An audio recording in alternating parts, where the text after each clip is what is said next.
There it is. I'm live. I'm recording. All right. Hey, welcome to Painkiller already, 158. We've got no sponsor tonight, so WoodyCraft.net. www.youtube.com/wingsofredemption is the sponsor. There you go. I hear that Boogie2988 guy has really great content lately. He does. He's exploding. YouTube.com/LeftyOX is the best channel on YouTube this week. We've researched. It's the truth. I wasn't here for the research portion. Crack team of German scientists. They determined that Lefty Ox is the best one? Yep. Yeah. And Lefty643 is the best Twitch channel, too. Lefty decides everything with a crack team of German scientists. I didn't even pick up on that. Were you self-deprecating with that? Or? No, that was Wings. Wings chimed in with it. That was very clever. good. That was well-timed, done, good comedy. Hey, I do want to say this. We're all with the branding stuff. WoodyCraft right now is breaking records in terms of use. So if you see me touch it, just forgive me. I'm not playing. I hope to be able to completely ignore it. My head admin is up and looking at it. But if I touch it, I'm not goofing off. Just have forgiveness. Kyle put it right. He's like, I'm a job foreman, right? And just look out the window and make sure things go okay every once in a while. You're also kind of like a lifeguard, you know? Everybody's out there playing. You got to make sure nobody's drowning. You got to make sure nobody's drowning anyone else. The success of this thing is... I feel like a .comer thing, like, you know, there's so many people on it right now playing that I'm like, how did this happen? I don't know. It's Come on, Woody. I'm making it like a 1999 reference. Probably no one gets that. But, yeah, what used to be I this got thing it. I did the commercial. I'm sorry. Two guys in white suits talking with the .com crap. Yeah, right. Comedy. I remember there was a commercial on, like, and they'd be like, you know, yay, we got 5 orders. Hey, this is so exciting. Yay, we got 100 orders. And then they're like, oh shit, we got 1,000 orders. That's a shipping commercial, Woody. Well, I think it was a .com company. That was a FedEx commercial trying to promote your business or something. Oh, maybe it was. I don't remember. But that's kind of what WoodyCraft is doing right now. It's like, oh my god, this thing is exploding so big. We just opened up a freaking copy duplicate server 20 minutes ago to deal with all the people that want to come play and make sure that they can get in. And anyway, you're doing a better job than that. Now you're making me want to go play right now. I can go play. Well, you're not recording, Boogie. You can get away with it. You can just kind of play in the background, and people are wondering. I will. You know what? I didn't mean to pimp WoodyCraft when I said that, but I will say this: on Sunday at noon Eastern time, we're doing an event. It's called a death race. Like, imagine a really easy parkour event with sword fighting. So everyone's going to be like jumping from block to block over lava falls and doing a maze built out of cactus while I whack you with the sword. So the course itself is doable, but when you add the fighting to it, it should be a really entertaining thing. We're going to stream it on Twitch, or you can participate. Come on, Woody, you got to create like old people to kill for points. Old people to kill for points? Yeah, Death Race, the movie Death Race, the whole race was like the overpopulation. So the idea of the race, the person got points by how many old people they ran down. That's not that's the David Carradine version, though. Yeah, we do an event every 2 weeks. 2 weeks ago, it was parkour. WoodyCraft, again, broke records for user counts. 2 weeks before that, it was a PvP tournament. So it's what we try to do every 2 weeks, have a new event. But this really isn't about WoodyCraft.net. This is about Painkiller already, so my apologies. I have to tell you, now that foreman strategy is the way to get shit done, by the way, because somebody said to me on Twitter the other day, they said, you know, you've got just as many hours in a day as Beyonce has. And I'm like, bitch, Beyonce's got money. She pays people to do her shit. If I want to do laundry, it takes me an hour to do laundry. It takes Beyonce 3 seconds to tell her maid to do her laundry, okay? You know, whenever I talk to a network, they talk about people who can help me make videos. But the nature of the videos I make, I can't really accept any help, right? It's usually my critical thinking, my gameplay. I don't use anyone else's gameplay. And, you know, like, what are you going to do? Render it for me? Like, that's kind of... It would almost be as difficult to transfer the file to you as it is to click render. And it doesn't really save me much time. A lot of people talk about, you know, YouTube being that easy job. It's an easy job. And, yeah, compared to scrubbing dishes in the Mexican restaurant, which I did for a while, or working security where I had a guy de-glove his hand, and I had to hold his hand together till the EMT showed up, you know? Like how did that happen? Wait. That's a good story. And so I was up the high... I'm sorry. Could you explain to everyone else what degloving your hand means? Okay, all right. So I told this story recently, but I'll tell it again. I used to work up the security for the Hyper building here at the University of Arkansas, and it was where everybody came to exercise and take their health ed classes. And I think they hired me to serve as a bad example, like to get you to really work out. I'm the big fat doorman wiping your guard, like, welcome, I'm eating pizza at the door and stuff too. I don't care. Well, anyway, I had to have first aid training, CPR and all that stuff, and because somebody's eventually going to get injured. And while I was there, we had two major injuries. I responded to one. The first was a guy rented the racquetball court and they decided to play frisbee golf in it. And so the guy dove for the frisbee and he cracked his neck on the side of the wall and just died instantly. Just because he dove at a wall. I don't know why he thought to do that, but poor guy, And then the other one was, no dunking on the courts. No dunking on the courts. You are not Larry Bird. No dunking on the courts. So a guy goes up and he slams the ball, and then the rim catches him right here, and it degloves the front of his hand, and that basically means all the skin on the front of his hand, all the way up to halfway up his fingers, roughly, just went away. It didn't go away. It stayed up there on that basketball goal. Right. Well, actually, he was fortunate because it came with him, so it was still attached to his hand. And so, no skin graft, they could actually replace it with his skin because they acted fast enough. No, I don't care. That ain't never gonna be right. So I walk that back right. So somebody comes out to the desk and says, "We have an injury," and I radio down a scooter, and I walk in there. The guy, notice the guy's got a little blood on him, and I'm like, "Oh, somebody must have got cut." And so I go in there and I grab the first aid kit right there, and then I turn around and there's this dude sitting under the basket, just covered in his own blood, his blood pooling at his feet. And I'm like, I did not sign up for this. This is not worth $5.25. My God. That's an injury that makes me feel incredibly uncomfortable. Yeah. That's just cringeworthy. Degloving. Google that and then throw up. Up ass. But yeah, people say YouTube is the easiest job, and it's certainly easier than any other job I've ever had, but it is time-consuming. I think we can all agree it's time-consuming. Yeah, nobody's ever gotten degloved.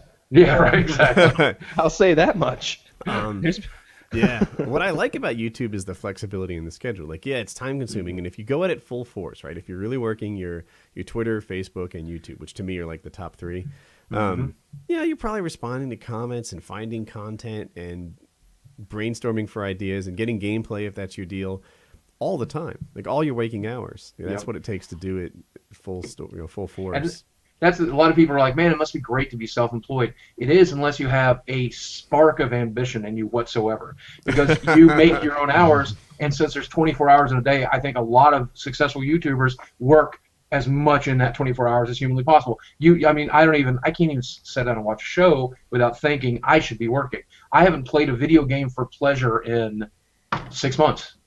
It's work related. I need to talk about this. Can I ask you a question? Yeah, hit me. I see there's a PS4 box behind your head. Is there a PS4 still in that? I do have that, and not in that particular box, but I have a PlayStation 4 and an Xbox One. As you guys know, PlayStation was kind enough to give me my own PlayStation. Did they graph your name on it like they did Whiteboard? They sure did, and I couldn't believe it. And then Xbox was kind enough to give me my own Xbox.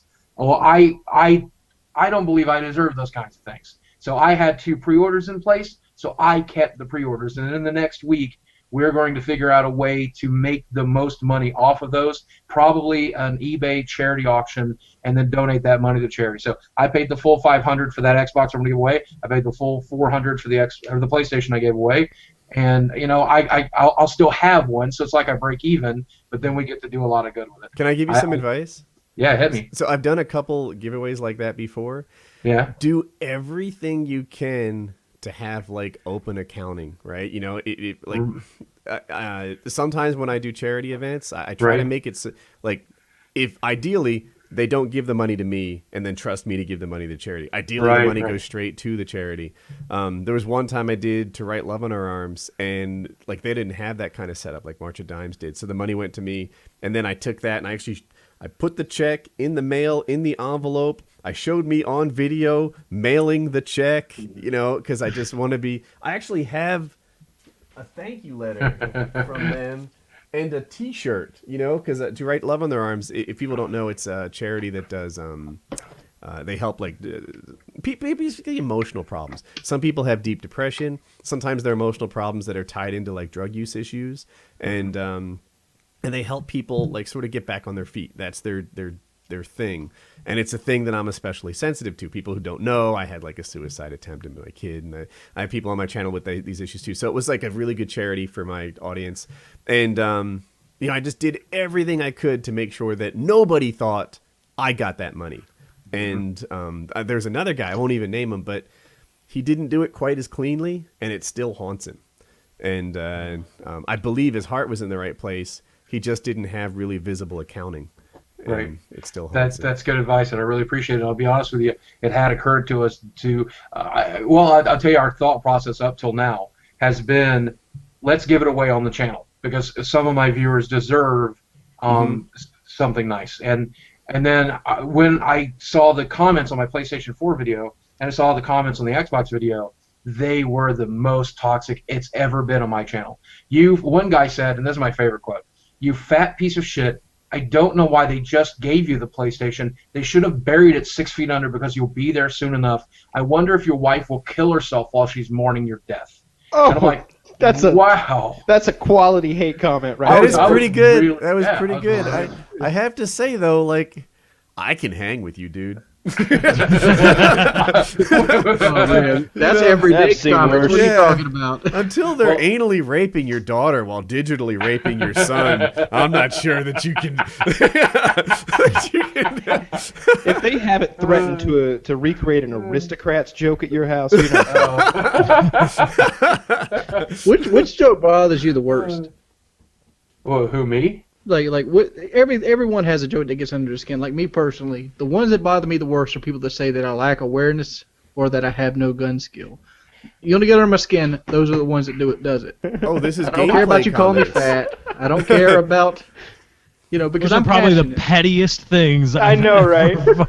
Don't say I suck at that Call of Duty. Don't you dare say that. My awareness is top tier, motherfucker. It's just something I'm passionate about, and like that's what bothers me. But I'm not passionate about being fat.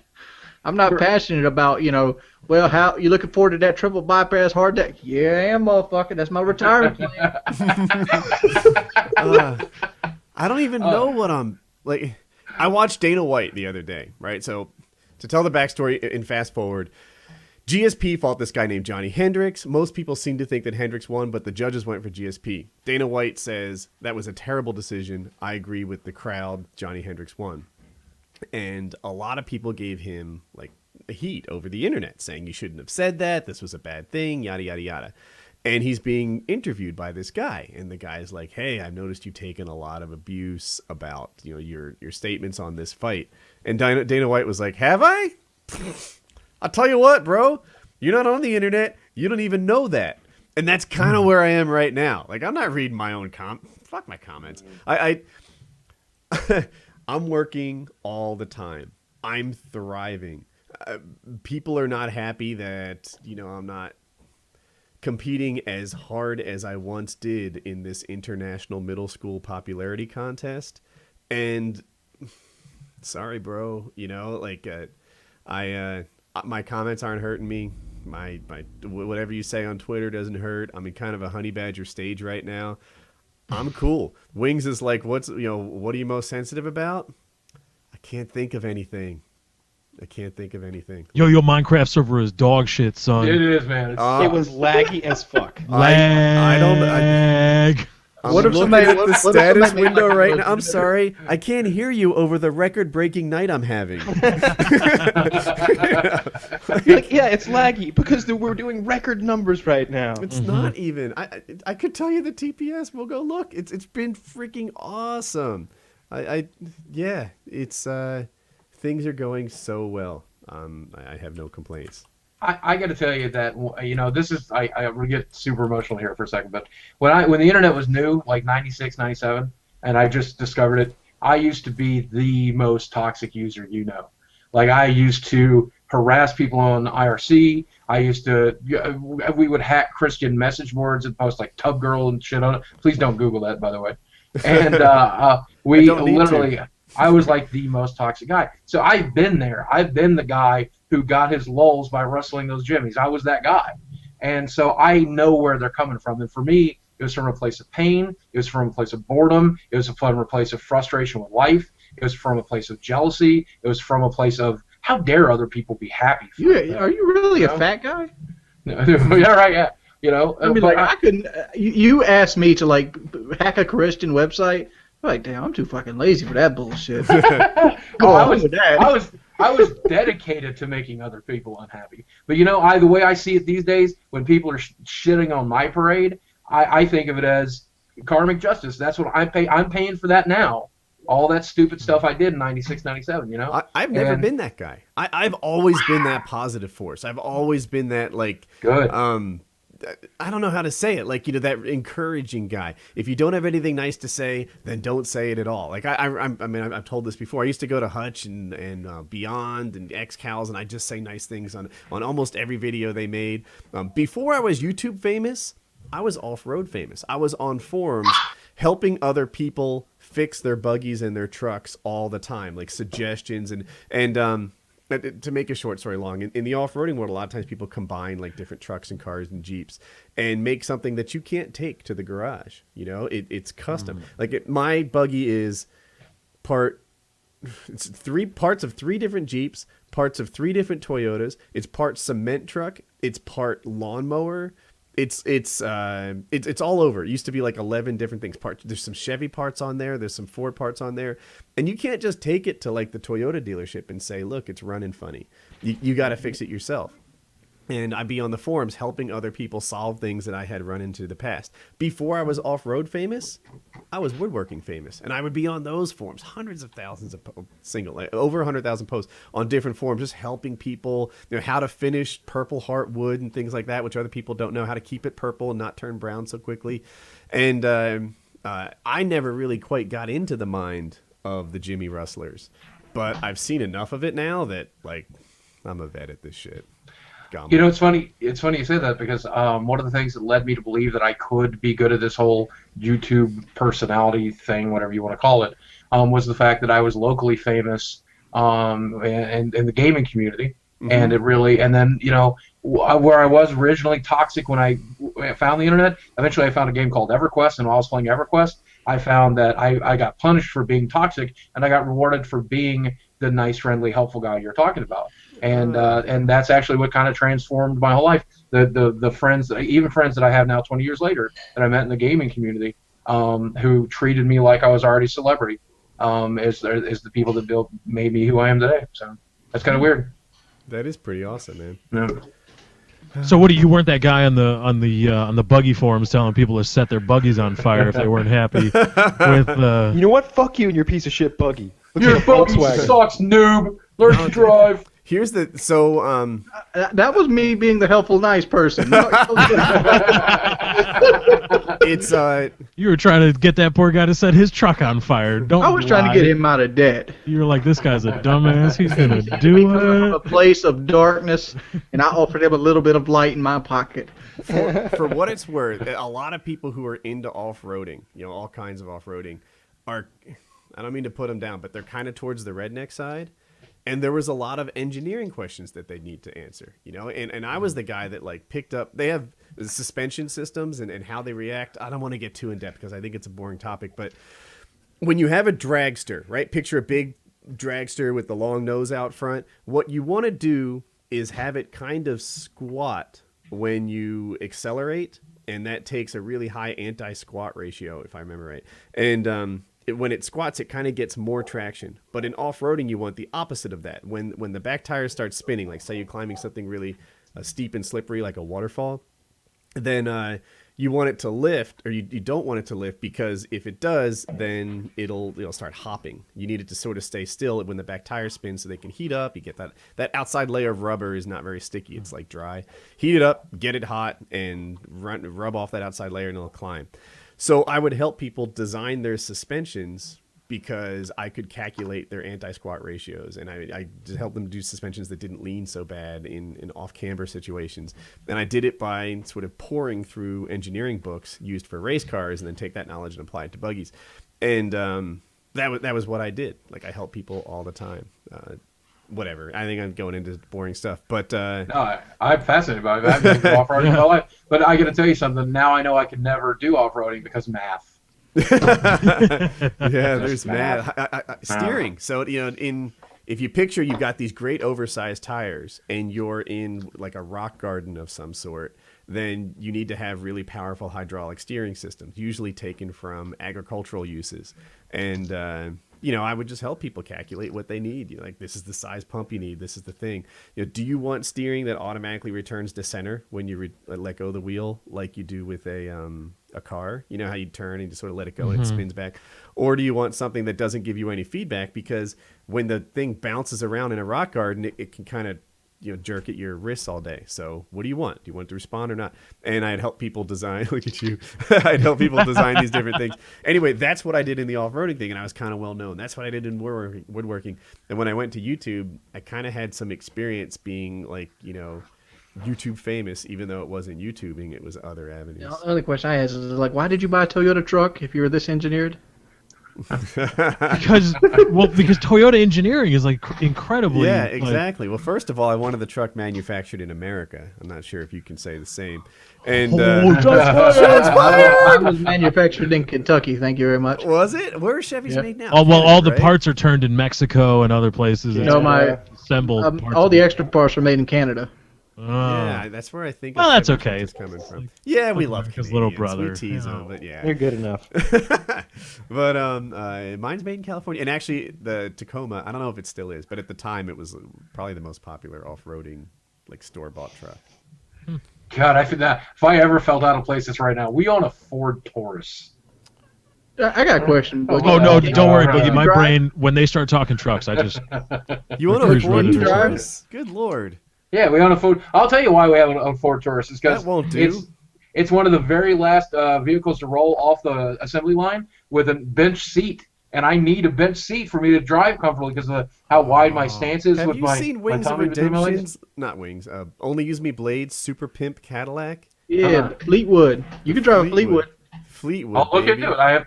If anybody out there has an idea of a 2010 to 2013 car that has a bench seat or no center console that my knee is going to bump into, write me on Twitter. Crown Victoria. Because we need a Crown Victoria. Boogie needs a Cadillac, and then he needs to do a pimp video. The Cadillacs, they don't come with bench seats That anymore. needs to happen. A Crown Victoria, you can get a police interceptor from 2010. Yeah. And they will have a bench seat in it because they're not allowed to have consoles because they usually mount the police computer there. But you can buy a residential one, for personal use, and it's huge inside. That's what I want. Somebody explained, an engineer explained to me the other day that they started putting the gear shift down here because it's cheaper to manufacture and it breaks way less, and so that's why they all have center consoles now because they want to put the gear shift here. And it's, I don't know, it's just the engineering decision to save costs and have a more reliable car, but it's a pain in the ass. Because I was asking, could you drive? Because you're about 100 pounds or so heavier than me. Oh, easy. And when I was at 440, I was struggling to drive big trucks.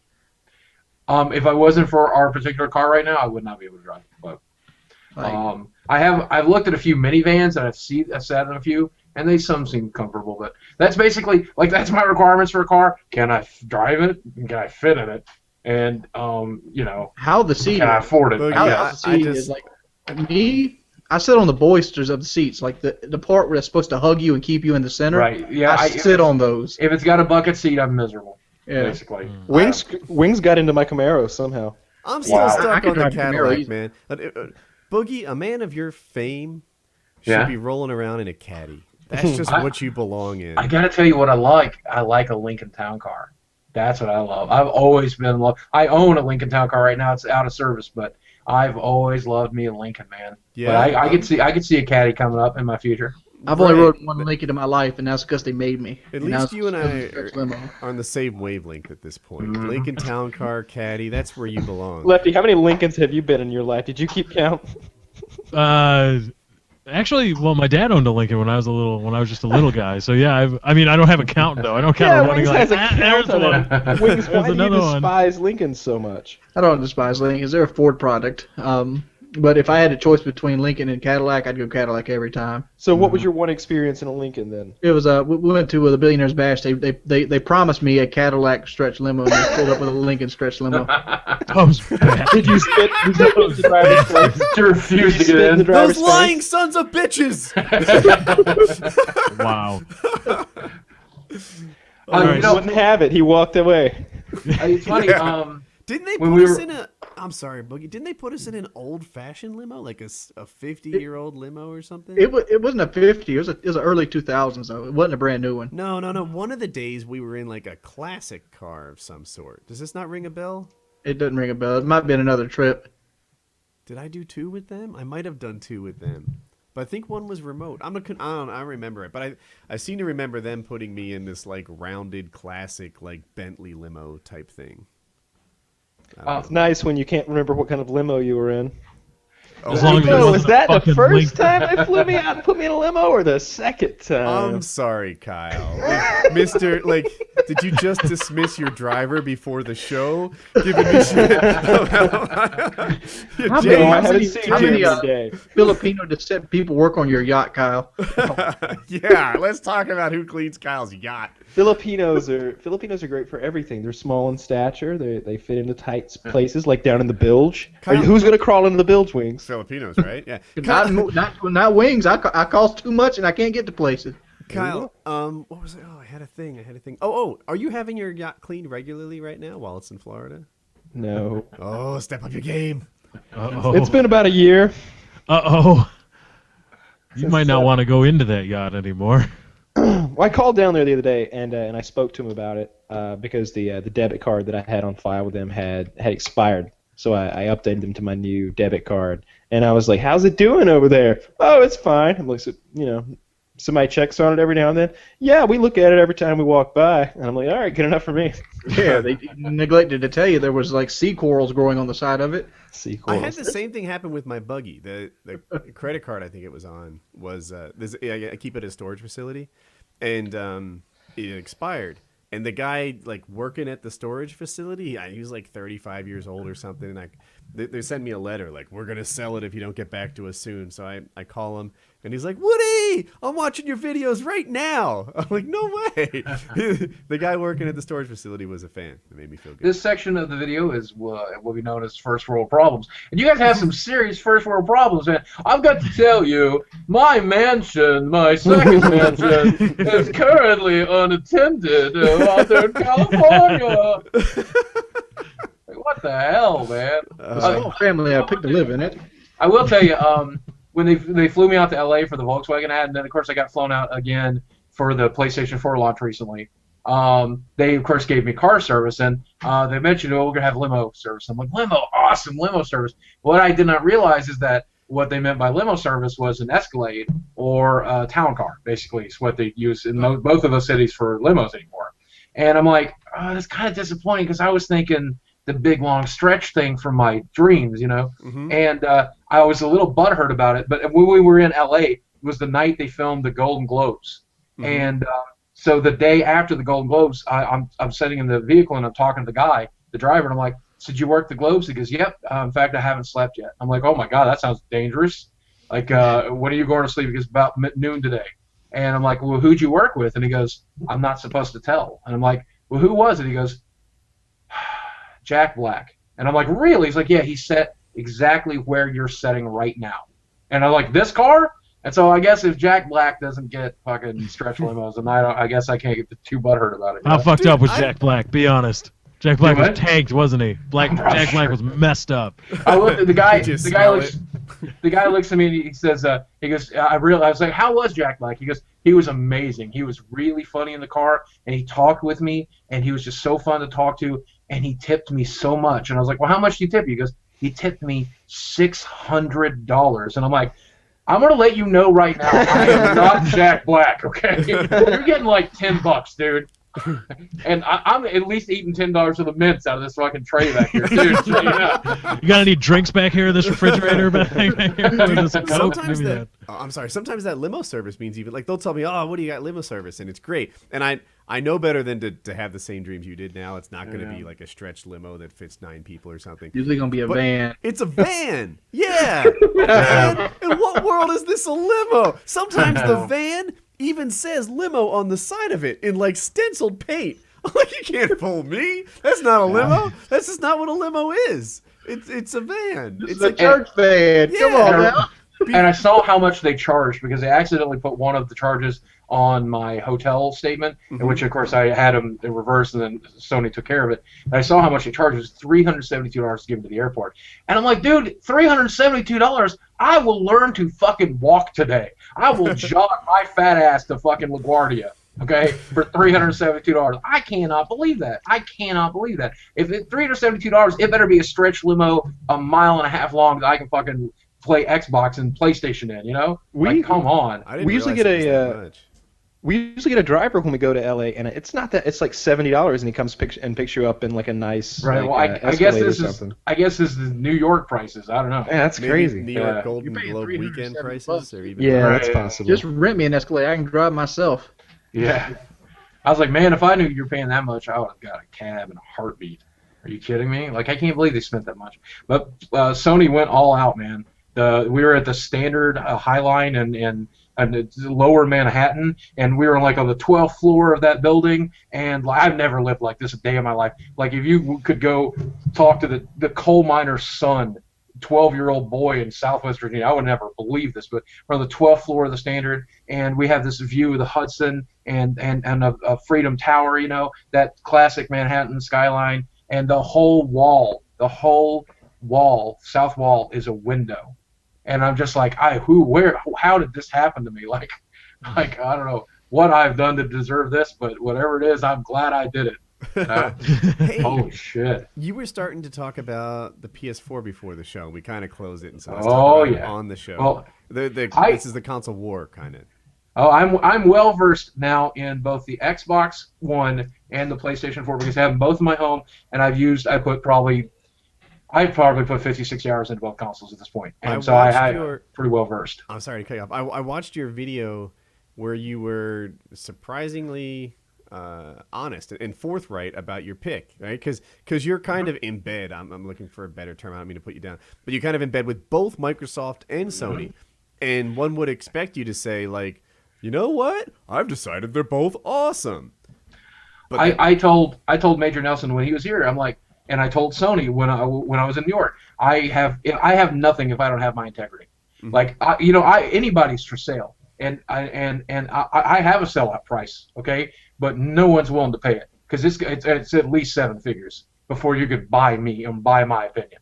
So and because if I lose my integrity, I have nothing. What does I told both companies with 7 figures? Like, are there physical acts that come along with this, or just? Oh, there better be. Yeah. How many fine Filipino man. Yeah, we might pool our money together and see what this. You can get package a is. lot of Filipino boat cleaners for $1 million. Anyway, Yeah, I'm sorry. For me, the PlayStation 4 is the better device, and it's the one that I recommend almost exclusively because you save $100 right off the bat. When it comes to resolution, there is no denying night and day.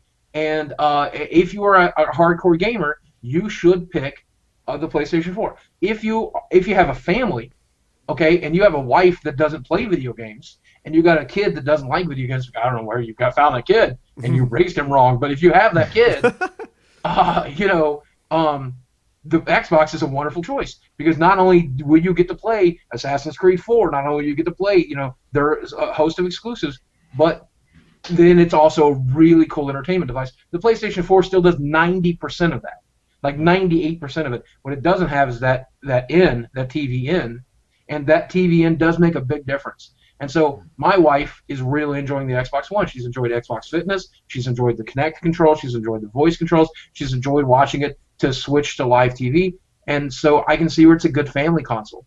But at the end of the day, if you're a hardcore gamer, And I told them both. I was like, that's what I'll say when the time comes. Whatever my opinion happens to be, I'm not going to sugarcoat it. And if that means I get blacklisted, that means I get blasted. Well, Boogie, you're never going to get blacklisted. Well, let's see. Yeah. So last week I was talking to Wings about the consoles, and I took a bunch of heat actually for being the Xbox One fanboy in the conversation. I think they pegged me wrong though, and they probably think they didn't. But really, where would that conversation have been if no one played the yin to Wings' yang? Like, right, exactly. Someone has to be the devil's advocate. I go this far. I'm willing to sell my Xbox if somebody wants to put the money up. Really? You know what? I don't see myself ever using it. Give you $200 for it. No, you gotta give me at least $7 because you can get them right now with no games for $1,000. That's what you're gonna be paying. That's ridiculous. I wouldn't. $250. Hey, Bob. the Xbox is $250. back. As of this recording, the Xbox is back in stock on Amazon.com. Just so you know. Interesting. $5,499. So, No bundles, no bullshit. All fanboyism aside, I am glad I have an Xbox because I'll want to try Titanfall. Right? That game, there isn't a game, if you consider that in the first release, I'm not sure, maybe you'll call it the second release, that I'm more excited about than Titanfall. That to me is the number one title that's coming out soon. And actually, of the release titles, I'm having a hard time finding anything I'm that excited about. Like even But what do you have a PC? Let me ask you a question. Titanfall. That's Let me ask you a question. it's also What gonna is be so big. exciting I about wanna play it. Titanfall other than the fact Respawn Entertainment is doing it? Oh, I like every mechanic I've seen in it. I like that people run on the walls. I like that there's big, slow mechs versus fast, nimble people. I like that there's different routes that you can travel in the map if you're a little guy versus a big monster guy. I always wondered what could dethrone COD. Now, COD's multi-platform, so let's not get too carried away. But it's like this is like Shooter 2.0. We have watched iteration after iteration of human or even Halo Super Soldier running along the ground shooting each other. This is the first person I know of that's really made a big-time splash with seriously different classes and seriously different travel mechanics. And Titanfall, it could suck, right? It's really hard to balance. The more variables you throw in there, it could be BioShock 2's multiplayer. Yes. Oh, that's a great example. Yeah, dude, that's brilliant. I played BioShock 2's thing, and there were a couple problems. Like the Big Daddy suit was way too powerful. One thing about BioShock 2 that I didn't like is as you ranked up, your player got more powerful. In COD, who I think does it right, once you're about level, if you go all the way back to COD 4, once you're like level 5, you got everything you need, right? You can succeed in that game. If you're not doing well, it's not because you're too low a rank. I think it might be a little higher now because you got to get points and stuff like that. But Wings, tell me what that number is. Is it level 15?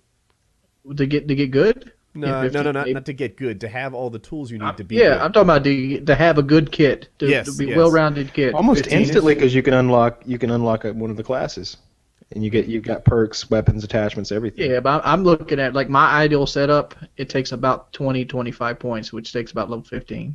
Okay, yeah. So we'll throw that out there. By level 15, if you're not thriving in COD, it's probably not your level, right? It's because you're poor decision choices. Yeah, but in BioShock, if you're level 15 and some other guy is level 40, of course he pwned you.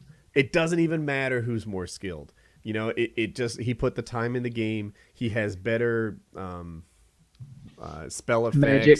He has better, I'm losing the vocabulary because the game's a Oh, couple years old. plasmids. Yeah. Plasmids, yeah, thank you. He has better plasmids. He has fully auto. You're literally playing with a pistol, and he has a fully auto machine gun.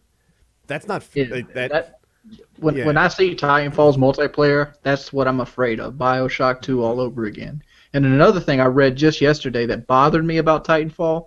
Don't get me wrong, I just don't understand the hype of the game. I'll probably play it and try it, but they're going to ship it with no single player at all. Right. That doesn't bother me. So it's 100% a multiplayer game. Mm-hmm. So it's COD to me. Yeah. But I like the single player aspects of shooters. I do. I that's who they're for is me. Like I will rent a Halo game or buy a Halo game to play the single player campaign and never play the multiplayer, or I'll play the multiplayer 5 times. And so if there's no single player, I'm kind of. I love the single player Battlefield 4. Do you? I wouldn't give you $10 to play the multiplayer of this game. I haven't even tried. I'll the go get some single hate for player. that. I have because historically, I feel like EA hasn't made great single player games. Like Medal of Honor, I think is Bad Company, Medal of Honor. Like Bad Company was good. single Bad player. Company, both their Oh, single players are great. And that Medal of was Honor good, is probably the best shooter game I've ever played single player. okay, The first hold one, the on. second one was trash. Warfighter was just bad. Warfighter, like, oh. Yeah, I'm gonna disagree with you on the Medal of Honor thing. I haven't liked either of those, and I played them. I think I know I played the first one. The audio was amazing, but the rest of it I didn't love so much. I forget which EA game I really, really detested the single player in. It wasn't Bad Company. I actually did that in a live stream all the way through. Bad Company 2. It must have been the one newer than that. Maybe it was Battlefield 3. I'm sorry, this isn't doing well. I know. Battlefield 3 campaign was known as game being I've ever lackluster. played single player of. It's called Rogue Warrior. I don't know that one. It's But a Dick Marchenko game. typically I'm saying Activision. I mean Infinity Ward. Typically the Infinity Ward campaigns I love. I'm told this one I won't love. We'll see. But I'll play It's not very good. I finally beat it last week. I didn't like it. Really? So I guess it started strong. It started with a lot of epic stuff, though. Here are my issues with the single player from Ghost. The first of all, is it a direct sequel to Modern Warfare 3? I don't think so. Because It's like okay. a new canon. Yeah, okay. Well, let me just say this. They didn't do a good job of laying the groundwork for that at all. I'm still pretty confused about why we're at war with South America, okay? I'm also confused at how they torture a guy and just brainwash him and turn him into a bad guy. It ended horribly. I won't spoil it, but that was just a stupid fucking way to end it. Nobody wants to end that way. When they tortured him, they turned him full tilt. Even when That's not real, though. That doesn't happen. Yeah, at the end of the game, you obviously beat the Federation, but Spoiler alert, Wings. Yeah, what? Spoiler alert. That you defeat the bad guy? Don't worry, guys. I won't spoil the game, but Wings will. Yeah, no, wait, that doesn't always happen. Wait, do you always beat the bad guy in every Infinity Ward campaign? Eventually. Eventually, but not at the end of the It took you game. 3 games to hang Makarov, but you did it. Do you always beat the bad guy in every video game ever? Yes, you do. I mean, be I'm a not pretty so shitty sure game. about that. I'm Otherwise, with Kyle, dude. I don't know why we're at war with South America. I don't. They never explain it in the story. Yeah, They they explain that explain South the, America like- has the satellites and fuck you up. Yeah, you learn they- that 10 minutes into the They game. didn't explain any of that. I don't know who, it's so far in the future, relatively speaking, that I don't know the players anymore. When they tell me that, like, Brazil is a major, I'm like, why is Brazil an issue? I don't fucking know. Seems like China should be the issue. Where's China in all this? Like, I just don't know the storyline. And then, I don't know. The dog aspect was cool. I liked the dog, and I liked being in control of the dog. But I'm told there wasn't enough dog. There wasn't enough dog. There was like 3 levels. Yeah, the dog was kind of like they threw it in there for about 3 levels, but it was gone. And there wasn't. What I really liked from COD 4 was when you were operating the AC-130. I wanted something like that, and I feel like they could have done that with that Odin. You know what I love thing about in the in AC-130? space? I love do the that. AC-130 level because picture this: me, 2007, and I'm the unexceptional gamer, yada yada. In 2007, I was not the player I am today. I was bad. And I'm playing it on veteran so that I can crush everybody, thinking that I'll step into multiplayer being this pro who actually beat the game on veteran. That's not how that went either. But the AC-130 level from recruit to veteran must have been the same. It was the easiest thing in the whole game. All you did is point at the white dots and press the button. It was the stress relief I needed. That level was cake. I shot the church a few too many times. Yeah, I blew it. Yeah, I've played that mission a lot though, and I remember showing that to somebody one time. I was like, "Here, check this out. This is YouTube footage of an AC-130 killing people in Afghanistan, and this is my video game." Pretty much the same thing. This is what I do. So, Boogie, you mentioned before the show, you mentioned Dead Rising 3, and I want to know because I watch people stream it, and I want it so badly right now, and I wish I wish it was available on PC because I don't have an Xbox One. Is it good? Is it as good as my mind has made it out to be? okay. Wow, Microsoft is not going to be happy with any of the things I'm about to say right now, I think. But I'm nothing without my integrity, right? At first, I was very Or $1 disenfranchised with million. it because Right, or a couple. I either I lack integrity. I said 7 figures. I didn't say it started with a 1, Woody. Strong point. Yeah. Ah, Yeah. damn it. But We need more investors. yeah, that's what I'm saying.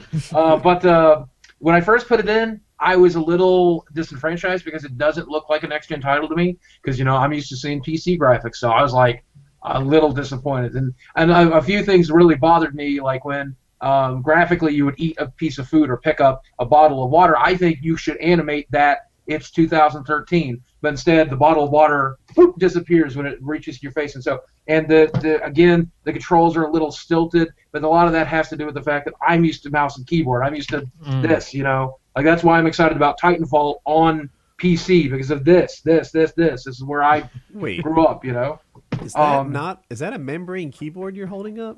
Oh no, this is a Logitech washable keyboard, because I wash my keyboards constantly. That's a membrane keyboard, right? That's not mechanical. No, it's not mechanical. I know. I'm sorry. I've never tried. I've never owned a mechanical keyboard. Join the 21st century, Bugs. Yeah, dude, don't yell at me. But I would rather be able to clean it. I would rather be able to clean it out and put it in the washer every month. Hand over your gamer card. I'm so sorry, guys. We're taking your PC gamer card. You don't have a mechanical keyboard. You're not in the game, baby. But back on point. I will buy one. Right. That's what I'm putting on my Christmas list for you, Woody. You know what? For you, baby, you will love it. I will. You don't have a mechanical keyboard? I don't have a mechanical keyboard. That's what we just said 3 times. Let's go. I was getting water. Out of my keyboard all of a sudden. Son of a bitch. This is from the World of Warcraft EverQuest player? You don't have a mechanical keyboord? You broke as many keyboards as me? You've opened Pandora's box now, Boogie. You've got pissed off. Good luck. God. He's gonna... Damn it, Dead Rising 3. Like, if you told me that you were a serious car enthusiast, right? Like, I love cars. I'm all about it. You see me at the drags races all the time. That's kind of my scene. Really? What do you drive? A Prius? Then you look and he's got Cooper tires.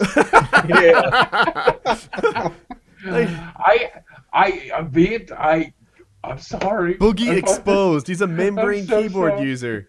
I'm a poser. I've been a poser this whole time. I've never even played a video game. Wait, I'm so sorry. I can tell by your keyboard. What mouse was that you're holding up? This is the Logitech Performance MX. A wireless mouse? No, it's What the fuck? What the fuck? You've got a membrane keyboard and a wireless mouse? This is in the studio. This is the studio. I don't game in here. Bullshit. This is the studio. Bullshit. No one believes your lies. I game in the other room. Let's see what you got in the other room. In the other room is a Razer Naga, which is not much better. But am I getting shit about that? Right. All of a sudden, he's like, and over in the other room is my mechanical keyboard. This is just, I don't even know. All right, like 10, 12 mechanical keyboards. Razer Naga, I think. I need to look. That's one with like 64 buttons on it, if I remember correctly. That's the MMO one. I got it for World of Warcraft, and then I just never used it. And I also have, waiting for the Naga to break, I have the World of Warcraft branded one that I got. Waiting for it to break. Yeah, I've got that for about 3 years. I use it in Minecraft. There's a hotbar at the bottom, and if you press a number key, it'll like take you right to that inventory item. And it's a substantial advantage. I use the Naga. I like it. I had the 2000. I think it's the 2014 Naga is what they call it. Oh, Woody. The buttons are quick. Ooh, it's from the future. Here, listen. I have the 2015 personally. Can you guys hear this? Yeah, I hear that. Yeah. So I really like that in a button when it gives that like tactile audio feedback. That's I gotta say, the Xbox One controller. I want to get back to Dead Rising 3 because I don't want to leave it there. I don't want them to think I don't like their game. But the controller is so clicky. And when I picked it up for the first time, Major Nelson hands it to me, and I'm like, he's like, try the new D-pad. It's so improved. And I'm like, it's like click, click, click, click, click, click, click. And I'm like, oh, what the hell? And he goes, no. That's what the fighting game enthusiasts want. They want it to be clicky. Is that true? I'm not a fighting game guy. I'm not a fighting game enthusiast, nor do I know any, quite honestly. Yeah, I do not want my, when I'm playing a game, I don't want it to sound like clack, clack, clack, clack. What is the big fighting game of the day? Killer Instinct on the Xbox One, maybe? I don't know. It's UFC fun. Games? It's not very good. Maybe my world is biased. Fighter. Yeah. Smash Brothers, the new Smash in 2014, only on the fucking Wii U. I can't wait. Oh my god. You know what? So I played my Xbox One a little bit. I can talk about that experience. If people don't know, it's actually plugged in. It's set up. It's on. Can we see it? Xbox on. It's hard to see. It's in the here. Wait, let me put myself on the big screen as I record it, and you can see it back there. And Xbox on. Can you There see it that? goes. Yeah, Oh yeah. my god! It's the future. It's the fucking future. Now wait a minute. How do you turn this goddamn thing off? Is it Xbox off? It goes Xbox into turn sleep off, mode. and then wait 3 seconds and say yes. Xbox turn off. Yes. Oh, that's the first time that's ever happened. Yeah, I did not know that. I say That's Xbox awesome. off repeatedly, and it just, I'm like, I don't know what your problem is. See, that's the thing. Like, a lot of people think, oh, you got bought out by Sony, you fucking idiot, you fucking dude. We've been using our Xbox. I will tell you exactly how it is. And How Dead long Rising have you 3 played it, Boogie? might be the first game that I beat, like complete storyline-wise, Mhm. in the next generation, because I've been playing, when I play PlayStation 4, I'm playing the shit out of Resogun. You can't really beat Resogun. I mean, I guess you can exhaust all the levels, but you're always replaying. It's an arcade-style shooter, you know? Right. So Dead Rising 3, once I got past the graphical glitches and once I got past the just kind of stilted kind of movement stuff, I really started to enjoy the game. And then there's these things that they're called like I forget exactly what they're called, but they're where you beat like mini bosses, and they're based on the different the 7 deadly sins, and they're all different characters that you meet in the world. So, and it's all side quest stuff. You don't have to do it. But I'm going through to meet these different characters, and like one of the characters I meet is like This is still Dead Rising? absurdly, yeah, Dead Rising 3. Okay. And it was absurdly offensive to me, because it was this girl, female character, and she represented lust, I guess. I think she was lust.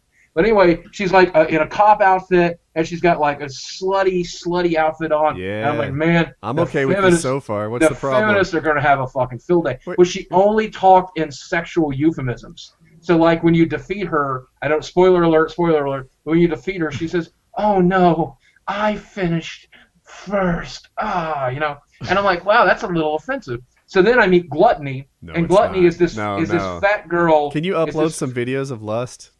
Yeah. I need to Google be that stuff. properly She's offended. hot. Yes. She's hot.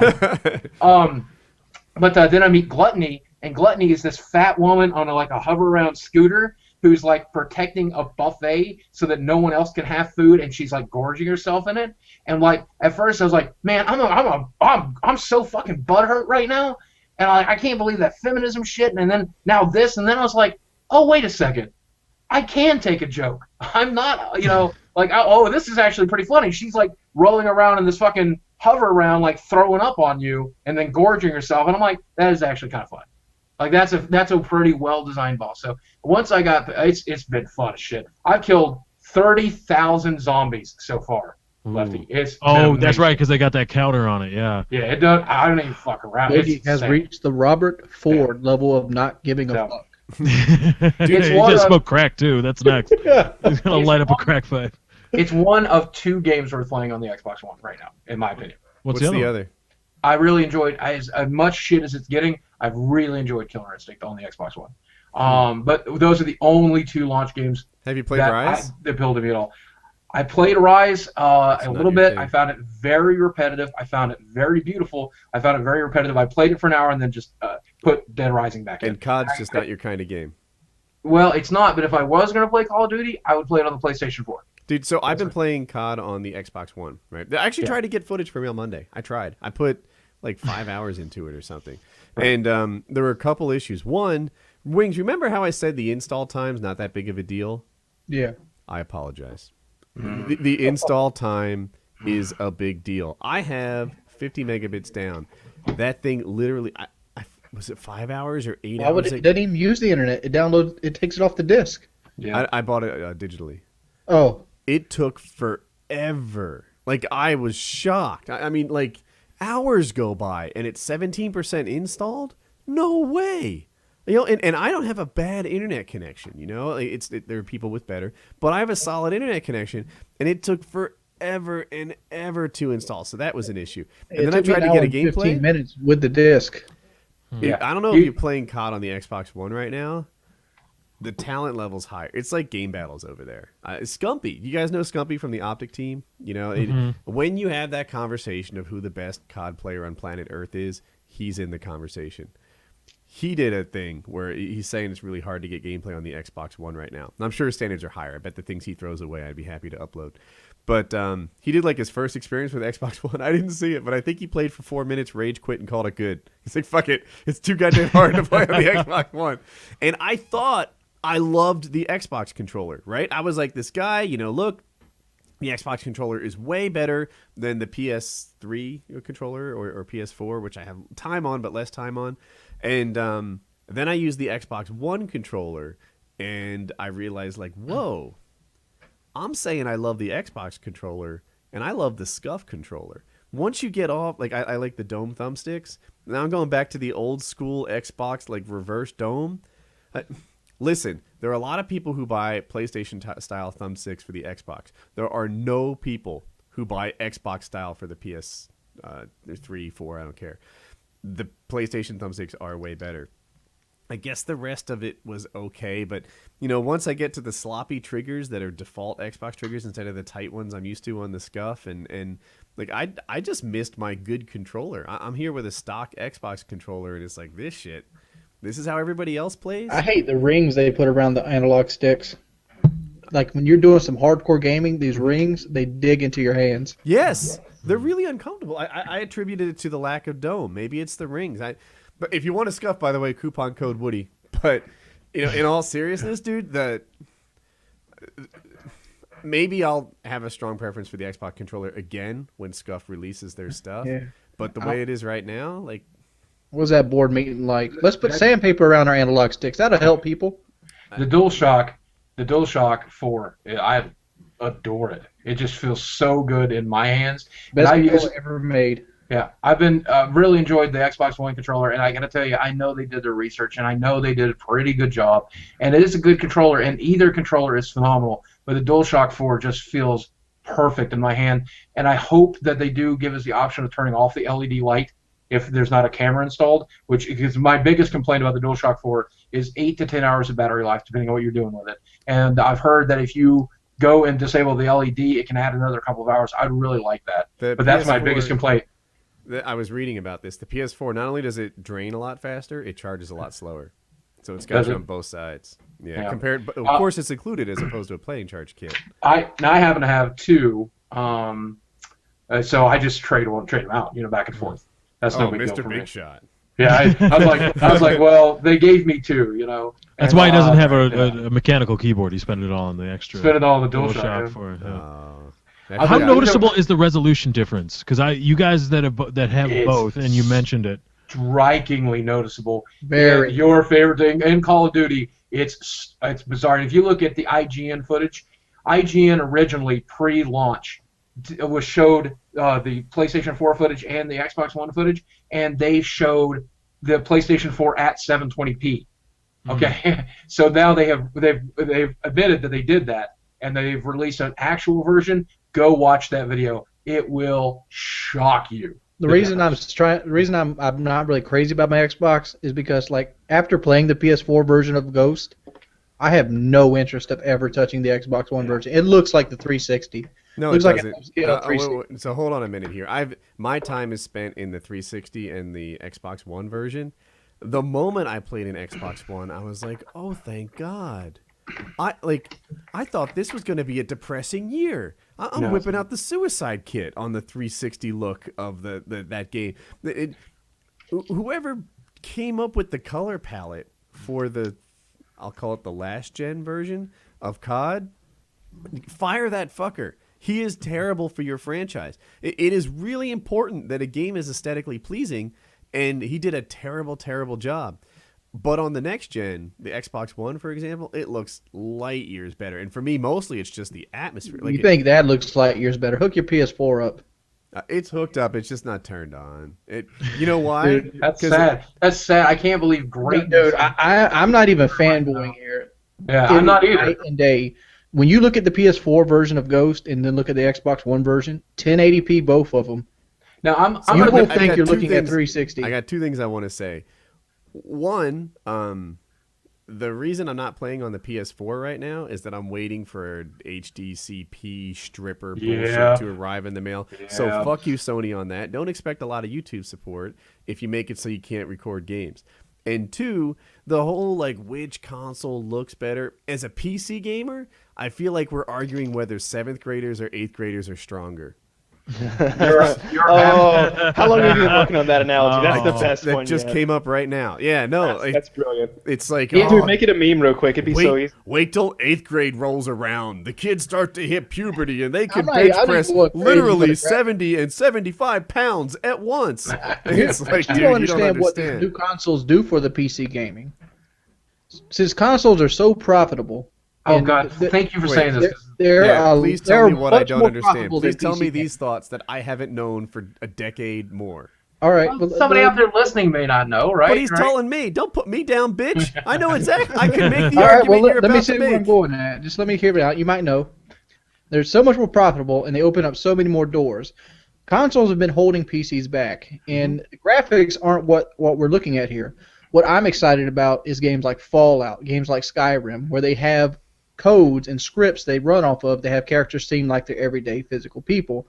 Enemy AIs, non-player character AIs. All these can be made to the third and next level with these new big graphical processors, and that in itself is going to allow the PC gaming to untap even more of the power because the systems themselves can handle more power. Yeah, you're right. Now, the AI is done in the CPU, not the GPU. But your general thing is right. It's game developers can aim higher if they're going for a cross-platform game now because the consoles won't drag them down, and that's a great thing. I want to say one thing about this current crop of launch games. They're not optimized for the Xbox One. That's the biggest reason that Battlefield 4 does not look that great on the Xbox One, because it's not optimized for the Xbox One. It's optimized for PC first, and the PC build they're testing and playing with. Then they optimize it for the PlayStation 4, which is the higher end hardware, and then they back it up to see what the lower end hardware for the Xbox One can do with it. What are we going to have to do to make it run there? So once number one, first party studio games are going to look phenomenal on the Xbox One. Rise looks phenomenal. There's no argument. Forza looks really really good. That's because they know exactly what they're working with. And if you go back to last generation and look at Last of Us is one of the most beautiful games I've ever played, and I'm a PC gamer, and they did it on 512 megs of RAM. My God. Those guys knew the PlayStation architecture like the back of their hands, knew exactly how to code for it perfectly. So do I expect the first Halo game to look amazing or the next Halo game to look amazing? Yes, I trust Microsoft to know their architecture, know how to code for it perfectly. And when third-party companies like EA learn to code for the Xbox One, it's going to look phenomenal. The problem is, right now, it sucks. Right now, it's drastically different. And it will always look drastically different when it comes to third-party titles, because they're going to optimize for the highest-end PC, the best-selling one, the highest-end console, and the best-selling, which is PS4 currently, and then they're going to scale it back for the Xbox One so that it'll still run on the Xbox One. You see the exact same thing with Wii ports. We built it for the PlayStation 3 and the Xbox 360. Now we're going to try to put it on the Wii. I look forward to seeing this whole thing play out. Like the Xbox does have the cloud advantage, and again, I'm just sort of playing devil's advocate. It's hard to use, and you can't use it for every task because there's latency involved. Right. But Microsoft is pricing their cloud servers so that they become attractive to developers. Mm-hmm. Developers who want to have great looking stuff will have access to all that CPU power, and we'll see. And Larry sat on my couch in my home and assured me that we are ready for 4K gaming. I said, how? I looked at him dead in the face and said, how can you be ready for 4K gaming if you're not ready for 1080? Mm-hmm. And he goes, well, this machine is ready to put out 4K when we have cloud gaming up and running in year 2, year 3, maybe even year 1, because once 4K TVs become prevalent, it's going to be a long time till that happens. We're talking 3 or 4 years. But when 4K televisions become prevalent, we are ready to serve through the cloud 4K gaming of the next generation of games. And I'm like, well, that's good to hear. You're looking deep into the future, and I'm grateful for that. And I know I've talked to people at Sony; they have plans as well, obviously. But it's good to know that it's not always the Xbox is not going to spend its next 6 to 8 years being the complete loser in terms of graphics, because there's a chance that once cloud gaming comes into place, it could step back ahead. But it's at the end of the day, I feel exactly the same way you do, Woody. If you want graphics, buy a PC, because once Skyrim is modded, you'll never have an experience like it in your life. And if you look at what they did with GTA 4, once the modders got a hold of it, it will make you crap yourself. It's so beautiful. If you buy a console, you don't buy a console for graphics. That's the dumbest thing you could possibly do. You're buying a console for the experience. And I still say the best gaming experience is on the PlayStation 4, regardless of that issue. But at the end of the day, you don't step back to consoles thinking, I want it to look beautiful, because it's not going to. It's not possible. You're literally, I could build a PC for $400. That was the equivalent of an Xbox One or a PlayStation 4. You know, if you want a high-end graphic example, you spend more money. You know? Yeah, Woody's got himself a Titan, don't you, Woody? I'm regretting it now. You know, but speaking about games that transcended, I just want to say this when you're talking about Last of Us. You remember Final Fantasy X on the PlayStation 2? Yes, I do. That did not look like a PlayStation 2 title. No, it did not. It was mind-boggling, and it's funny. Like I played Final Fantasy VII on the PlayStation 1, and I bought it on Steam the other day, and without it modding, it looks like a pile of turds. Like my memory of that game is nowhere near as good as it was. I did a Let's Play on that. You should watch it. My memory of Final Fantasy X is fairly accurate because it was mind-bendingly good for the PlayStation 2 architecture. I could not believe the job they did with that game. Yeah, and Square certainly is not up to the task these days, unfortunately. PS2 is all about SpongeBob SquarePants Bikini Bottom. If you're not playing that, then you're not doing it right. I remember playing Manhunt on the PS2, and I was like, that game. Oh man, that was a brutal fucking game. I want to remaster it in HD and release it on Steam. I will play. Oh my goodness, Manhunt. When that freaking guy in the pig head, when you're walking around in that attic of that mansion or whatever, and then he starts squealing and coming after you with the chainsaw, like a couple drops of pee came out, not gonna lie. This is very different than my Bikini Bottom experience. But that game was good too. Yeah, it was very good. Let me ask you this, Woody. From knowing you, I want to say that you got into gaming in the 360 era, like toward the beginning of it. No, like, I was into gaming when you were a baby. Like I beat Quake. I was good at that game. Duke Nukem. I remember when that thing first dropped. I remember that the big deal with Doom was how well it fit on a single floppy drive. It was less than 1.44 megabits, so you could transfer it to your friends and give it around. Whereas if it fit on 2 discs, these are the floppy disks that were actually hard. Like I've been gaming since I had an Atari 2600. I was a console gamer before you were born, literally. You got nothing on me because I was MLG Quickscope Pro at Combat on the Atari 2600. You got nothing on me. What game did you play? Was that the tank game? Yeah, it's like the tanks and the planes and all that. Yeah. Dude, I had the patterns down in Pac-Man where I halfway remember it now. You go down, you go right, you go down, and all the ghosts would like just start shaking in the same spot, and then you could just collect every little ecstasy pillar. In the arcade, man, I knew the Galaga no bombs cheat. And so if you had the older patch or if it was an older board, you could walk in and make it so they didn't drop bombs and then have the high score on that machine until the end of time. When I first started gaming, there weren't console gaming. So the way that you played games is you'd beg your parents to take you to the arcade. And my parents, here's what they would do. They'd take my brother and I to the arcade. They'd give us a roll of quarters each. They'd go back home. And now I realize they were having sex while we were at the arcade, and then they'd pick us up, and bring us home. That's how I got it. You'd be like, man, I can't believe such boring lives you people live. You'd be like, can we go? Can we please go to the arcade? Can we please? My parents would look at each other. I don't know. It's up to your mother. Yeah, calm down. and that's how my game. Yeah, so no, Wings. I did not. Now, what did happen was there was a gap in my gaming because, for almost a decade, as I was getting my 3 college degrees, accounting, MIS, and a master's in engineering. And when I did that, I didn't really allocate a lot of time to video games. And then once I finished my education, I had more time for gaming. So I've always had to deal with the fact that I suck at video games. That's my big problem. I love them. I love to play. I just am not willing to become skilled at any of them. And so I'm always kind of miserably bad at them. But at the arcade, during that genre, that's where I cut my teeth. I was about to say, like, did you say that got stuck at video games? Yeah. Well, no, maybe not. It's just modern gaming. I don't know. Like, it takes a little bit of expertise. It takes a little bit of practice, like anything else. And these days, who's got the time to really throw themselves at it? I admire esports guys. I admire the level of competition you guys reach up to. I suck at the game that I picked to try to get really good at was Hearthstone. And the last time I played it, I went 0-3 in arena. I'm just like, man, I am just bad All at I video. want from my entertainer is for them to be a bona fide gamer. Right? They don't have to play every game. They don't have to play one game. They can do whatever they want.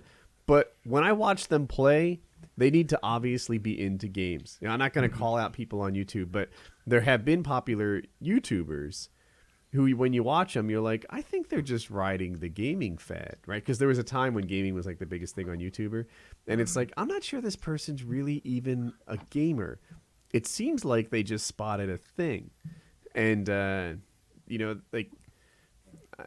going to stick to not naming a single name. But I've got like 4 on the tip of my tongue right now. I got one in particular. Yeah. But yeah, I'd watch them play and it'd just be like, and people knock me. Sometimes I say I'm not a gamer. It's total bullshit. I'm a gamer. I've been a gamer forever. Well, you're only a COD guy. Nah, it's still bullshit. I'm playing much more than COD. But COD's the one I post, though, right? Because it fits. What I do in videos most of the time is I've got like a 5 to 12 minute thing I want to talk about. And COD fits that format so well. It is always my go-to video game in the background. But I just want them to be gamers. I want them to be enthusiastic about games. And you're right there. The thing that kills me is there I think at this age it's almost over and I'm grateful for it, but there's a period of time where someone will make it on YouTube because they did a thing, like either made this thing and it went viral. I guess you could probably blame me, and people have accused me of being this guy, but I promise you, gaming is my lifeblood. It's what I think about when I'm waking up. It's what I think about when I go to bed. I don't have as much time to game as I used to. I'd love to log back into World of Warcraft and waste 10-12 hours. I just don't have the time. But gaming is my lifeblood. It's what's kept me alive this whole time.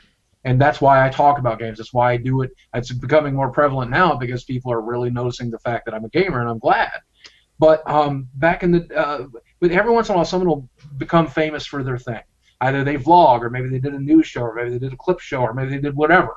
And then someone says, you could be making a lot of money if you played Portal 2. You could make a lot of money if you played some Minecraft. So they make a gameplay channel, and for the first time in their lives, and it's so apparent how bad they are. And some people have turned it into, like, I'm really bad at this game, come laugh at me, and I appreciate that.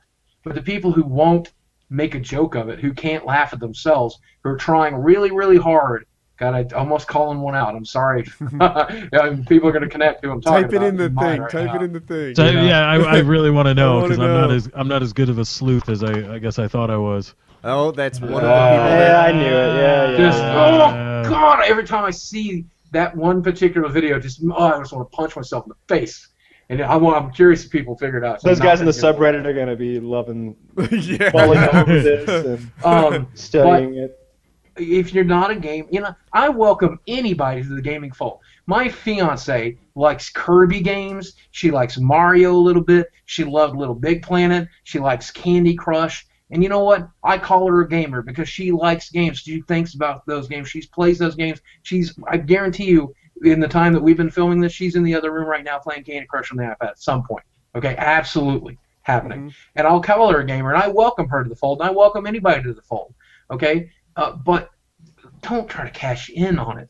We're not putting my wife in front of the camera saying, "Hey, suck it, Candy Crush, so we can make fun of you." That pisses me off. Candy Crush isn't a game anyway; it's an addiction. It really is. We started it. We were like just before New York. We uninstalled it from the iPad, and then it got reinstalled recently because I was like, let's try it again. Oh, it's the worst decision we ever made. We're stuck on the same level for literally a month. What level are you on? I don't know. I'm not sure the number. It's like 3. I think it's 325. Oh, actually. Yeah, you're up there. Okay. Yeah, I think it's 325, and it's basically one with those stupid little spinners that spit out like the black licorice, and it's like a fruit to the bottom thing, and there's chocolate, and it just won't spit out the fucking fruit. It will just give me the fruit. I can't Get the fruit out if you won't release the fruit. Yes, the fruit on the bottom with the chocolate trick. Do you pay money into it when you get He's frustrated? a real gamer. Is anyone else doubting this at this point? Nope. He sounds No. like he's a gamer to me. All the man wants is his goddamn fruit. You better give it to him, Candy Crush. How much money have you spent on Candy Crush? At the beginning, you got a couple bombs. We got to a level. I think it was like 12. Then we were like, well, let's see what these. You can buy little bombs or whatever. And we tried that. So we spent $1 there, and then I refused to spend money past that. Even though I made a Francis Rage video, in which we pretended I spent $400 on Candy Crush or whatever. But then I got tired of spamming my friends about unlocking the next set of levels. So I made the agreement with myself. I will buy the next set of levels every time I complete a set. I'll give them that $1, and so now we're up to $5. I've got you beat. Don't you have like $3.25? Don't you? How you up to $5? Well, because for the first 75% we pestered our friends, and then just in the last 4 sets of levels, I decided to spend the $1 per level. So you can't earn the set levels anyway. You I can never either played buy Candy them, Crush. or it's a social game. So you need 5 people to unlock the next set for you, and you through Facebook, and I get tired of pestering my friends. So. I once played Tiny Tower. Are you familiar with this game at all? Yep, I'm actually playing the Star Wars version right now. I hate on that my game. iPad. That It's is a fucking terrible. awful. It's not even a game. It's a job. Yeah. Like there are people. These people have different passions, and you have to put them in the right job. So now you're managing. There's stores that you need to restock things all the time. There's an elevator, and you sit there and just in this pain in the ass fashion take people to the right floor in the tower. And the idea is you build the tower taller and taller and taller. I don't remember if it was $30 or $40, but it's work with me, one of those. And I'm like, you know what? Like, I've got some cash. I'm going to drop this money into this game and bypass all the drudgery in it. So I went straight to a nice tall tower. And I had everything cooking. I had tons of employees. I had shelves that constantly needed restocking. I was like sleeping on a plane, waking up like every 17 minutes, being sure to restock the shelves and allocate my staff and add on to my building. And after a while, I'm like, man, I'm working really hard at this. And I don't like it at all.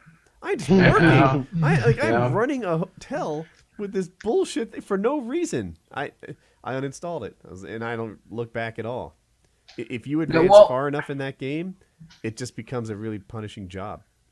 One of the biggest buzzwords right now in gaming is microtransactions. It's something that a lot of people feel passionately about. And Tiny Tower is the perfect example of a game that is ruined by microtransactions. It's artificially long and artificially boring to do these things and accomplish the things you want to accomplish in it, so that you'll bypass it by buying gold. Exactly. Or credits or whatever you call it. And that's the problem, by the way, for the record, with Forza 5. I bought it. Here's a story that I haven't told in full. I went to Walmart with my wife the other night, and I met a guy who recognized me in the video game section. And we talked for a while. He's like, "You got an Xbox One, right? I saw the video." I'm like, "Yeah." And he goes, "Did you buy Forza for it?" I'm like, "No." He's like, "If you want the most beautiful Xbox experience, the one that looks as photorealistic as the Xbox One could put out, you got to try Forza. It's amazing." And I'm like, "Is it T in it, by the way?" I always thought it was Forza. The game, I always thought it was Forza as well, but the game pronounced itself Forza. The voice inside the game says Forza. And so I'm like, that must be, call it whatever the hell you want. I'm going to call it Money Grab, the game. So I'm going to call it. So I took it home, and I'm racing, and I'm having a great time. And I'm like, man, I'm so grateful for that guy at Walmart. And 20 minutes into the game, it looks at me and says, "You're currently earning XP and credits. Would you like to boost your XP and credits?" And I'm like, I guess. I don't know. Sure.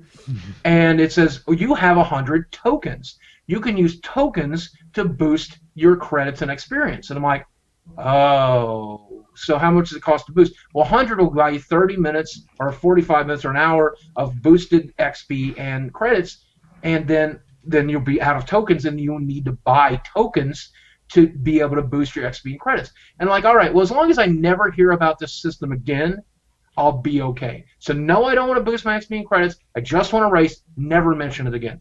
Every race. Do you want to press Y to boost your XP and credits? Do you want to press Y to boost your XP and credits? Did you spend the tokens you had? Oh, no, I kept them. I was like, and I maybe if I did spend them, it'll stop asking me, but I'm pretty sure it's always going to be there. Press Y to boost your XP and tokens. Yeah, it occurred to me that maybe they're doing that because you're negligent in spending your tokens.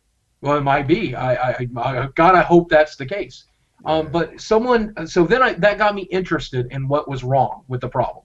And the problem that I discovered is that it takes, if you want to earn every card in the game, which you can do by just playing the game, it's going to run you over 400 hours. One guy estimates 480 hours. But if you boost your XP and credits, that time is drastically decreased.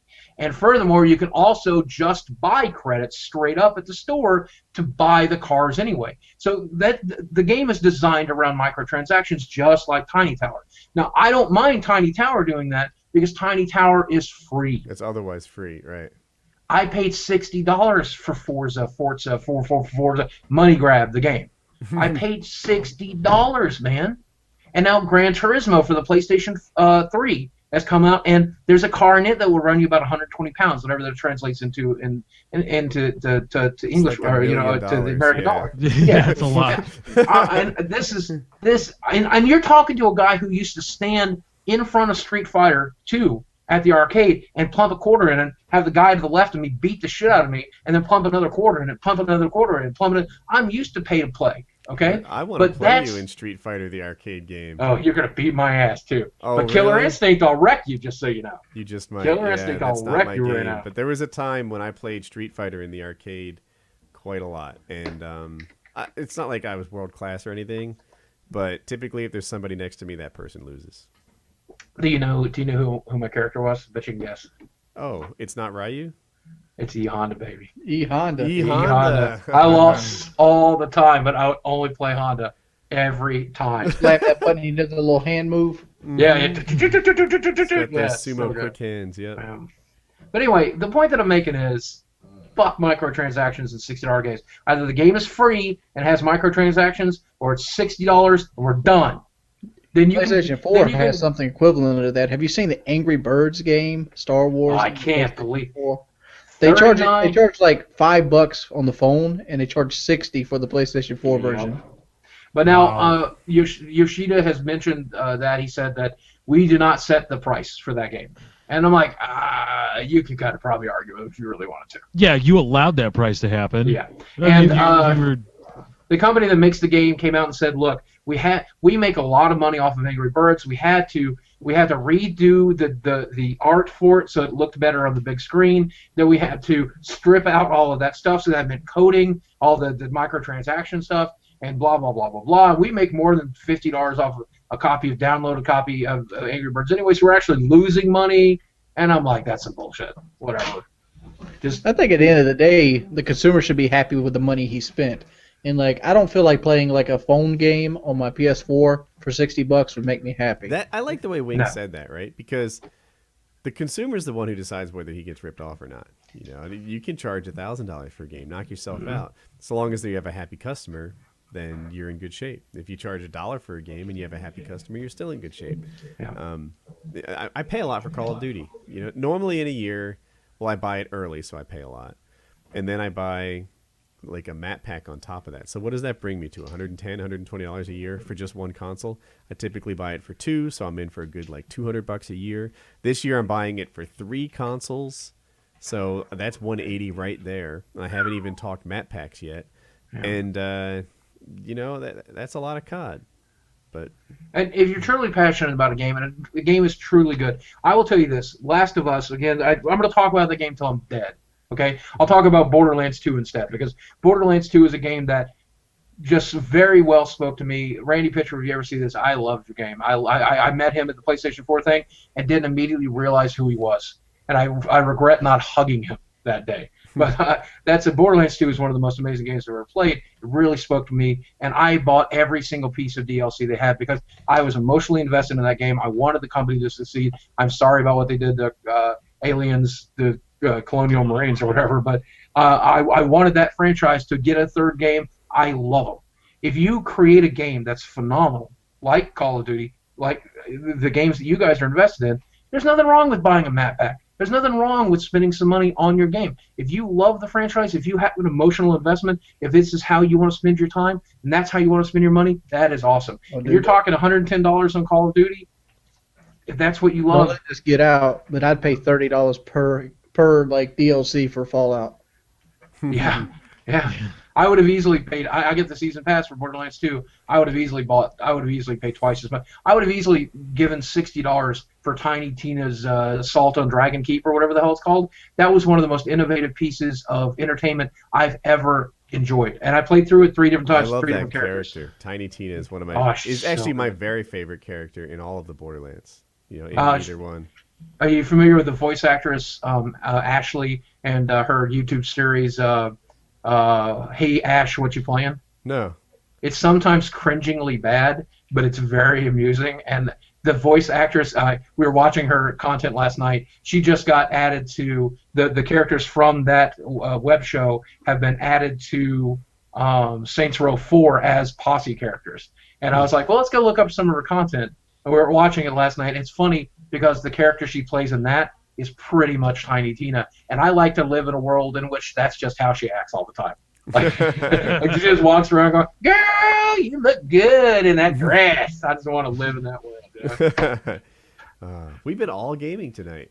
Mm-hmm. Woody, can I? Well, I wanted to ask about. Wanted to ask, poll the host. Is it okay if we do a little YouTube industry talk? A lot of people have been talking about the monetization stuff. I think some people would be interested in it, just in like a breaking the fourth wall kind of thing. But listen to you and your industry jargon. Oh yes, you're talking about how YouTube's going to review monetization. Yeah, and actually, if people are like, oh, industry talk, I don't like it. This could potentially, like, if you like gaming videos, especially, this could really impact a lot of the people that you like to watch. Maybe, perhaps, we'll see. But is that okay? Can we talk about it? Yeah. Do you want to kick it off, or you? Yes. Okay. Sure. I may be wrong on some of the specifics. I think I have most of it. I'm in the ballpark. Okay. So give me that. Again, this is PK. If you want 100% accuracy and facts, you're just from the wrong place. So coming in the new year, YouTube is going to be forcing multi-channel networks, we'll call them MCNs, and we'll get into what multi-channel networks are in a bit. They're going to be asking them to delegate 2 different types of we'll call it authority to YouTube partner channels. And one is affiliate, the other is managed. And think of them as affiliate as bad, managed as good. If you're a managed channel, if you're a partner, you can upload and monetize your video immediately. That means ads play on it as you can monetize it as it's uploaded. And your first view is available to be monetized. Ads can play. If you're an affiliate, your videos, your content, sometimes, maybe, not sure. There's some people say every video, others say it's random. I just got an email from my network that says it's random. But your videos will be subjected to a vetting process from time to time, during which they cannot be monetized. So let's say if your favorite YouTuber uploads a video and they're an affiliate channel, for perhaps the first 2 hours to 48 hours to even a week sometimes, if the algorithm is slow, that YouTuber will not be able to place advertisements on that video. They won't be able to monetize it. It's not an algorithm. It's a human, though. Will it be a human? Okay. I'm told Google is actually staffing up to review videos. Not an algorithm. Well, because of the number of videos that are being uploaded, there's the first line of defense. It's going to be an algorithm that will then pump things up the queue for people that then visibly see, based on keywords, based on upload patterns, based on length of video, based on whatever crazy criteria. So there will be some algorithm in place. Yes. And I will tell you, since I am not with a network, I believe they have beta tested this on my account already. And I think that basically I'm now probably flagged as trusted, because most of the things that I upload is monetized instantly, and if not in the first 30 minutes. Did you guys catch that at first? He said he's flaccid. Was I the only one? Something like that, yeah. I got a question. Yeah, you guys seem to be more knowledgeable than me, because I read the email as soon as I got home. Mm-hmm. Or let's say it takes 48 hours to a week, whatever. Let's say the worst case scenario. Do you still get paid for all the views, or you get paid for the views past? You only get paid for ad impressions. So basically I had a series called Monday Mailbag, and then what this will mean is Monday Mailbag, now visible on Thursday sometime. I can't fucking believe that. And the reason this will impact a lot of people is because if your favorite YouTuber treats YouTube as their primary source of income, which many YouTubers do, and there's not a damn thing wrong with that. Oh, they're money whores if they do such a thing. Right. Do you know somebody that has a job? Do they love that job? No. Well, then they're a fucking money whore. Mommy, daddy like what they do? Oh, well, then guess what? They're money whores too. But, if they want to continue to get monetized, to have all of their views or as many views as possible be monetized, they are either going to have to start scheduled uploading their videos, which the scheduled uploader is hit or miss sometimes, and or just deal with the fact that the only views that will be monetized are the ones that occur 48 hours after. I don't mean to harp on 48 hours, but the views that occur after the vetting process is over, however long that takes. It could be 2 hours. To me, for this to be fair, they should not release the video until they reviewed it. So after they okay it, then they put it for monetization and then upload it to the sub box. It should be your call, right? What they'll probably tell you to do is upload your video as listed as private or unlisted, probably unlisted. And then when the person approves it for monetization, they'll also flip it into whatever. They may create a third category, fourth category for that specifically. That's what they did at YouTube at one time ago. Yes. And one of the things that I think we're missing, that I think all the listeners need to understand, is that a lot of people, most of the, I think everybody but me in this channel, is networked. And networks take a percentage of your income. And one of the largest things that we have been paying them for is instant monetization and protection from copyright strikes when it comes to gameplay. That's what everybody that's in this chat has paid their network for. That's what I'm paying for. And some of you lower-end YouTubers who are just getting started out, you're going to sign contracts that are 50-50 splits or 40-60 splits, where they're taking 50-40% of your income, and you're stuck with that contract you signed for a 3-year contract, by the way. You're stuck with that, giving them 40% of your income for what comes down to not much anymore, because you no longer have instant monetization and you no longer have copyright protection. And why are networks at that point?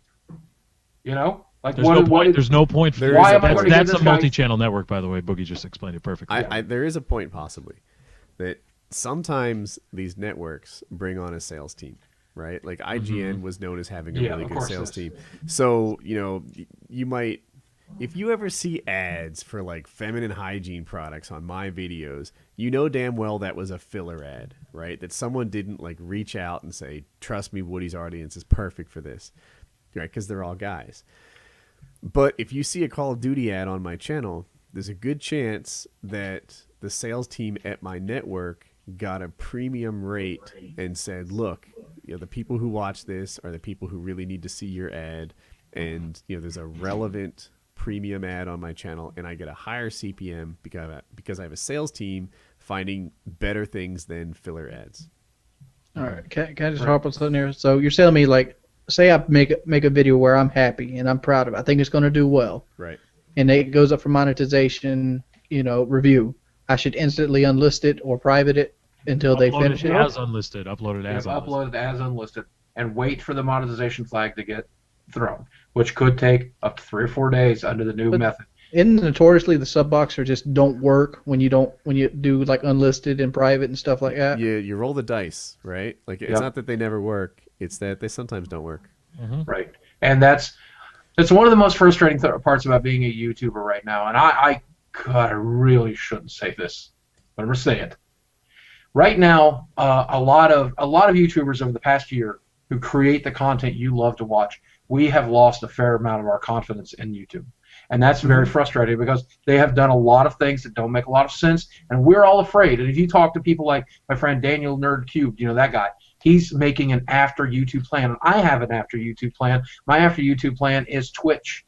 I'm focusing on getting Twitch going every night. That's a very common plan, right? I've been streaming on Twitch for 5 days a night. YouTube has not been friendly to the people that make the videos for YouTube forever. I feel like I want to say take them for granted, but that makes me sound as if I have some sort of, a high sense of self-worth. I guess YouTube feels like the platform is what makes YouTube successful and not the people who have a passion for it. Right. YouTube's no longer on the side of a content creator. No. To me, the fact that they've never monetized mobile was the thing. It's like mobile when I first started was like 10% of views. Now it's like 60% of views.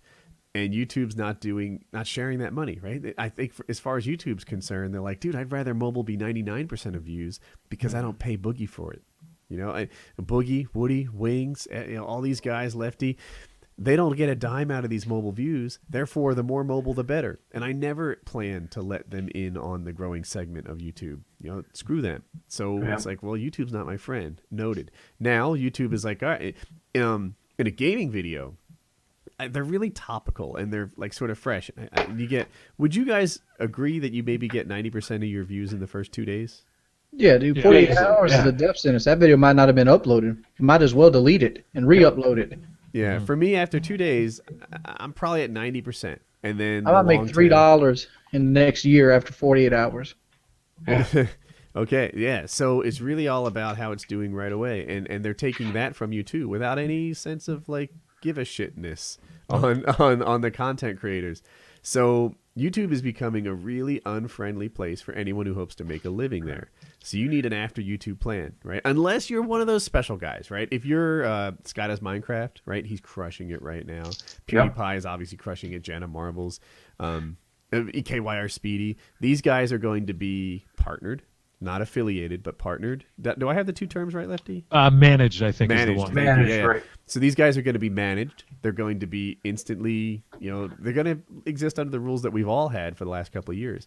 But if you're not a titan like that, YouTube is...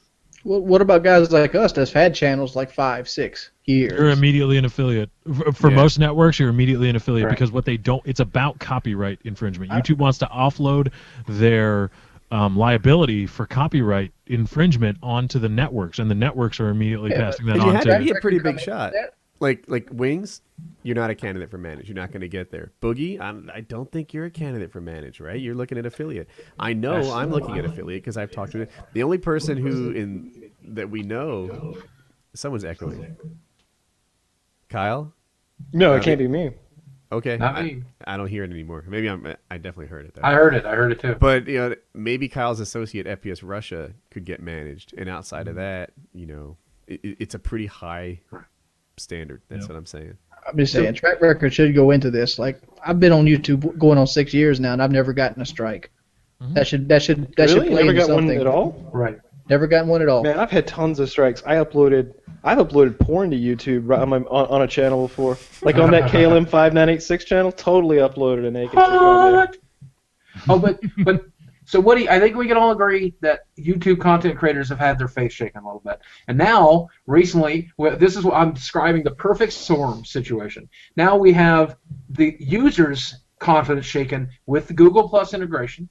And now you and I are talking about this on a live stream, and other YouTubers talking about it. Every YouTuber's talking about it. They're talking about the monetization problems. They're talking about the approval problems. They're talking about network problems. They're talking about Google Plus problems. So not only do you have a scenario where the creators are losing confidence, but the users are losing confidence, and we're all talking about it. Now the third step, this is what I shouldn't say. The third step is when the people buying ads lose confidence. And when that happens, like a house of cards, it will crumble. Like a building made of sand, it will crumble. And that's it. Game over for you and me. We're not paying our mortgage anymore. And that's what I'm terrified of. If they keep shaking the tree like this, the leaves will fall. And I think that's not happening right away. And Boogie, I see your trajectory. I'm thrilled for you. I'm not a hater. I'm a congratulator. But my advice to you is pay off your house, dude.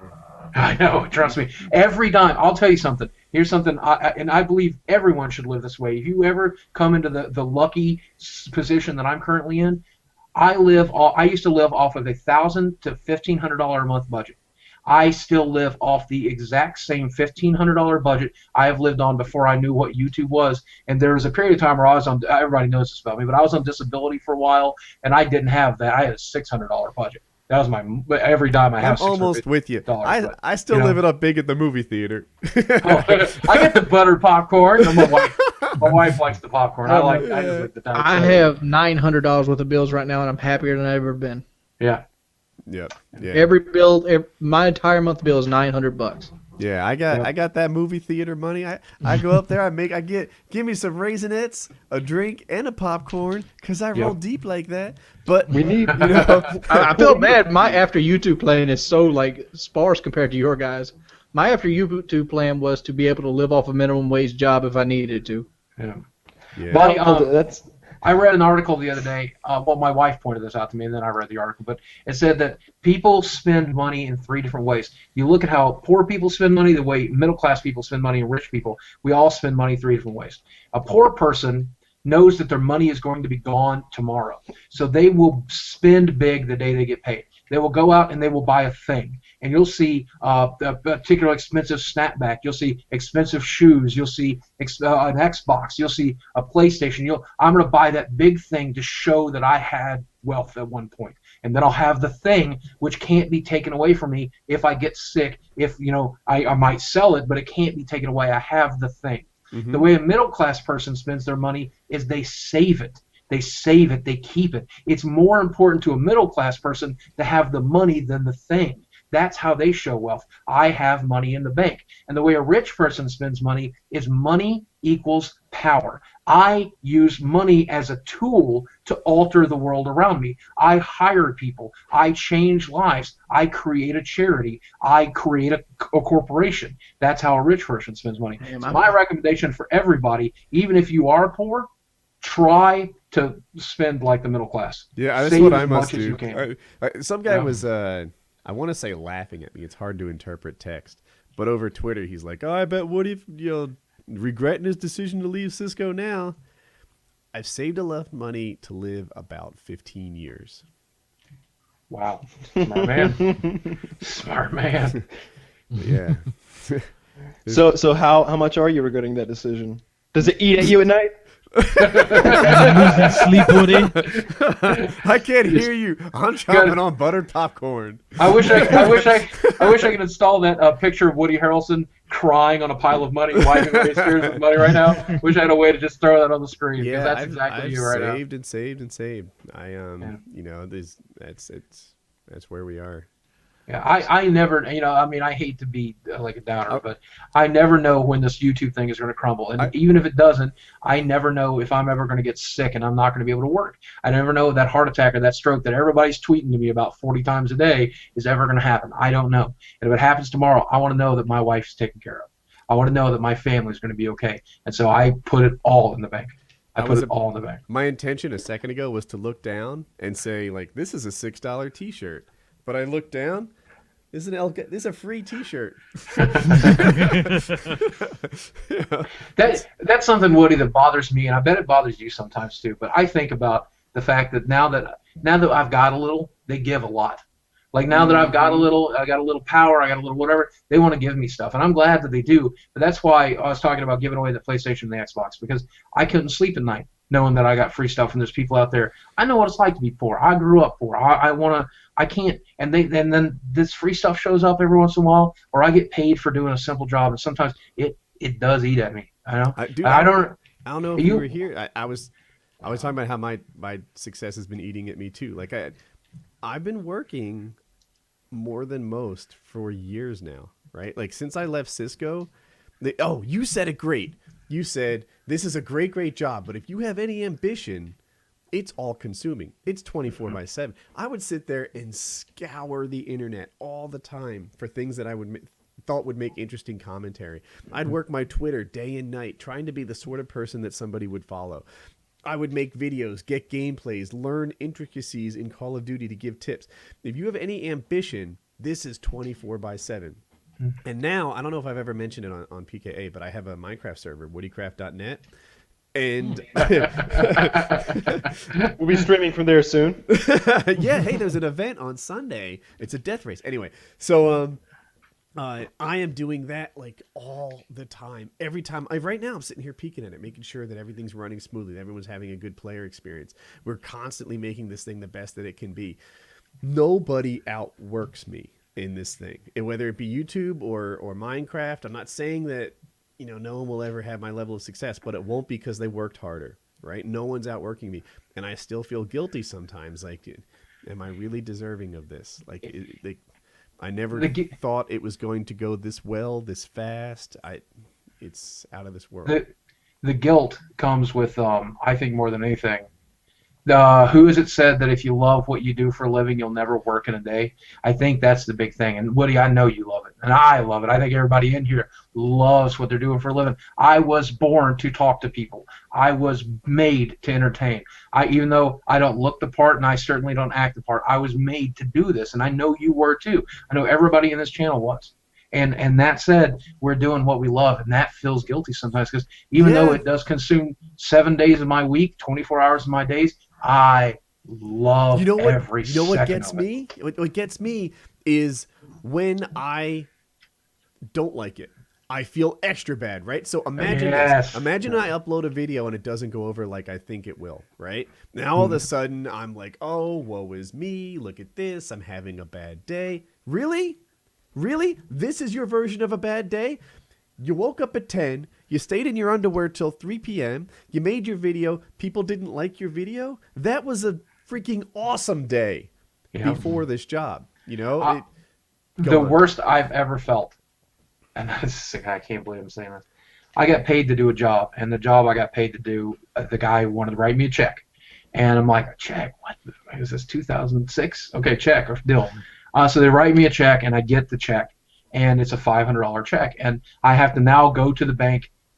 So my wife is working till 6:30 most nights, so it's hard to get to the bank. And we're a one-car family right now because I don't even really like driving. I'm not very good at it. I'm afraid I'll kill somebody. And so I'm like, I've got to arrange for us to go to the bank to deposit this check, and that's going to be a slight pain in the ass. And I'm like, I can't believe this guy wrote me a fucking check for $500. It's not even worth going to the bank to cash this $500. And then I immediately went, what the fuck is wrong with you? You just paid for your Christmas presents. You just paid for you and your wife's share of the rent of doing that job. You used to live off that $500 check. I'm like, what the fuck is wrong with me? Dude. And I'm like, I promised myself right then and there, I will never be that guy. I will never be that guy. Good for you, because I'm that human guy. Nature, I went to the bank today. The check was $3,741. Took me 3 weeks to get around the deposit. God, I want to earn Woody money. Damn. They can pile up sometimes. All right. So part of my problem is I don't like the bank.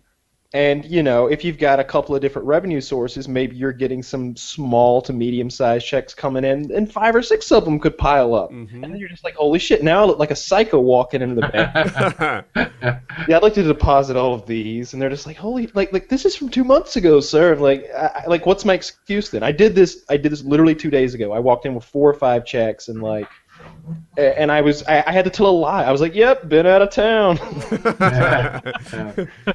I couldn't be like, I just couldn't get around to Well, you see, I was volunteering in Africa. But let me comment on Boogie's, but what you guys are describing is human nature. If you do something long enough, you eventually get that feeling in your heart that, like, man, this again? Yeah. Yeah, but then you step back and realize, like, dude, you're lucky. You feel very lucky. You know, it's not that it's completely unearned, right? I don't think lucky means unearned, right? There are professional athletes and actors who are lucky to be where they are, but also worked really hard to maximize their odds. And I think that happens on YouTube too. There's a bit of luck, but certainly, you know, there's a huge amount of luck. I watched the guy's videos the other day, and I forgot the username, but like he made videos that made mine look like shit, and I'm like, why am I bigger than this dude? I look at 5,000 subs. I look at some of my favorite. Can I just name some people that I love that only people should look stuff? At? Yeah. Dan Bull is have you ever seen his raps? He does video game related raps, and he's dedicated to making. I swear to God, he said this the other day. He's going to make a rap song for every video game ever created if he can possibly do it in his lifetime. And they are all phenomenal. This stuff, I would rather listen to him than I would Eminem. His Skyrim rap is phenomenal. Have you ever? His best one is the Skyrim epic rap. It's the one that made him. So, but you're telling me about the audio. What does he do for video? He tends to use gameplay. Okay. So he's being affected by all this stuff too. I haven't talked to him about it, but I'm worried about it too. But of course, he's gotten in good with some of the companies, so he's got direct permission letters just like I do and stuff. But he will slice up his own video. Sometimes when he's writing a more personal rap, clearly he's on film and he'll do that kind of stuff. But when it's a video game, he'll splice footage from their release trailers and things like that, rebuild them or recreate them to time to the music. He's an artist. He's an artist. and I watch him work every day, and I think to myself, why do I even try? Because nothing I ever make is going to look as good as one of his worst videos. Or this other guy who I did a collab with, Oliver H24. I watch his content and I laugh and laugh and laugh until I can't stand it. And he's much funnier than I'll ever be. And I think to myself, why me and why not these guys? You know? Yeah, it's funny. Like, so we were talking about a related topic before the show, and it was, why me comes to mind. And I also asked myself, why am I watching this, right? What the conversation was, Peter, the cameras weren't rolling at the time. How I Met Your Mother, it's a great TV show. I really like it. What was the Supernatural, right? I've been watching that lately on Netflix. Can I interject this one real quick? How I Met Your Mother, you are now aware that every single episode of How I Met Your Mother has a fat joke in it. Okay, go. Now aware. Wow, I did not know. Yeah, it's at least 95% ratio that Barney would be like, well, at least she's not fat, and then that's the joke. That's just the joke. But okay, go ahead. I had no idea. But there's, production value, script writers, professional actors. They're like, it seems like if there was any kind of way to measure quality, it would trump things like a Twitch stream every day and twice on Sunday. Like it's tremendously better. Yet I often find myself thinking, what's going on Twitch right now? I want to see this guy. I want to see something real. I want to see something live. So why you? I don't know. There's a way to connect to you in a way. Maybe that's why Housewives of Houston is bigger than Supernatural. Yeah. So the guy that makes, I'll be 10 seconds. The guy that makes that rap song, he might make amazing stuff. I don't really connect to Devin Supertramp when I watch his videos because he's kind of a behind the scenes person, but I have to see everyone that comes out. So there's definitely a place for that. But there's also a place for the guy like you who, you really watch him because you want to say like, I wonder what he's up to today. I like Boogie. What's Boogie doing?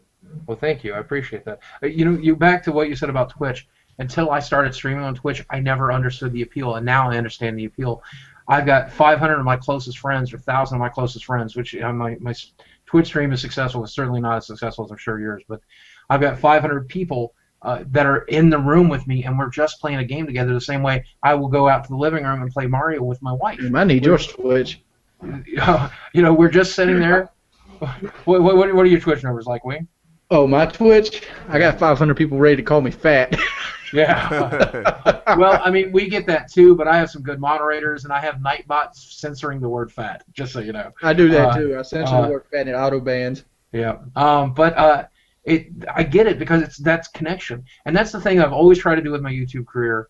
And I say use that term lightly because I think it's a silly word, sort of. But in the content I've tried to create, I wanted opportunities. YouTube. I prefer to say as a YouTube mega superstar. As God of YouTube, I decree. Boogie, aren't you getting your golden button late here in a minute? I don't know. In fact, I'll be honest with you, I wrote my YouTube rep, who, by the way, John, if you're watching this, I'm sorry. But it's not exactly what I'd like to call very conversive or, I don't know, I'm not going to be mean. But I wrote him, and he sent me a link to the FAQ. That was his answer. And he's like, oh, here's the FAQ for that. And so I don't know if I'm getting it or not. Did you properly register? Do what? Did you properly register? Like, I don't know. I really didn't. Okay. I don't know. Then I think you didn't. You need to go through your email. I did get the 100,000 of reward, so I should get the million, right? You've got to fill out a separate thing for both ones. Yeah. Oh, okay. I didn't fill out anything for the 100,000 one. Well, was I supposed to get a letter or something that tells me what to fill out? I didn't get a letter. You know what? Here's what I did. I thought that it was gone and it was down, and the play button. For all the YouTube silliness, it really means something to me. It does. I want it so bad. Woody, I can't help but notice that yours is back behind your shoulder there. Yeah. Sitting on the ground. Oh, I haven't mounted it yet, but I swear to you what I'm telling you is true from the heart. Yeah, that looked like you took it out of the box. No, no, that's what it comes in. So thing, as much as I made fun of him right there, mine's sitting on the floor too because it weighs 45 fucking pounds. Yeah, that thing is something. Let me tell you something. It's not like hanging a picture. You need special stuff. YouTube, if mine shows up before Christmas, I will film a video of me throwing my Christmas tree on the front lawn and replacing it with that play button. Just so you know. Like that'll be like literally that fast. when I was growing up. I did extemporaneous speaking. I did a little bit of debate. I did a little bit of one-act play, and I took acting courses in college. And one of the most pivotal moments in my life is this acting. My acting coach, the guy teaching me the class, pulls me aside and goes, Stephen. Most guys your size don't really get leading roles. And like, well, John Candy did. And he goes, John Candy is a bit of an enigma, you know that. And I'm like, okay, well, maybe I could get lucky. And it's like, well, you really don't have the face for it either. And I'm like, oh, okay, where are you going? And he goes, well, you do have a lovely radio voice. Maybe you should consider that. And I'm like, you son of a but it wrecked me, dude. It wrecked me. I finished that class, but I never took another acting class, and I never thought about it again. I've always wanted to be in front of a camera. That's why I felt like I was born to do it. Every Christmas list I ever had camera on it. I want a new camera. I want a video camera. I want a digital camera. I want a camera. There's a camera on my digital list, on my Christmas list this year, and I've always wanted to be in front of it. So this accomplishment's big to me. It's big. So first, the point I was going to make was what you want to do. Send out my Twitter followers helped me. I forget which one it was, but someone saved me. I was like, I can't find this link. I've been Googling, I've been searching, whatever. I can't register for my golden play button. If you guys can find this webpage, I would be so grateful. And they did, and I am. So someone gave me a link, and I went there, and I registered for it, and then it came. So that should tell you what my YouTube rep does for me, by the way, because I wrote him, and he sent me to a fact. He didn't tell me anything about any of that. Hey, Boogie, can I bounce an idea off you for that video if you can get it for Christmas? Yeah, have me. You said you're going to throw the Christmas tree in the front yard. Yeah, that would be funny, but there's a way to go funnier with it. Oh, let's hear it. First off, you do it as Francis. Oh, and you get one of those carts from Walmart, and you hook a chain to the Christmas tree and drag it out into the yard. Then light it on fire. That would if you use it like a farm tractor, but it was one of those scooters. But I had something else to say. Oh, it was how to get the channel, the play button, and then the hate thing, right? Remember the coach tore you down and it wasn't your thing. Yeah. Don't you kind of wish you were built by those people who were actually motivated by hate? Right? To me, hate tears me down, and then I build myself back up. It's like, all right, I'm not going to let them define me. I'm going to, resist against it. But there are people who are literally motivated by hate, who are like, bring it. Oh, please. I love it when you boo me. When you boo me, I lift harder. When you boo me, I jump higher. And I'm like, I wish I was that guy. When you boo me, it breaks me. I don't want to play anymore. Yeah, when you get boo my me, ball, give me my damn ball. I'm going home. Yeah. You know what? And then it's overnight. Like, you know what? I won't be defeated. Fuck that. Well, but I rarely ever get to give you any advice, but I'll tell you. I got two quotes here for you. The first is the easiest way to avoid criticism is to do nothing and to be nothing. And you've chosen to do and you've chosen to be. And because you've chosen to make a difference, of course people are going to criticize you, and that's okay. And the second, fuck, I forgot the second quote. It's so good too. But the bottom line is, hate is heavy. Hate is heavy, and it's going to weigh on everybody. But you've got a choice. You can either hold it in your hands, you can hold that big, heavy block in your hands and let it weigh you down, or you can use it as building blocks and stepping stairs and build a life and a career out of it. Use it as a sharpening tool to make yourself a better you. Middle. I hold it in my hands, and then I drop it. Say, you know what? I'm not going to let you picture it as a brick while you're swimming, right? Let it sink. Keep doing your thing. Keep struggling. Keep that swim up. But it never becomes a platform for me. I never say oh, this is awesome. This hate, I flourish in it. It's always, and now I'm at a point where I just immediately drop it. Fuck this. Fuck that. I don't, you can keep your brick. It's not hurting me. Yeah.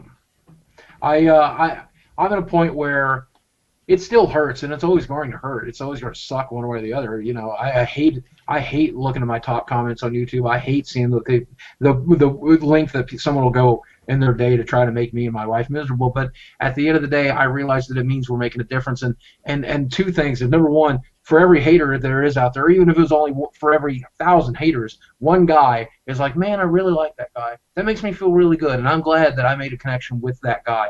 And secondly, if we can convince one guy who's just shitting on everybody in his life because he's a hate-filled cynic, and he sees my tweet, and I say, hey man, it's okay. I understand why you're at. It's cool. Call me fat. It's cool. And maybe I take a little of the piss and vinegar out of his day. I feel good about that. So at the end of the day, I like being a shit magnet. You know, I want you to rain on my parade. At least you're not raining on somebody else's. You know, given at the least choice, you're not. I'd be a love magnet, but if you bring the poo, it's not sticking here. I've been a turd magnet my whole life, man. I'm just used to it. But that's what's so great about the past year, and hopefully the next year. I've gotten so lucky, and I've gotten so much good stuff, and I can't wait. I love being here with you. This is one of my favorite things in the world to do, and I'm so lucky to get to do it, to talk to your audience and to hang out with you guys. Just some of my favorite people. I got a question, but wouldn't it make you feel good that with your newfound success to get an acting role and just be laughing in that coach's face? Oh, God, no. I grew up in a small town, and it's funny. A lot of people there never knew what to make of me because I was so much weirder than that town could handle. It's so different with the family stuff that was going on, all that crap. And I hear from people back home every once in a while, and the things they say are shocking because I know some of these people did believe me. Like Matt Whiteneck, if you're watching this, and you're not, but if you were, I knew you believed in me, and I'm glad that you did. And when he saw that I was in New York today, he said some of the nicest things in the world. And some of these people didn't believe. They thought I should just be put out of my misery, should have been put down like a dog. And now they're writing me on Facebook like, oh, it's so good to see you make so good after all the rough beginning. You don't give a shit. You didn't give a shit then. I don't see why you give a shit now. Just shut up. Sit down. Yeah. And here's the thing, and this is outside of YouTube thing. Be nice to people whether they're doing well or not. I remember I was working at a company called QAD. This is before Cisco, so call this like 1997. And this guy got hired at Cisco for a high-level job, like it's an executive something. We'll call him the CIO, right? The Chief Information Officer. I forget what he was. And everyone's like, "Wow, so this is the new guy. You know, this guy is a winner. He's our new boss. He's the boss of everybody here." And what he said was, you know what? Be nice. He's like, yeah, I just got hired. It's a great job. I'm totally thrilled to be here. But nobody's career goes straight up, right? Everybody's career has ups and downs. And he said, I will tell you, if you're not nice to people who are sinking, just wait till it's your turn. Just wait until you get fired from your job. There will be a line of people looking to put you down. And, I'm glad that, I didn't sit there and rip on every YouTuber along the way. There were people I passed, as I grew in subs. And you didn't see me making videos devoted to, look at this guy, I just got bigger. Look at that guy, I just got bigger. I just, in the privacy of my own home, tip my hat to the people who laid the groundwork for me and, keep going. I do an impression of PewDiePie on my Twitch stream every once in a while, and it's exactly what you'd expect. I'll play whatever game I'm playing, and they're like, I'll play Hearthstone, and they drop the chill one Yeti, and I'm like, ah! It's what you'd expect. Mm-hmm. And I do that not because I dislike PewDiePie, because I have respect for him and his success. And I watched some of his more personal content, and I actually connect with the guy. I'd love to shake his hand one day. I think. It's fun to hate on him because he's successful, and everybody, some of his content does appeal to the lowest common denominator, and he knows what he's doing, so he does appeal. He does make videos like that, but I don't know. I'm never gonna hate that guy because I can't hate that guy. Like I would hate Hitler, but I'm not gonna hate PewDiePie. I don't have any hate in my heart for PewDiePie. I can't even comprehend that. The only guys I really look down on YouTube are the ones who hate the others, right? That's the one. There's this one guy, he uploads videos about Colin jerking off dogs. He keeps retweeting, like if anyone leaves a negative comment on his channel, he'll like screen cap it and tweet it out, and it's about my son. Yeah. And like that person, I have very little respect for. Like I'm waiting for his fall. I can't wait. I'm gonna sit there and smile and relish in the day when he's on the way down. I really don't pay any attention to him. What happens is people will tell me about his antics, and then they get noticed. But and then I'm like, oh, cool story, bro. I'm glad we kept that guy busy for a while because I've got people like that on my Twitter and stuff like that. I'm like, oh, cool. As long as they're wasting their time on us, because I'm practically bulletproof. I mean, the harder you push me down, the harder I'm going to fight to get up. So, waste your time on me. That's great. Tweet pictures of me. I don't, whatever. But like you said, the problem is they think they're big. They think they're big. Like, I'm so big. I'm really getting that guy's attention. You're one of like 100 people trying to do that, dude. And you are a member of a very small course that doesn't really mean anything. Yeah, I ain't got much to say here. I read into hate way too much. Yeah. Well, rise above it, brother. Because, I mean, at the end of the day, everybody gets hate. It doesn't matter whether you're making YouTube videos or whether or not you're answering orders at McDonald's. Everybody gets hate. Everybody gets hated doing on. something gets hate. Yeah. All you got to do is do nothing. Yeah. Be nothing, do nothing, say nothing. That's the only way to avoid criticism. And, Sorry, Lefty. a whole new topic? I got a topic I wanted to talk about. Okay. All right. This kind of ties into, like, remember when you said the Xbox One, this isn't gaming, by the way, but it's a segue. The Xbox One was going to be ready for 4K resolution here in 3 years, and 3 years is a long way away. How about prison systems? As it sits right now, we're sitting on a judicial system that pretty much was designed back in the 1900s, where if you do a certain crime, you get some astronomical amount of years, 25 plus for certain crimes. But a year now, in my book, has a lot more weight on it than a year did in 1920. If you did 10 years in 1920, you still had a life. You do 10 years in 2013, you've missed a huge chunk of advancement. Do you think our prison system should reflect how much weight a year has? No. The life expectancies are much longer now. It's the opposite of that. That you may not get as much enjoyment out of it. Right. I think what you're trying to say is like life is more fun now, and it's a lot easier. No, I'm not saying at all. Like, think about it, Kyle. Say you went to prison in 2000 and you got out this year. You did a 13-year stint. What did I do? I don't care. You got to make up imaginary. That is pretty relevant. It's very relevant. I'll tell you what you did. 3 bar fights. 3 bar fights, all violent crimes, 3 strikes, you're out. 13 years. Go. And you missed the iPhone. You missed cell phones. You missed the PS3. The PS4s just came out.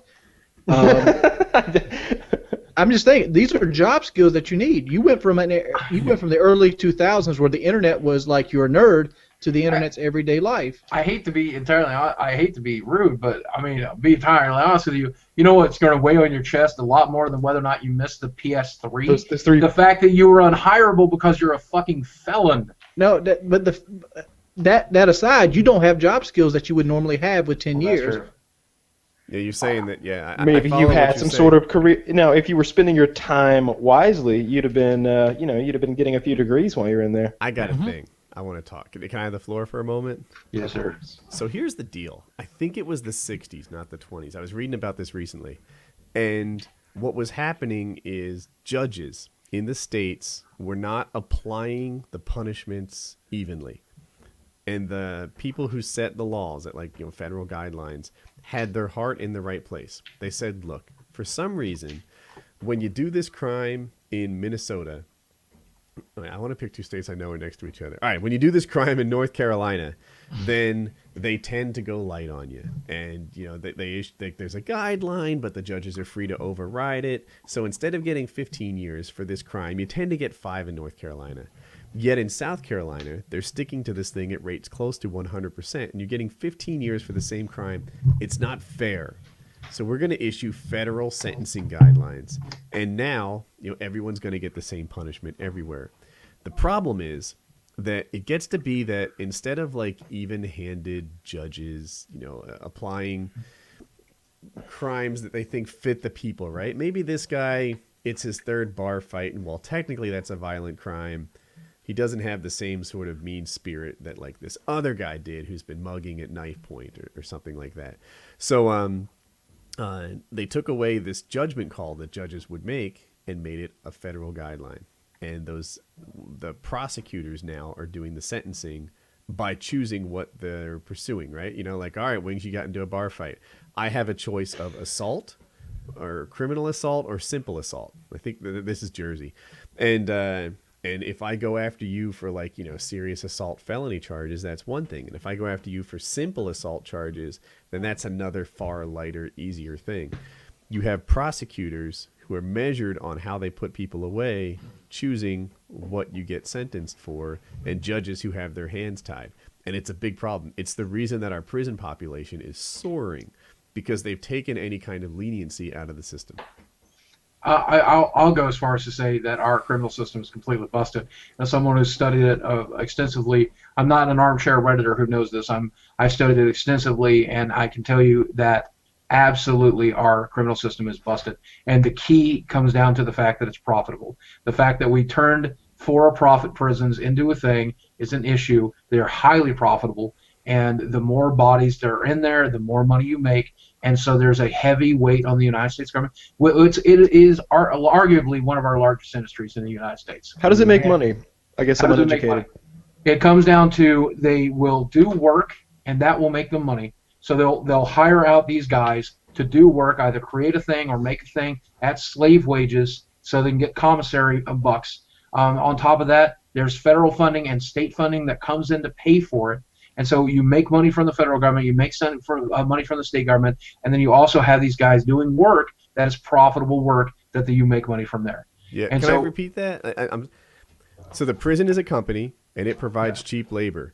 Yes. It gets paid for every person it houses through your taxes, and it gets paid for the work it does by cheap labor. Right. So we came up with a system of unfairly incarcerating people for frivolous crap. And what it basically comes down to is the cure for this disease that is destroying America, or depending on who you are, if you're a true capitalist, you'll say is embolstering America, because it's one of the very few successful industries we have. Well, but that said, you stop arresting people for frivolous crime. Now, I've smoked weed never in my life. I have used it once as a consumable, and I used it once in college. I smoked it once, and I don't have the lungs for that with my asthma and everything else. So I do not enjoy either experience, and I will never use it again. And if it becomes legal tomorrow across this great country of ours, I will still choose not to partake in it, and I'll probably still not spend a lot of time with people that are using it at the time. I'll still, not devalue a person. I just don't necessarily want to be around it. I don't like the smell, don't like it that much. But that said, we really need to stop making that a felony. Are you kidding me? Are you kidding me? I think we should all sit down and think about some crimes and think about the correct punishments for them. What about trespassing? That can be a felony. That's stupid. Yeah, no, it's not. A felony trespass? Isn't that a thing? Yeah, there's different. It is. There's different levels. There's felony trespassing. You come to my house and I told you not to come. You're lucky if you get away with trespassing. Count your blessings, asshole. Told you not to come. But like, for example, like if you're on government property and they tell you to leave and you don't, you get hit with felony trespassing. Yeah. Okay, the first crime we are going to assign a mandatory minimum for is trespassing at Kyle's house. 27 years. So we're talking about something. Time served because you're pissing your pants. And this isn't like your neighbor coming to get a frisbee. This is like, snooping around because you're fucking with me and you've been warned not to come. Mm-hmm. Wait, what do you get for that? 30 days. Yeah, but most first offense, 30 days around here, Kyle, usually happens hunting be a people's little hard. land that they don't want you to. 7 days. I think if you spend 7 days in jail for coming when you weren't supposed to, you've learned your lesson. Oh, and the 3 strikes policy. That's the other huge glaring error in our criminal justice system. It's absolutely bizarre that we have a 3 strikes policy. The first time I heard it, it sounded brilliant. Now that I've seen it and we've experienced it for a while, we're like, oh, it turns out we need to have some sort of judgment applied here and not an algorithm. Yeah. We love baseball analogies so much in this country, we'll ruin lives over them. Are you kidding me? I want my 9 innings. What is this shit? First off, with trespassing, I think there never in any indication should it be a felony.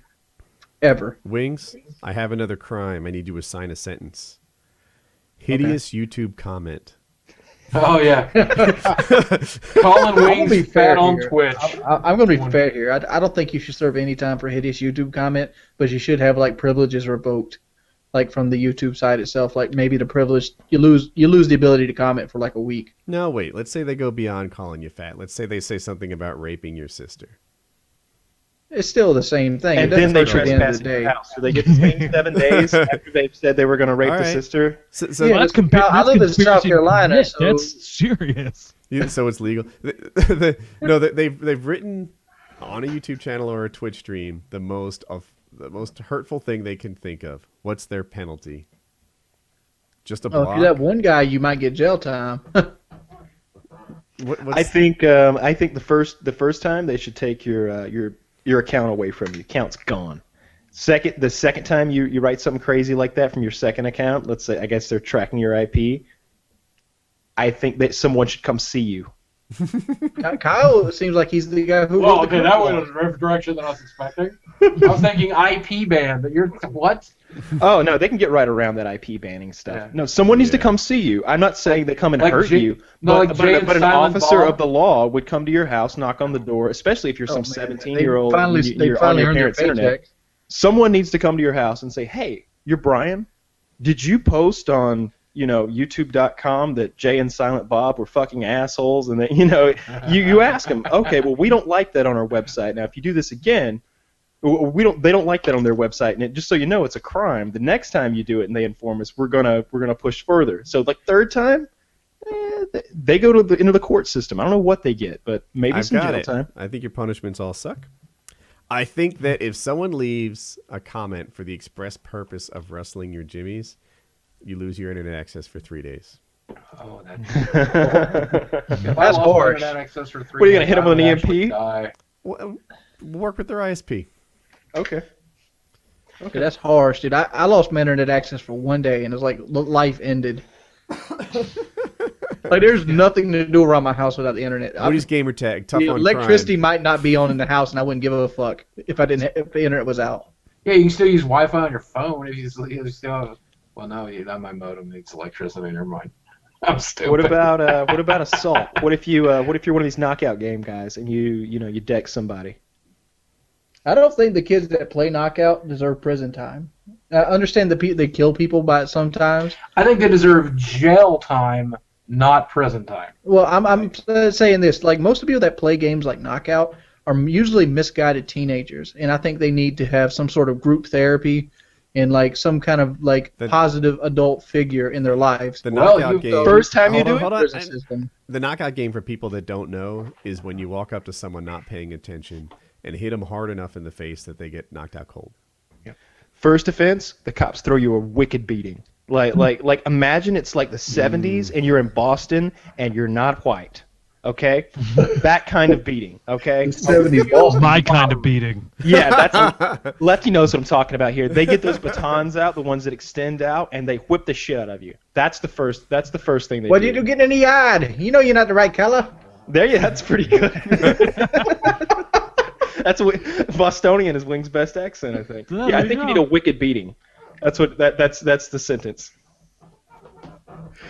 I like I this. don't know. I feel like a group therapy with a positive adult would give them much more greater. And you know what? Wings, goddammit, you're off the panel. You're no longer a judge. I like the idea of like the victims having some role in the punishment in many cases.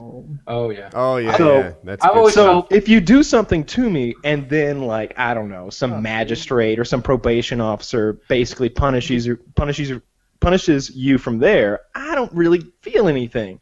But if they Alright. said, okay, Kyle, he's going too trespassed soft. twice now. Here's your club. You know, they let me. Oh, and let you me should be handle able to this. delegate that as well. Like let's say that for example someone does something to Colin. You know, Lozon, can you hook me up here? I'd like you to play a role in the beating of this guy. Do you guys know who Larry Flint is, by Yeah. chance? Yeah, the hustler guy. I'm a big All right, fan for of the- his work. Yeah, for the people who don't know, Larry Flint is a guy who published a magazine called Hustler Magazine, and it was on the forefront during the 70s and 80s of showing as a nudie magazine. And they were the first to show like full frontal beaver shots and like actual spread vaginas and stuff like that. So can I say that on your podcast? Yeah, Oh, pussy, yeah. pussy was everywhere. So anyway, He Dripping. got shot by a Christian extremist. God, I'm going to catch backlash for even putting those two words together. But he got shot by a Christian extremist who was attempting to kill him. And it did not kill him, it paralyzed him instead.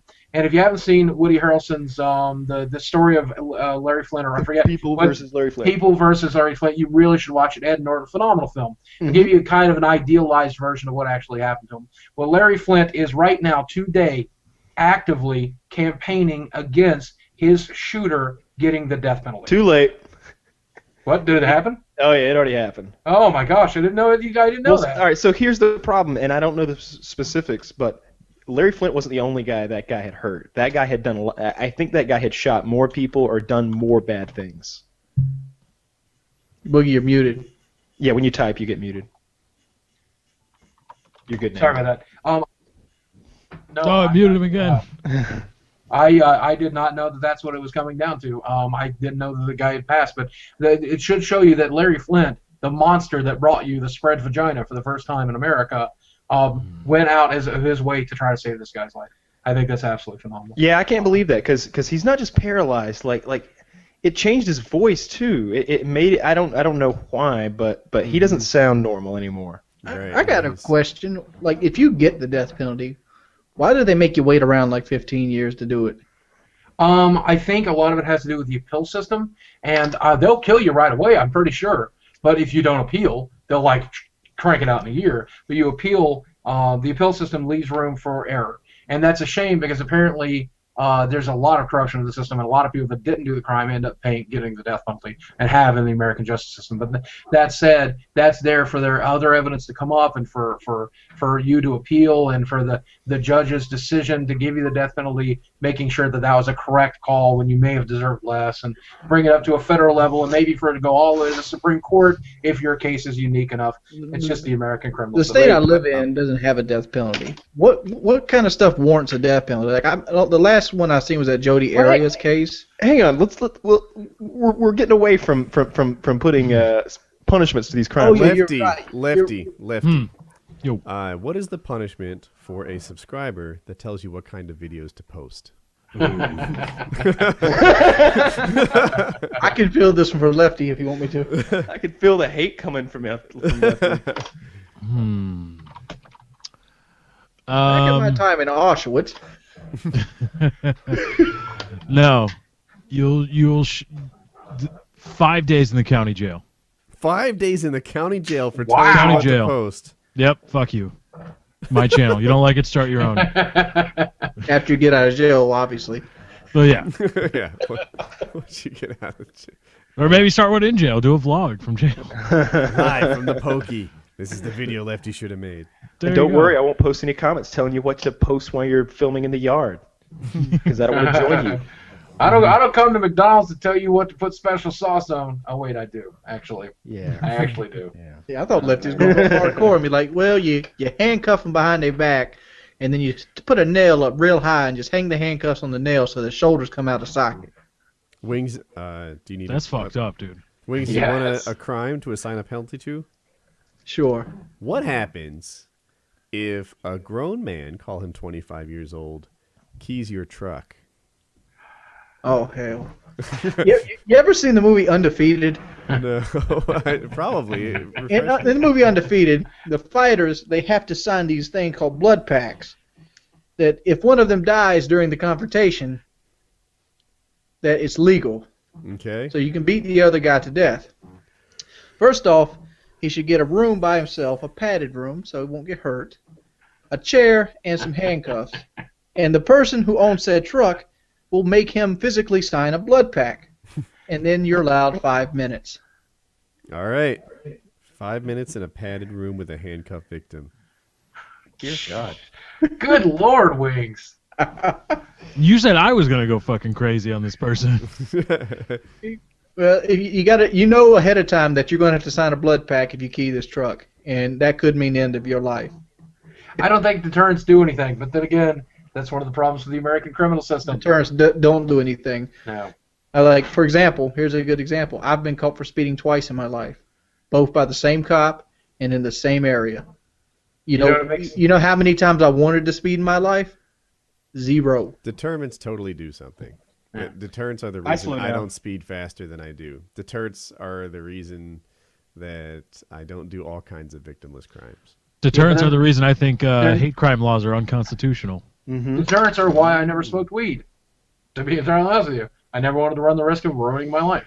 Yeah, Over they and say over, deterrents don't do anything, and I suppose that's true with a certain group that doesn't really think ahead. But there's a whole lot of people that do and say, you know what, the pros don't outweigh the cons. Yeah, but you. I look Okay. at a deterrent like a lock. Like they say, a lock only keeps an honest man out, and that's pretty much the truth. Right, that's exactly right. That's what I was about to say. It does not keep a desperate man out, and it does not keep an uneducated person out who's unaware of what those rules are. So a person who is desperate for food is going to break into your house looking for it. A person who's desperate for wealth is going to, and a person who is ignorant of the fact that breaking into your house could get him 5 to 10 years is also going to break into it. So that's the problem. You're taking too many assumptions. And but a desperate or dishonest person does not care about deterrence. But yes, Woody, you're a good guy, so of course you don't do stuff like that because Let me ask you a question. Kyle, I have a crime for you. Let's hear it. Person's running God mode in Call of Duty 4. Oh,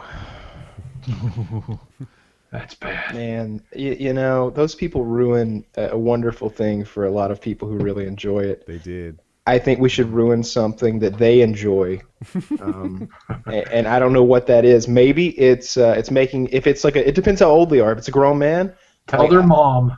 we make him impotent for a month. Like that would be a fun punishment to do like an adult male. But if it's some little kid, he honestly needs a spanking, dude. And What I if mean you just a shaved his real. eyebrows and sent him to school? How about this, Kyle? Step your game up. Make him bust his own Xbox. Like literally give him a hammer. His punishment. He has No, to I'll destroy bust it. Nah, let me smash that That's a motherfucker. Yeah, service no, Kyle offers. yeah, I'll smash that motherfucker to pieces. I've Yeah, seen let- him do it. You don't like Yeah, it? totally. I'm good at this. Something bad should happen in his world. Something he loves should be taken away. Like maybe his mother or a close. Oh my God! I don't know, Taking his Kyle. mom away. You're taking away the effect here. Like when I'm really pissed off with somebody playing bad on my team, I make them delete me. Like Yeah, I know. I've seen you do that, and it's disgusting when you do that. I've heard him have these talks with his teammates. I warned you. Now we've lost. Delete yourself. Just delete yourself. Everybody delete yourselves. Everybody's gone. No more friends ever. I'll find new friends. You can be replaced. And I'm just in the other room. Wow, like, Wings, that's "Oh, dear hardcore, God." man. That's hardcore. He's like nobody. Nobody's irreplaceable. I can get another 5 guys in here in a heartbeat. You're shaming people publicly, and then you're making people shame themselves Yeah. at the same time. Yeah, it's a little bit kinky, right? Yeah. That's messed up, man. Do we need a new Yes. topic? Sure. I feel instantly. Wait a second. Hold on. Before you go, Woody, I have one for you. Oh. Okay. What if somebody trespasses onto your property, then keys your Xbox while on God mode, then post a dirty YouTube comment about it? Let me think this through. This guy's clearly been on some kind of rampage. And then chargebacks on WoodyCraft.net. Well, I guess he's a thief and a vandal, and we're talking about 90 days in jail. Something You like got that. a little bit Good in to there know, too. Good Yeah. to know. There's some real crime going on there. That You know, guy's, I feel that like in guy's the old a sick days- individual. I feel like in the old days, like crimes, if you committed a crime, it wasn't a big deal. It's like, where you been? I got caught doing this. Had to do 30 days. Yeah, I've done that before. Now it's like if you get caught, it's like one strike and you're out. Yeah. It's over. You're I got a evicted question from before we public get to society, crimes, or Yeah. not public. You're like, yeah, when I was 22, I stole $800 out of a cash register. Now I'm 40 and I can't get a job. Yeah. polite. That's You know I'm what? You know what the problem with a lot of that is that people have arrest record, or they don't have arrest records expunged because that's really hard to do. But they have criminal records expunged. They have charges like expunged from their records, and so why that really screws a lot of people is because they get some bullshit charge, and they get arrested and they get charged with a crime, and the crime gets dropped, or they plead to something else and they pay a fine and go on about their business, but it always is on their record that they got arrested for this thing and charged with this crime, and so they try to have it removed. But forever there will always be outside of just really, really special circumstances, there will always be that record that you got arrested on this day. And then when you go to apply to a job after that, they do a background check, and then they find your arrest record, and they say, well, you were arrested. And then they look to see, well, what was he charged with? What happened with that thing? Blah, blah, blah, blah, blah. And it just, there's nothing there. And so I think in most jurisdictions, you actually get your file. If you have it expunged, you actually get the physical paper that all that is recorded on. And so it's up to you to explain to the prospective employer or admission to college, whatever, like, oh, that arrest was bullshit. Here is this file that I've had in my possession the entire time. Believe this, and not the fact that it was expunged from my record, and you should believe that I did horrible things that I had to have expunged. I like to take it a step further, and that's all a project living in the information age, so that stuff's easy to track. What about the fact that we all say and do stupid shit on the internet now, and it's all trackable, it's all traceable? I don't think I've ever said anything stupid. I mean, you're talking about you, I think. Oh, you mean on the internet? No, I've never said anything dumb. No. I'm always Can you imagine, like, when the president of the presidential candidate for the Democrat or Republican Party 40 years from now is like getting vetted, and they're gonna be like, didn't you once say smoke weed every day on Twitter? You know, like, that's going to happen. That's actually going to happen. All these traces and track. So the information age, that's why that stuff happens, and it's just going to get worse. I wish people all this knew stupid stuff we've done. That when their online persona revolves around weed, it makes them look stupid. And it really. There's a guy on Skype. Let me make sure I get his name perfect. He wants to be my friend. Yeah, here he is. His name is Nigger420. We're not going to be friends. Lefty's like, hell no. I was about to be like, Woody, why wouldn't you add me on Skype, bro? He's from Tuscaloosa, Alabama. And yeah, he's like, something freeze on. What is this? Hey, Woody, add me while you're there, by the way. Oh, did I not add you for real? He didn't have me, by the way. Dick. I'm the N-word 420. I'm N-word 420. Yeah, damn, there you go. I was looking for you, and I don't see you in my recents. That's normally where you'd be. Yeah, well, does it use your S name? Here, add me. How widely known your real name is? Boom. Steven, everybody knows. Yay. Okay. I'm so cool. So I have a question for the general panel. I think there will actually be some differing opinions here. On Thursday, there was a large walkout in the United States across a large place. Fast food workers staged a lot of fast, not all of them, staged a one-day strike, demanding higher wages. And their price point was $15 an hour. That's insane. Roughly double what they make now, right? Yeah. Roughly double. And for people who don't know this math, super easy. You take the number, you multiply it by 2,000, and it turns into an annual wage, which kind of makes sense to me. So they're currently making $15,000 a year, and they'd like to make $30,000 a year. That's really good for fast food. No. What they think is that they want to make that, but what's going to happen is that the person who is worth $15 an hour and replaces them is going to make $30,000 a year. That's the thing. That's the counter. Like, look, you make minimum wage now. The moment this becomes a $15 an hour job, you will be replaced with someone who's competent, someone who speaks the king's English. You'll be replaced by someone who did better in school than you. You'll be replaced by somebody older than you, someone who never misses a shift, because the waves are up or whatever it is that's preventing you. People will start taking the job seriously, and that'll be a thing. So that's one argument that people use, and it's good, right? Like Trashmen, for example. If Trashmen made minimum wage, my trash should be at the curb right now. They'd have a super hard time to get people to do that job really well. But instead, Trashmen get paid really well. So even though the job doesn't require a ton of education, it's a competitive position because it pays well. And that'll happen. But isn't this a cry for more, just generally speaking, of a really significant increase in the minimum wage? Because, I think people tend to get hung up on the nominal numbers, on $15 an hour or $30,000 a year, and don't really understand. Well, how much does really $30,000 buy today? How much today, right now, for 30 G's? If I made $30,000 could you live on that? I would be sad. Literally. And so, but to Can't me, even get a it's nice more boat. about Or hire Filipinos to clean it and live in it. I'm just saying, 30 grand will buy shit. Like, let's Well, take they'll buy things, but live on it. What they want is a living wage. They don't want Benzos. They don't want Rolexes, which a lot of people like. Oh, $15. Why they don't? They want cable TV. That's what they want. They want cable TV and a car that runs. Yep. They want the basic minimum position in America.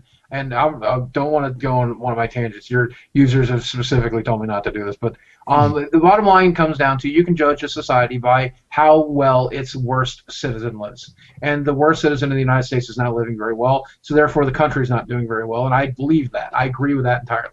Whoever the least lucky person in your country is, that's how well your country is. Do you mean going. the very least lucky person, that crazy person talking on the LA streets? Well, no, again, always going to be that's there. an extenuating circumstances. I say He likes that. there is truth to that. Like, that poor guy is a guy. We should be taking care of that guy. If anybody, we should be taking care of him.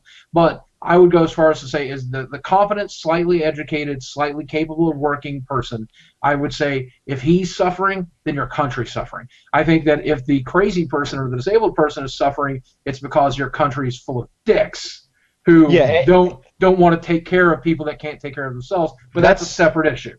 That's why I don't want to live in a world without bum racing anymore. Right, exactly. I miss bum racing. Bum fights. You remember bum fights? Bum fights That were was great. good. It's like, in the 90s, that was good. Well, anyway. Well, I think we're getting off the minimum wage thing. I've worked in like the fast food industry. So I don't know if any of you guys have. I worked at a Domino's Pizza, and like Domino's Pizza, it was probably the easier of the actual fast food industry jobs. I would say like a McDonald's position would be harder than like my high-rise melter position, like demanding wise, because there's so much you got to do, and you get paid nothing for it. I worked in it wasn't fast food, but I think it was comparable in terms of labor. It was a grill, and like a big part of it, we made French fries. So when we made French fries, my boss, I guess he got up super early, and he would boil like 25 gallons worth of potatoes, and then that made the potatoes fairly easy to peel. And you'd bring them in on a hand truck, and then just like take a butter knife and rub the skin off the potatoes. It would take a while. There was like I don't even know how many potatoes, 150 potatoes to skin before you made your French fries.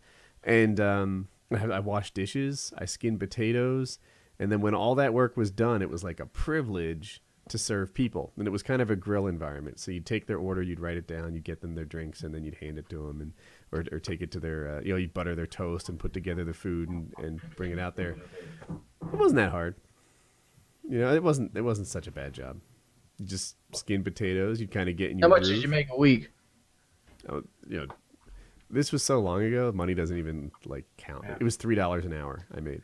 The reason all this fast food stuff is so complicated is because the people that we're paying minimum wage to in the United States are not able to make ends meet, especially if they're raising a family. Yeah, you're talking, if you're making $15,000 a year, chances are you have a lot of trouble making rent.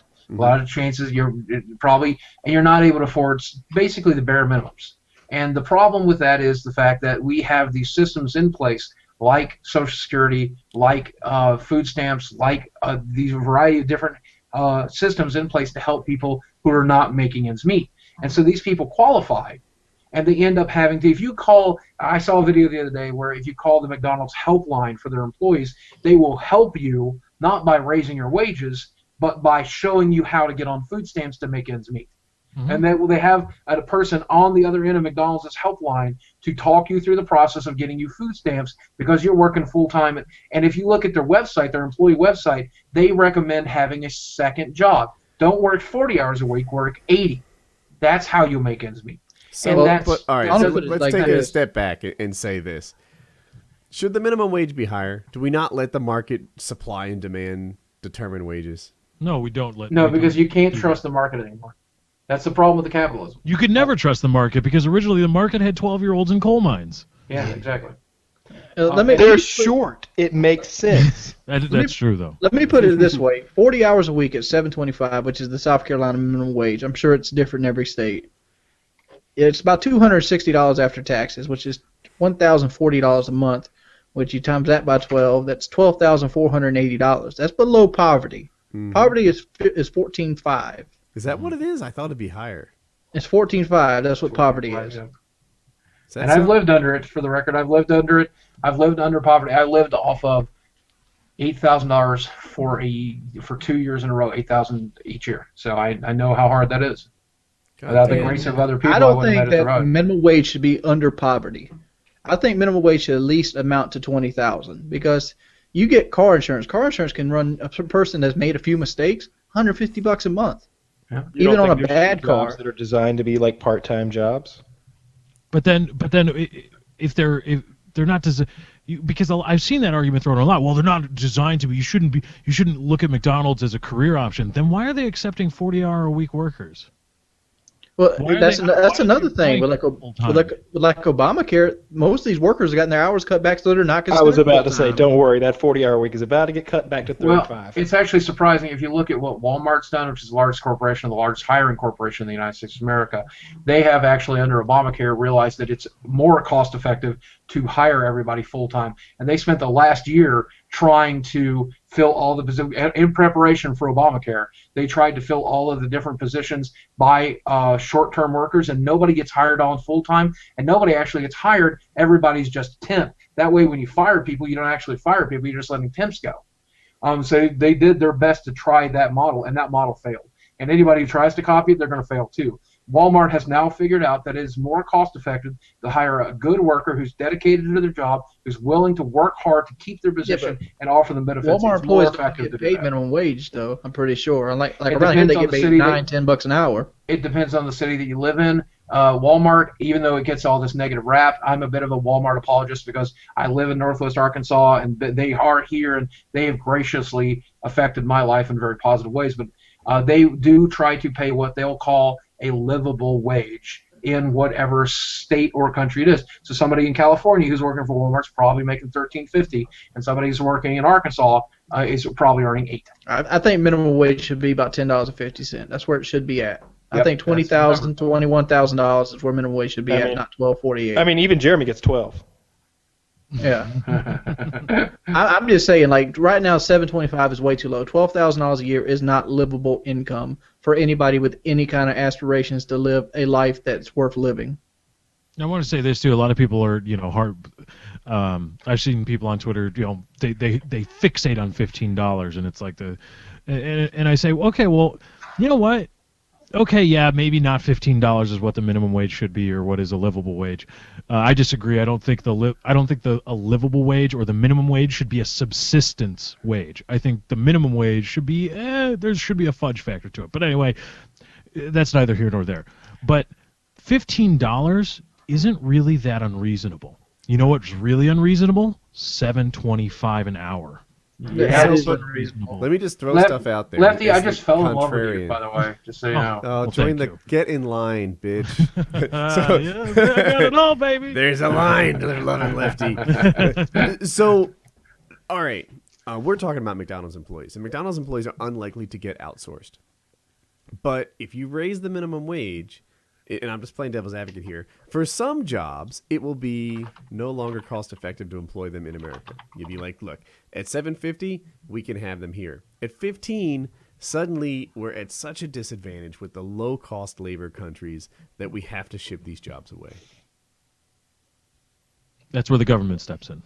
Tax incentives to keep jobs and tariffs to prevent goods that are outsourced completely from competing quote unfairly in the market. That's where Wouldn't it be that more needs to be likely- the other side of it. Is the government also needs to step in and be like, hold on a second, hold on. Here's where I'm just going to go balls out crazy, just so you know. This is where I sound like a conspiracy theorist. But I have a theory, and I believe this theory to be true. I believe that the corporations of the United States are moving into global mode. They have stopped being American countries and decided to become global countries. And you can see this because we have chosen other countries outside of this country to handle all of our low-wage stuff. And that's going to happen. And the country, the United States, the country we live in, is shifting towards a service industry economy. That's what we're going to do. We are going to purchase an electronic machine from China that was put together and built in China that we engineered here. Okay, we're going to brand it the iPad, then we're going to sell it from the world, and we become the middleman. We are the best buy of the world. That's the future of the United States. There's plenty of money to be had in that stuff. And so that is just a piss poor excuse. But the downside to this is, of course, exactly what you're saying, is that those corporations are also cashing out of America. They're trying to drain this country to the best of their ability to maximize profit so they have enough money to rebuild everywhere else overseas. Because once the American government does decide to step in, they want to be able to cash out. And that's what they're working desperately to do. And why, right now, of course, they back this country. They pay $0 in taxes. Why would you not back this country? It is literally corporate heaven. We are, the lower paid people are paying the taxes so that they can get corporate handouts. And I don't blame them. But when the day comes that they have to pay a fair amount of taxes here, that's when they'll ship overseas. And I truly believe that they are in cash out mode. That's my honest opinion, and I could be wrong. I want to say this. I don't think McDonald's would outsource employees as much as replace them with machines. Yeah, that's of course coming. Mm-hmm. But at the end of the day, McDonald's is making record profit, and they could certainly afford. Yeah, they sell 52 million hamburgers a day. What is so wrong with people taking less? Can people just take less? I understand that. I'm saying less. I'm talking about a fair wage to me, Lefty. Right, I know. Right, Bud. What was it, Bud Fox? Gordon. How many yachts can you water ski behind? Can't we just take less? And yes, you know what? Consumers maybe pay a little bit more. Yeah. Why does it have to be bottom dollar, top profit? Why does that have to be the absolute polls and everybody has to be at that all the time? Why isn't it? I'll pay a little bit more for this, and I'll trust that the other guy, the guy that's making all the money, that owns a corporation, is like, you know what? I've made a shit ton of money this year. I'm good. I think I'm good for a little bit. I think we can pay the workers more or do whatever. Why does it always have to be bottom dollar, top profit? In 1914, Henry Ford doubled his workers' wages out of pocket, causing wages to rise competitively nationwide. As a result, he profited because sales increased because that many more Americans could afford his Model T car. That's all I'm saying. I'm going to say this. I worked at a company in Met Glass. I made $21.50 an hour. That's what I made as a high-rise melter. It was about $850 a week. It was after taxes. It looked like $740 or something like that. I mean, I was zero. I have no dependents. But so we hired something along the lines of 150 workers. So that's about $129,000 they spent every week in that company. So you times that by 52. So they spent upwards of $6.7 million a year in wages. You know how much we profited ballpark every year?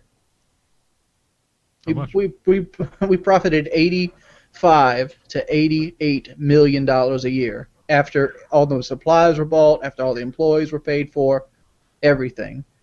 And you can't tell me that we have to beg for like a 50-cent raise.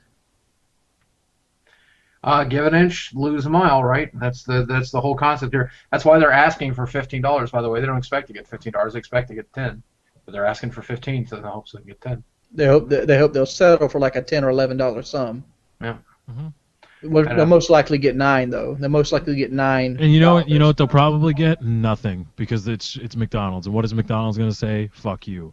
That's when the government needs to step in and say, no, McDonald's, no, we're going to raise it for everybody. Well, a lot of economists agree that if you raise federal minimum wage to $10.25 or $10.50, I think is the number they quote, it would overall basically pull this country out of the slump that it's in. I believe that that's correct. That would be a fair wage. That would be pretty cool. But then again, I'm a Walmart apologist, and I understand why Walmart pays so little, because they can. It's tricky. You want me to jump in, Wings? Yeah, you seem like you have something to say. I don't know. I'm so stuck on this. I do believe in capitalism, right? And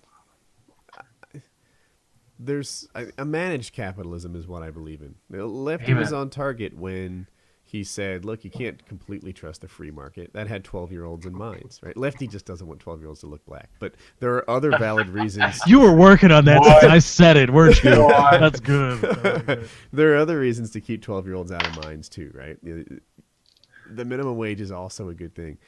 It's difficult to find exactly where the management of capitalism should start and stop. I'd like to see them bust up some monopolies. ISPs, cell phone companies, those things come. Cable companies. Yeah, ISPs, right? I'm with you. Cable companies. That's it should be a more heavily managed capitalism than we have right now. But it's just really delicate, you know. It seems like when the government does something, it does something so permanently, and that becomes the new standard. And you just need to be careful when you raise the minimum wage like this.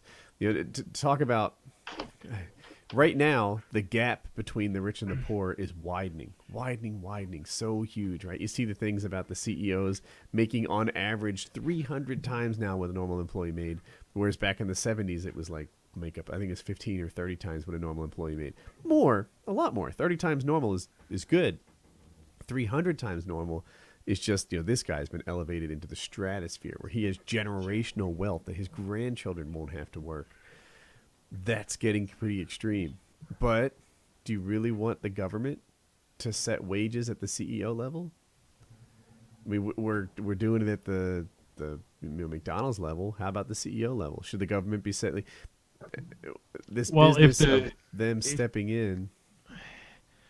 I mean, no, but obviously, you know, if that company takes on $750 million because they were playing in the market and they got burned selling subprime mortgages and credit default swaps, and then they want the money and then they blow it again, then you know what? Fucking yeah, they should.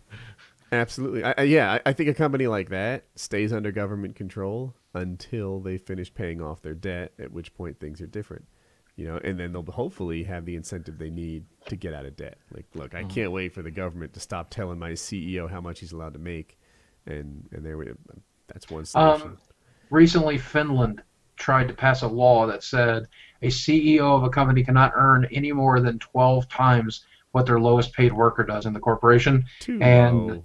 Yeah, of course, it failed at 12 times. But what is the right number? And if you look historically in the United States and worldwide, there have been cases where it's been infinitely larger than that, and there have been cases where it's been right on that. And so realistically, we're at a time where the higher ends of companies are making more than they ever made, and like you said, that earning disparity is growing more and more every single day. Should there ever be a cap of it? Will there ever be? Is there a right way to do it? I don't know. That's not capitalism. And I as being as charitable and as Christian as an atheist can be, I do generally believe we should be doing a better job of taking care of our lowest class person. But at the same time, the United States gets to be something that we haven't had a lot of. We are the Wild West of capitalism, baby. You can do whatever you want to here. And what happens is a lot of evil. But, go for it. That's capitalism, baby. You know? It's a tough thing to find a balance there, right? What was I just thinking of? In this recovery, right? The Obama recovery, if you call it that, has had corporations making a ton of money but not doing a ton of hiring, and they're not doing a ton of wage growth either. It's all the profits are getting returned back to the shareholders or distributed to the high and returned to the shareholders. By the way, you know, that's the stock options that the executives have. So there's an issue in that, like, they're doing everything they can to extract every penny, and then anyone who's not in that top level is getting kind of screwed. Yep. So I have a whole new topic. Yeah, it is. Amazon Prime delivering packages via unmanned drone. Is this? I think I want to live in this world. I do too. I think it's a movie world. I think it's still 5 or 10 years away. Oh, he even admits that it's 5 or 10 years away. Mm-hmm. And you know the worst part about it is, when did that air on TV? Black Friday. 60 Minutes on Black Friday. Yeah, come on. It's like $3 million in free advertising. And you know what I learned on that? I didn't know that much of the internet watched 60 Minutes on Black Friday. So I was like, I watched this. I'm like, man, what am I doing watching 60 damn minutes? And then everybody's talking like, you watched it too? You were watching 60 Minutes? I'm not that old. I wasn't watching it. I'm too young. I love Amazon, and I have Prime, and I think it's the best $75 a year I spend, other than the $8 a month I spend on Netflix. But that said, man, wait, I can save you. I can get you a free month on Netflix. Were you aware of this? No, give me some free Netflix. What code do I put in? Netflix.com/Woody. If you sign up, you'll get a free month of Netflix. Just the Amazon Prime account. I'm going to Netflix right now, Woody. But Amazon Prime is awesome. I mean, and if they can start delivering it by robot, that is awesome. I don't know how they deliver it, as long as it's at my door.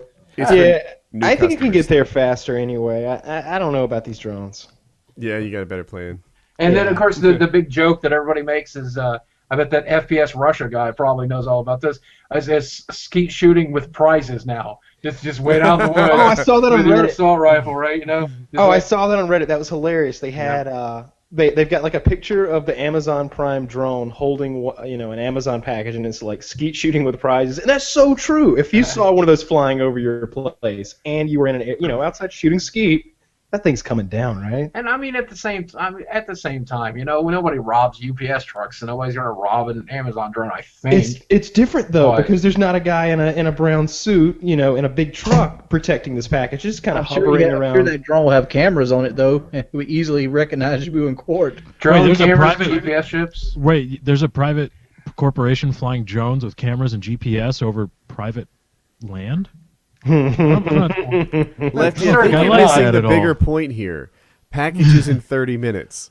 Okay. Yeah. Do you realize I don't know what the top seller is? And what was the Reddit joke? Condoms and pizza or something like that? Yeah. The pizza would be epic. The morning after pill.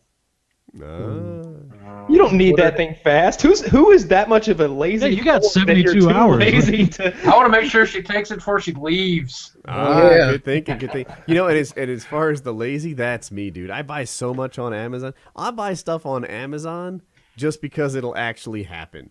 Like my wife, a light bulb burns out in the hallway. I buy that on the internet using Amazon Prime because, let's be real here, it might be 4 days, 5 days before I go out and replace that thing. It'll be 2 if I order it on the internet. I'll be honest with you, even though I have the Prime shipping or whatever, the anticipation of the thing that I ordered coming to the house is one of my favorite things in the world. Like I'm just thinking, when I'm thinking about that PlayStation showing up or that new game showing up, I'm just like, oh, I can't wait till it's here. Ooh, it just feels so good. It's like Christmas morning every time I click the button. My dog food comes from Amazon. Exactly. Amazon. Unless I'm at your house, then I gotta go to Dollar General at 10 o'clock at night. Oh, you're a pussy. There's so much shit that comes to my house via Amazon that we don't even like. I don't know what's coming tomorrow, but something's coming, and it's probably 2 or 3 boxes. He's truth. The Amazon guy, he pretty much knows the deal.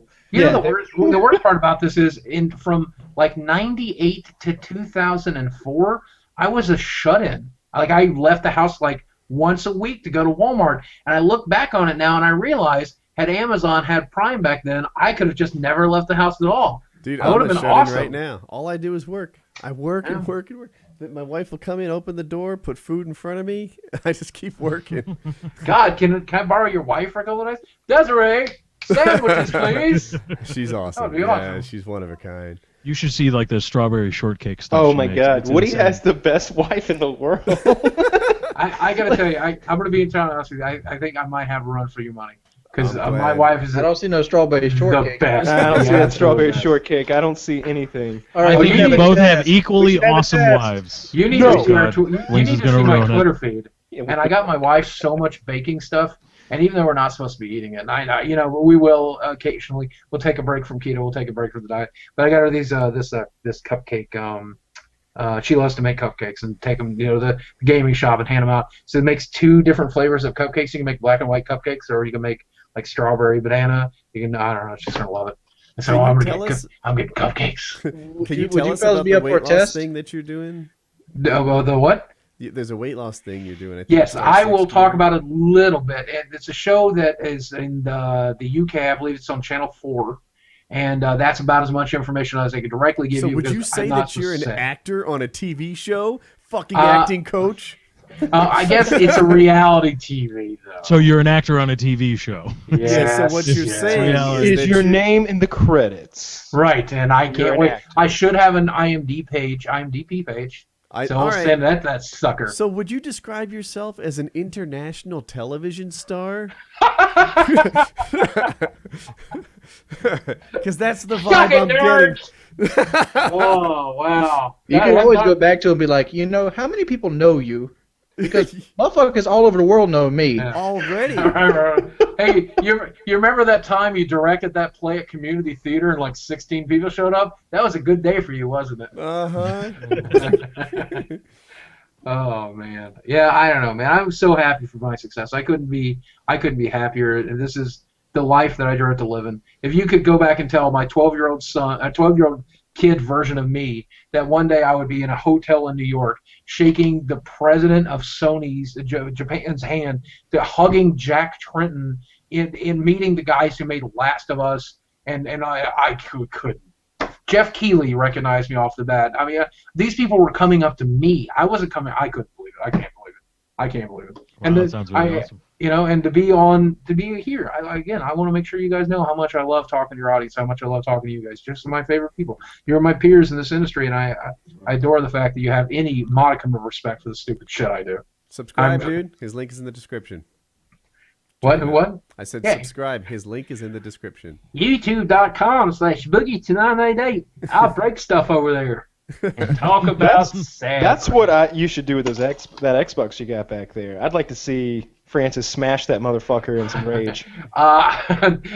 They told me specifically, they're like, now Francis, this is not for smashing. And I'm like, what I pre-ordered is, bitch, but I can't bring myself to do it. I thought about it for a long time, but the reality of it is I couldn't do that to some poor kid who really wants one for Christmas this year. His parents are out of work. He can't afford it. That's the same reason I didn't break. Yeah, I just couldn't. I couldn't do it to 12-year-old version of me. You gotta Like, I step it remember up. being poor. Come on. One of my favorite YouTube videos is when the 360 was just launching, and this guy is in the front of the line. He gets it. He walks out in front of all of his comrades who've been in line forever. He holds it up above his head. I got it! They all cheer spontaneously. Then he throws it on the ground and destroys it with a sledgehammer in front of them. We had talked about doing that. Me, the guys at Zombie Go Boom here in Fayetteville, who I've worked with before, I got to smash a zombie's head with an Xbox 360. But they asked Did me you say to Fayetteville and Fort Worth? Fayetteville, Arkansas. Actually, is where we live. Yeah. Those are both Completely things that different, exist in yeah. North Carolina, both of them. But carry on. What is Zombie Go Boom? I'm sorry. Zombie Go Doom is a YouTube channel in which they kind of fell into this groove of recreating zombie survival stuff. And they'll like take weapons from famous zombie games and zombie shows and stuff, and they'll like crack them open, like the actual realistic ballistic gel coated human skull density ceramic pieces of stuff, and show what weapons could actually break stuff open and what couldn't. And I got to try an Xbox 360, which is a crappy weapon for the record. Yeah. You'd have a hard time killing a person with a 360. Yeah, it's not going to work very easily. An Xbox One, though. Right, so we Xbox talked. One, you could break their back. Yeah, Xbox One, you can crack the pavement. You drop that son of a bitch. It looks like the VHS that I had when I was 12. Oh, that thing is so heavy. I carried that thing for 45 minutes on Black Friday, hoping nobody would mug me. Really? I don't even remember how heavy it is. I couldn't carry that for 45 minutes. Dude, on the the thing shelf. literally weighs like 40 pounds in this box, like with all the stuff with it. But you know why it's so big? And I don't know if I'm supposed to say this, but they went into the design of this box concerned about overheating for obvious reasons. And so if you see any of the breakdowns, like number one, it's got a lot of room in there for a lot of airflow, which is a smart decision on their part. And they don't want to make another $2 billion mistake. And if you look at the cooling rack in there, it's better than the cooling rack I have in here almost. I mean, it's a copper pipe that goes by 3 times with a huge fan on it. So they were just being careful. That's why they had another Ring of Death's fiasco. Man, Yeah. that would have sealed their fate. Heads would have rolled. I don't understand why I can't turn it sideways, because it's too big for our entertainment center. The way it looks is just awful. But it's too big for actually. I Yeah. wanted to put mine sideways. I had a spot for it. It's hard to tell back there. But the reason that it can't go sideways is that the disk drive wasn't built for it. So if you only use digital games, it's not an airflow thing. It is okay to run it sideways if you don't use physical media. If you do, in my opinion, they chose a cheap or the wrong disk drive.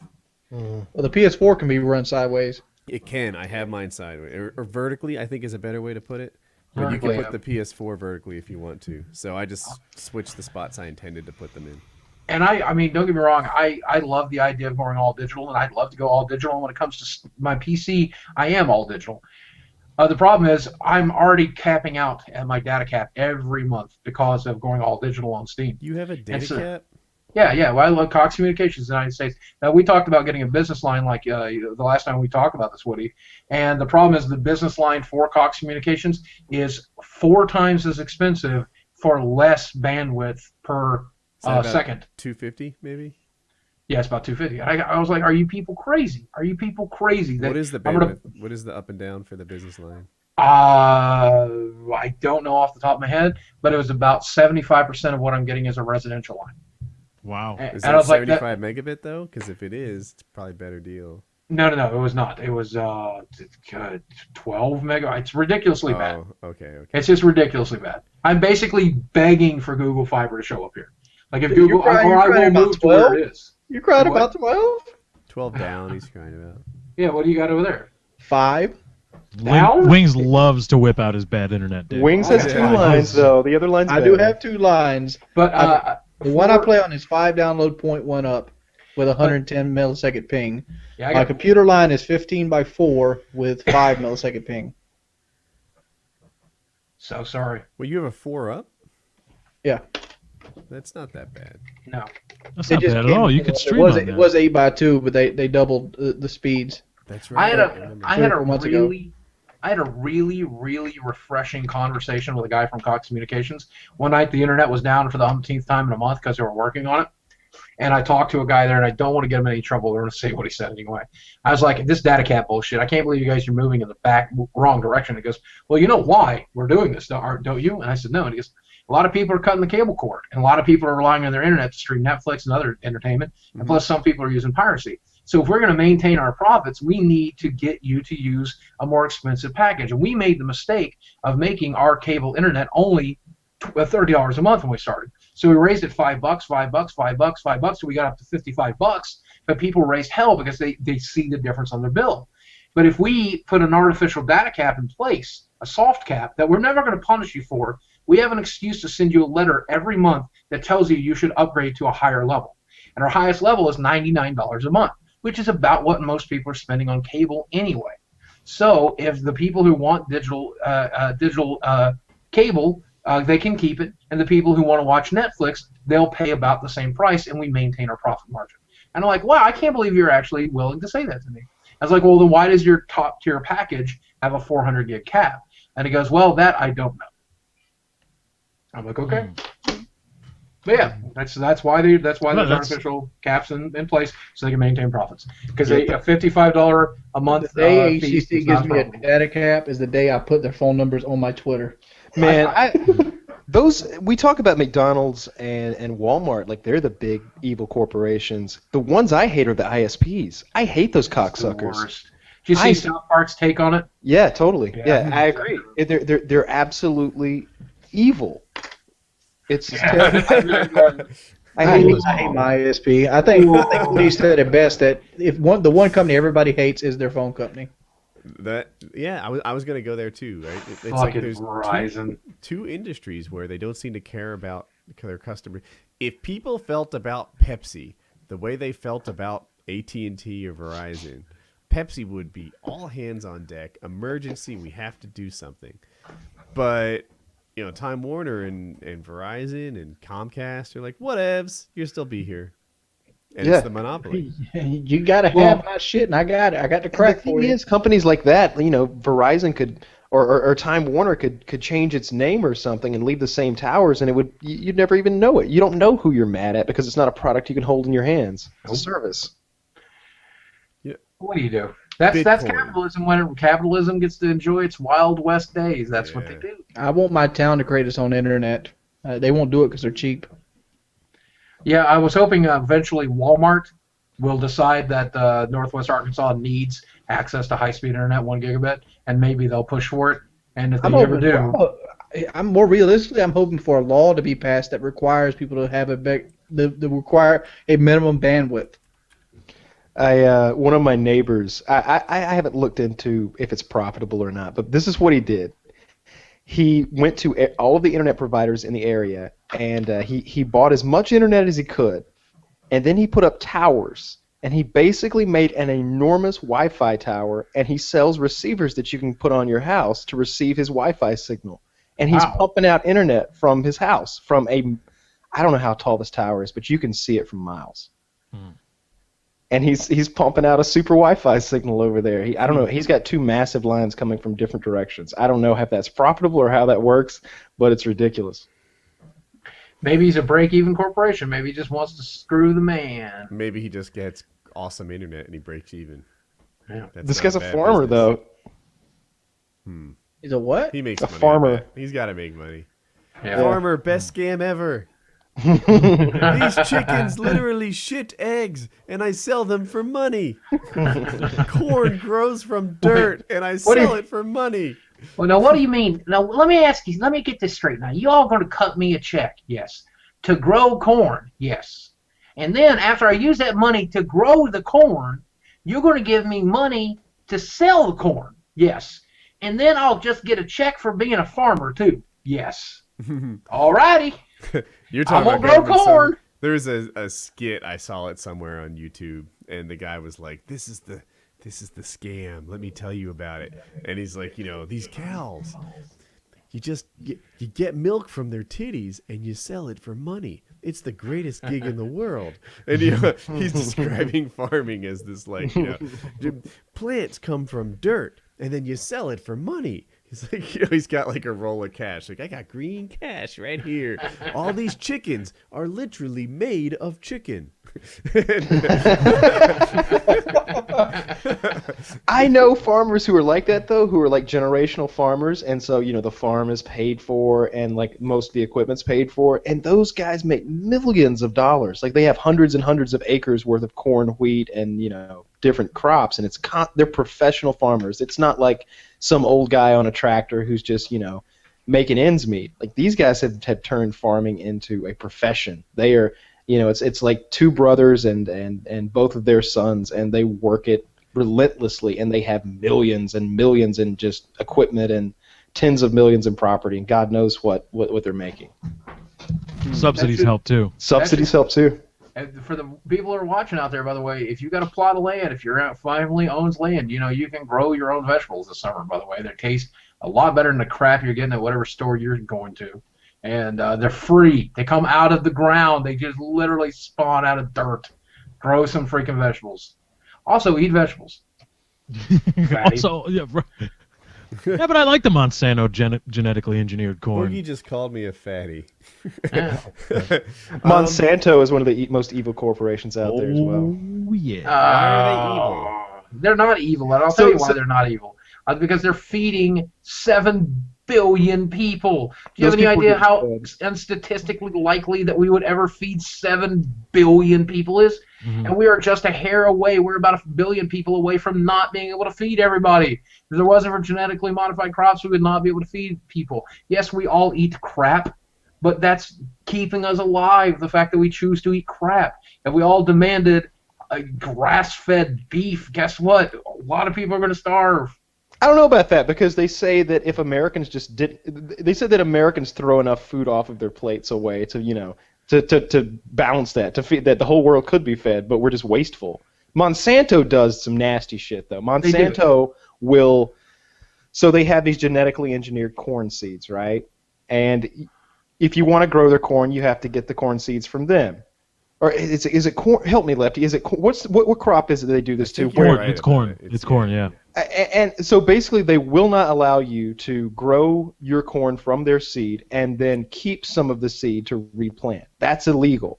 You can't do that because they own that seed, and that's a Monsanto seed. Well, what they do on top of that is there are farmers in a region who just don't use the Monsanto seeds, but what has happened because of the natural pollination, their crops get pollinated by Monsanto corn. So now they're liable if they, try to keep their seeds. They're stealing from Monsanto, apparently. Monsanto sues them. Yeah, Monsanto sues them. And Monsanto is an enormous corporation with, I won't say that, with expensive lawyers. And fighting against them is virtually impossible. You just lose your farm. What were you going to say? Was it going to be Jewish lawyers? No, certainly not. I have to say, Kyle, I stand corrected. That is an excellent point, sir. They're evil as fuck. Mm-hmm. And then who's the Supreme Court justice that refused to recluse himself? No. Recuse. Damn it. Because there's recluse and then recuse. Right, he refused to recuse himself because he argued he was the lead counsel for Monsanto, and when Monsanto heard in front of, I believe it was the Supreme Court. He said, no, there's no conflict of interest here. Not at all. Is it? It's not Ruth Bader Ginsburg. It's a dude. All right, let's look at the Supreme. Yes, I believe that's it. No, Supreme. I just want to look this up. Monsanto's products are cool though. Like for example, Monsanto corn, you can spray Monsanto's product Roundup all over it, and it won't kill it. But if you know what Roundup is, if you've ever bought it from like Walmart or something, it kills everything. Like it's what you use to kill the brush and the weeds away from your house. It's what you use to wipe the earth clean. Kill corn? It doesn't kill their corn. That's amazing. Dude. Clarence Thomas. That was him. Said, no, there's no conflict of interest here that I represented Monsanto, and now I'm judging their case. No, not at all. I will not recuse myself. Who wants to talk Bitcoins? I don't know anything about it. Did you see that the guy? I'll talk Bitcoins before you get to it. I saw that a guy, I guess it was $7.5 million hard drive. Oh God, I saw that. I thought it was $4 million, but maybe it's £4 million pound. I'm not sure. Go on. I saw that story, but I also saw where the guy held up a sign at like an ESPN thing, where he's in the background in the crowd, and it said "Send me," and then the symbol for Bitcoins, and then it had one of those things that you can scan with your phone. Mm-hmm. It had one of those on it. He got sent, I don't know, 17 Bitcoins or something, 20 Bitcoins maybe. Like it was like $24,000 is what it came to. Oh wow. Like randomly, because he held up that sign at a game. I guess maybe people didn't know the value of Bitcoins and just sent them. Like, yeah, I got a Bitcoin. Sure, he can have it. Dude, Bitcoins, for people who don't know, here's the deal. Bitcoin is a new currency. You create Bitcoins by what they call mining. And usually this is using a graphics card or an ASICs card to solve an algorithm, and then you get the Bitcoin out of it. The algorithm gets progressively tougher, so it's more and more expensive to mine. It takes more electricity, more powerful processors, etc. And in the end, there's a limited supply of these Bitcoins. It's almost like going back to the gold standard because it's more and more difficult to get these things out of the ether. I don't know what you say. They're more difficult to create a Bitcoin. Whether a Bitcoin has any value is of debate. You could argue that our current currency has no value. It's not backed by gold. It's not backed by anything. It only has value because other people are willing to trade it for stuff. The same is true of Bitcoins. Bitcoins only have value because other people are willing to give you real stuff for Bitcoins. I just read recently someone bought a Lamborghini with a Bitcoin. That's kind of a big deal, So Bitcoins, and you can exchange them for cash. But how much cash is up for debate? So... For the longest time, Bitcoins were just hovering along, doing their thing, growing, but whatever. And they were kind of neat because they were easy to get back in the day, and it was free money. Then the algorithm became tricky enough that it was really difficult to mine them, but their appreciation was amazing. They went from I'm looking at a chart where it's hard to read, but I'm going to say they went from like $40 to $200 in a month or so, and that was incredible. And then it crashed back down to like 60 or something. Hummed along at 100, 150 for the longest time. And you're like, look at that. It's kind of on its path to recovery from April to November. Sometime in November, it skyrocketed. And don't forget, a year ago, these things were like $10. A few days ago, they were at like $1,200. That is we have Francis again. So that is a gigantic increase. And they've gone from $1,200 back down to $7 something. So it's almost dropped down in half. It looks like a huge bubble has popped in the Bitcoin world. But it looked like that in April too. So what do we think? First of all, I think the math behind it is really cool. I wish I was able to understand it. That's like that to me. That's cool. It's cryptographic in some way. It's like solving the algorithm changes the algorithm to make it harder. I have a master's degree in engineering. I've seen some shit in my day. I do not understand the Bitcoin algorithm. I don't even begin to understand parts of it. It's Really? yeah. It's By the way, I'm not because it's so simple. Like I'm clueless. Like you're teaching me things as you go. Yeah, it's insane. But I think the thing that because the argument, I did a video about this, and the question is Bitcoin, quote, real? Is it a real currency? And I guess, you can split hairs if you want or not. I mean, because you could say, well, is it a currency or is it a money? What is a currency? Anything that exchanged for other things of value is, I guess, technically a currency, even if it's just local. But I think one of the main differences, because a lot of people say, well, why isn't Bitcoin? Bitcoin should be accepted everywhere, blah, blah, blah, blah. Well, here's the thing. The United States currency isn't backed by anything. Bitcoin isn't backed by anything. So stop saying that the Bitcoin not being backed by anything makes it illegitimate. But, well, first of all, there's kind of the United States to secure the U.S. dollar. That's like a thing. And when I go to a bank and I deposit money into it, up to $150,000 or $250,000 now. The FDIC, the federal government, insures that bank account. Insures it. It says you will have this. Of course, if you spend it, goes away. But if outside of your control, if the bank gets robbed or whatever, you're still entitled to that money. We will give it to you because we print the damn money. Now, the thing I think what people don't, or what I guess the conclusion that I like to draw is that Bitcoin isn't money. It's a currency in the fact that, defined currency, it's exchanged for things of value. Okay, it's a currency, but it's not money, because money is a medium of exchange, and Bitcoin isn't a medium of exchange. It's not widely accepted enough. You cannot express. Some guy just bought a Lamborghini with it. Right, but Woody, what did you Only do? one. What did you do today? What did I do today? What did you do? You worked on your Minecraft channel I or woke Minecraft up. I worked server. on my Minecraft server. We made some improvements to Spleef. The scoreboard's all fixed now. Mm-hmm. I went to lunch with Jackie. I came back and worked at it until PKA. Okay, how many Bitcoins was that worth? I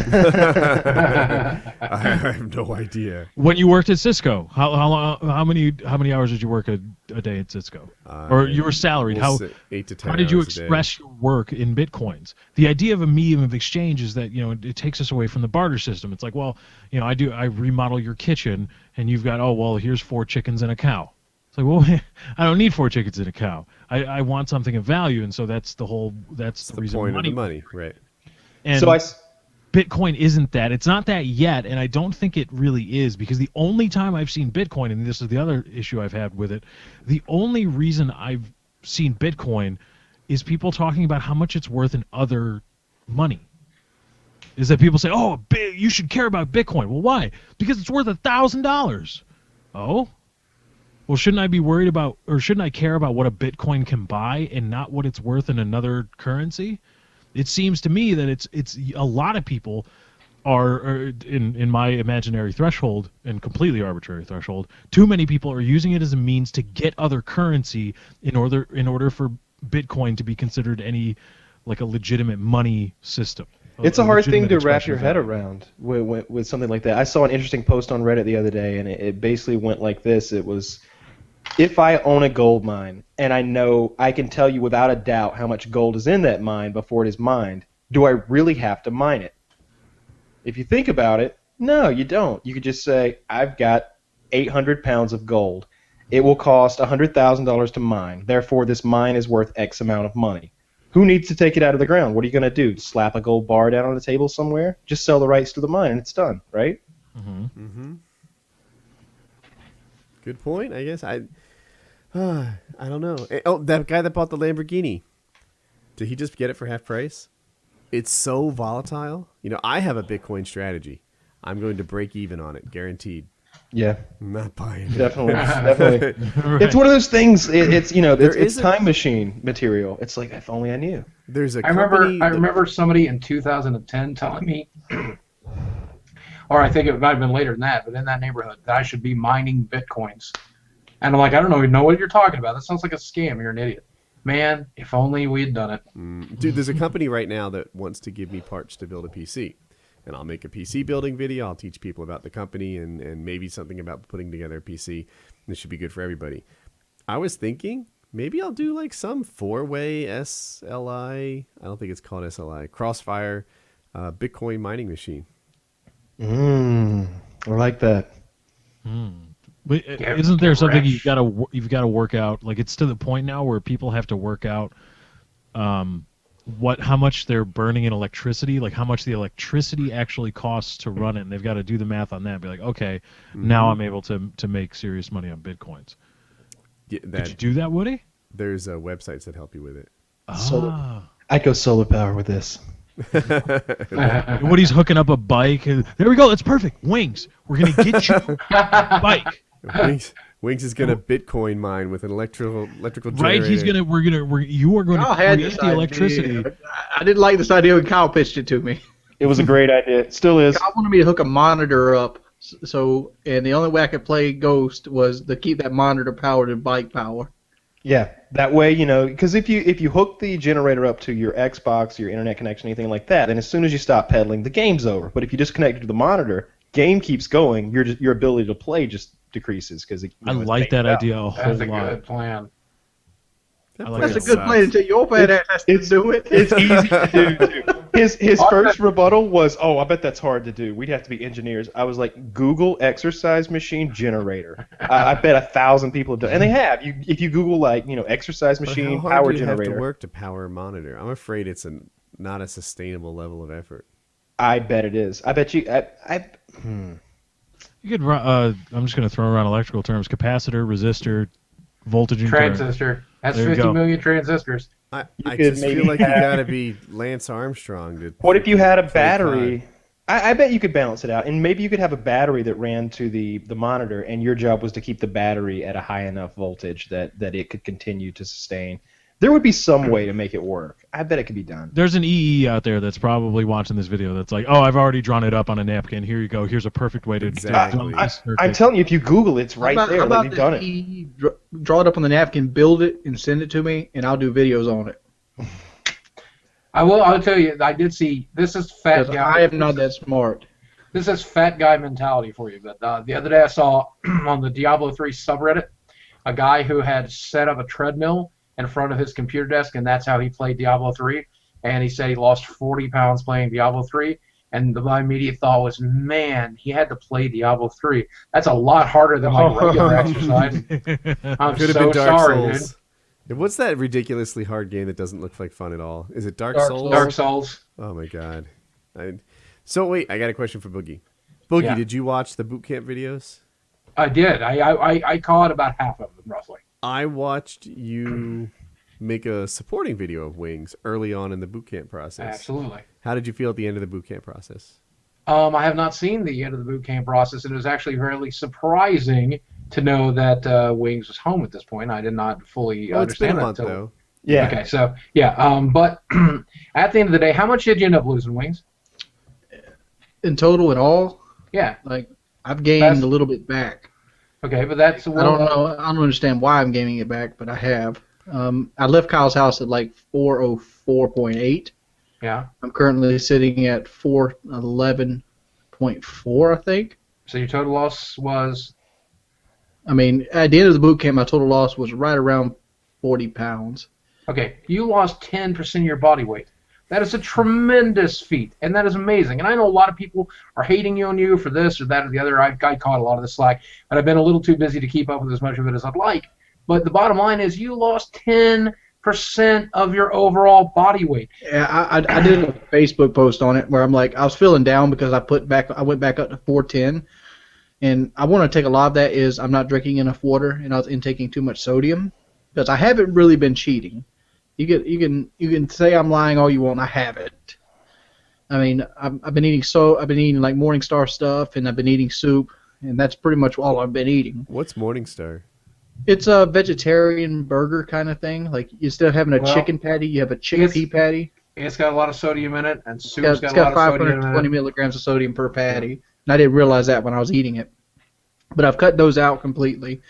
My microwave burned up too. That's another reason I had to stop. I guess that's a sign.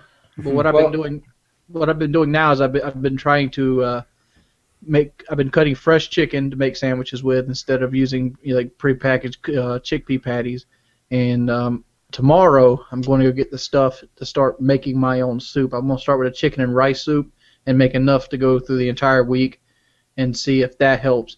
And if the new eating arrangement works better, I should be going back down and weight, because my goal at the end of December is to be under 400. Well, stay active, because that is an advantage of me. Yeah, sweating is one of the reasons. I went back up to 415. I did, but I'm back down to 411 now, and this has been a period of 3 days. And I think a lot of that is because after I hit 415 and I started feeling bad, I'm like, I gotta sweat. Yep. I need to sweat. Yep. And that is my whole workout goal is to get that sweat going. It isn't how long I'm doing it. It isn't how many reps. It's that I sweat for a good solid 5 or 10 minutes. And it's less about what you eat and about how much you eat, though. Choosing to eat low calorie density foods is important. And at the end of the day, you learned this in boot camp, and you should know it by heart by now. But for the people who are listening who don't know, I've been studying nutrition for the past couple of years, and in that period of time, here's what I learned. There are a lot of things that complicate it, and what the food that you eat is important. But it all still comes down to this: less calories in, more calories out. And if you stay active and eat lower calorie density foods, you're going to be fine. So you don't ever have to give me an excuse. You don't ever have to give me a reason. You don't ever have to tell me what you're doing. Just promise me at the end of the day, when you go to MyFitnessPal and you add up the calories you took in that day, it's going to be less than you put out, or it's going to be less than you put out, and you're going to be fine. The thing here, God, I forgot what I was about to say. Soups, Morningstar, calories in, calories out. Weight God, gain, you're so good at that. weight loss. Am I? I completely forgot. Well, just know I love you, brother, and I'm proud of you, and I'm proud of you for proving that it can be done. I got a video which I'm going to be doing tomorrow, which a lot of people think I've completely given up on the diet and stuff because I'm not doing every video on it. But like, I scored a $4,000 elliptical the other day. Nice. And I want to hook it up and see if it actually works, because it's kind of a story. I was looking on Craigslist for workout equipment because I wanted an elliptical to start working out on, and I haven't got the Indiegogo money yet, so I was going to come out of pocket with it and just hopefully it comes through and get reimbursed. And I looked, and there's a guy's like elliptical free heavy. That's all the shit said. No pictures, nothing, and it had a phone number. So I'm like, all right, let's call and see what it looks like, because I was expecting a pile of dung. Who gives an elliptical away? Mm-hmm. I get to this man's house. The first tip has me when he goes, well, I live in Queens Harbor. Queens Harbor? For those of you who don't know, Queens Harbor is in Surfside Beach, and it's notoriously known for being a rich person neighborhood. It's the houses that you see like Evander Holyfield and Travis Tritt, those kind of houses. These, 52,000 square feet of yard houses. I don't know. Big houses with like lights in front of them. So I get to this man's house. He opens up this door, and there's this big fucking elliptical machine. It's not a new one. It looks like an older one, like from like the 2000s. But when it was new, it was probably $4,000 back in 2000. Mm-hmm. And apparently his wife had cheated on him, and he was giving all her shit away. Nice. She'll be like, does she have an Xbox? So you took it, right? I'm not joking. I didn't even ask him if it was legitimate. I packed that. He helped me get it into the truck. It weighs probably somewhere net on 300 pounds. And I have it outside under the shed right now because I can't put it in the shed because it's too big. Is it in the rain? I have a carport. Okay. So it's not getting rained on, but it's in the elements. Yeah. So you're working out outside. You're with nature. And I also have a punching bag which I secured from a friend. I gotta get the wood to hang it. Oh, Jeremy's coming out there, huh? Mm. But I'm trying to get into it, and I have a couple personal trainers lined up to interview, and hopefully that'll work out. And I also have my buddy Jerron, which is apparently he's gotten really big since I last seen him. He's Mr. Universe now, and he's willing to help me on the days I don't have the personal trainer. Wait, so we get really big, get really strong. Well, when I met Jerron, I worked with him at MetGlass, and he was about 110 pounds soaking wet. He's this little skinny black dude. Uh-huh. I met him again at Walmart last week, and he's probably 250 pounds now of muscle. Holy smokes. Yeah. Wow. That sounds like roids. That's a hell of a transformation. Maybe he can help you out. I asked him. I told him what I was doing. I told him what had happened, and I'm like, I need somebody there to motivate me. He's like, come by the gym with me. We'll go to the gym together. That's somebody said, they're like, you need to give Wings some motivation. I'm like, dude, if me and Wings were in the same room, we would be at Wings Stop by the end of the hour. I'm like, are you kidding me? Like, I'm glad that you got some healthy friends that want to keep you healthy and keep on the right track, because I know what it's like when you get two people that eat. Dude, you should have seen my house when I first came back home. I made a video about it. There was like 12 cases of drink in the refrigerator. There was 3 packs of sugar. There was 3 pitchers of sweet tea. Yeah, there were 3 pounds of sugar in your fridge. What was that about? Was that like preparing for the holidays? Well, or like... in South Carolina, we have these things called sugar ants. And if you leave sugar out, they get in it. So you got to freeze it because they don't like cold.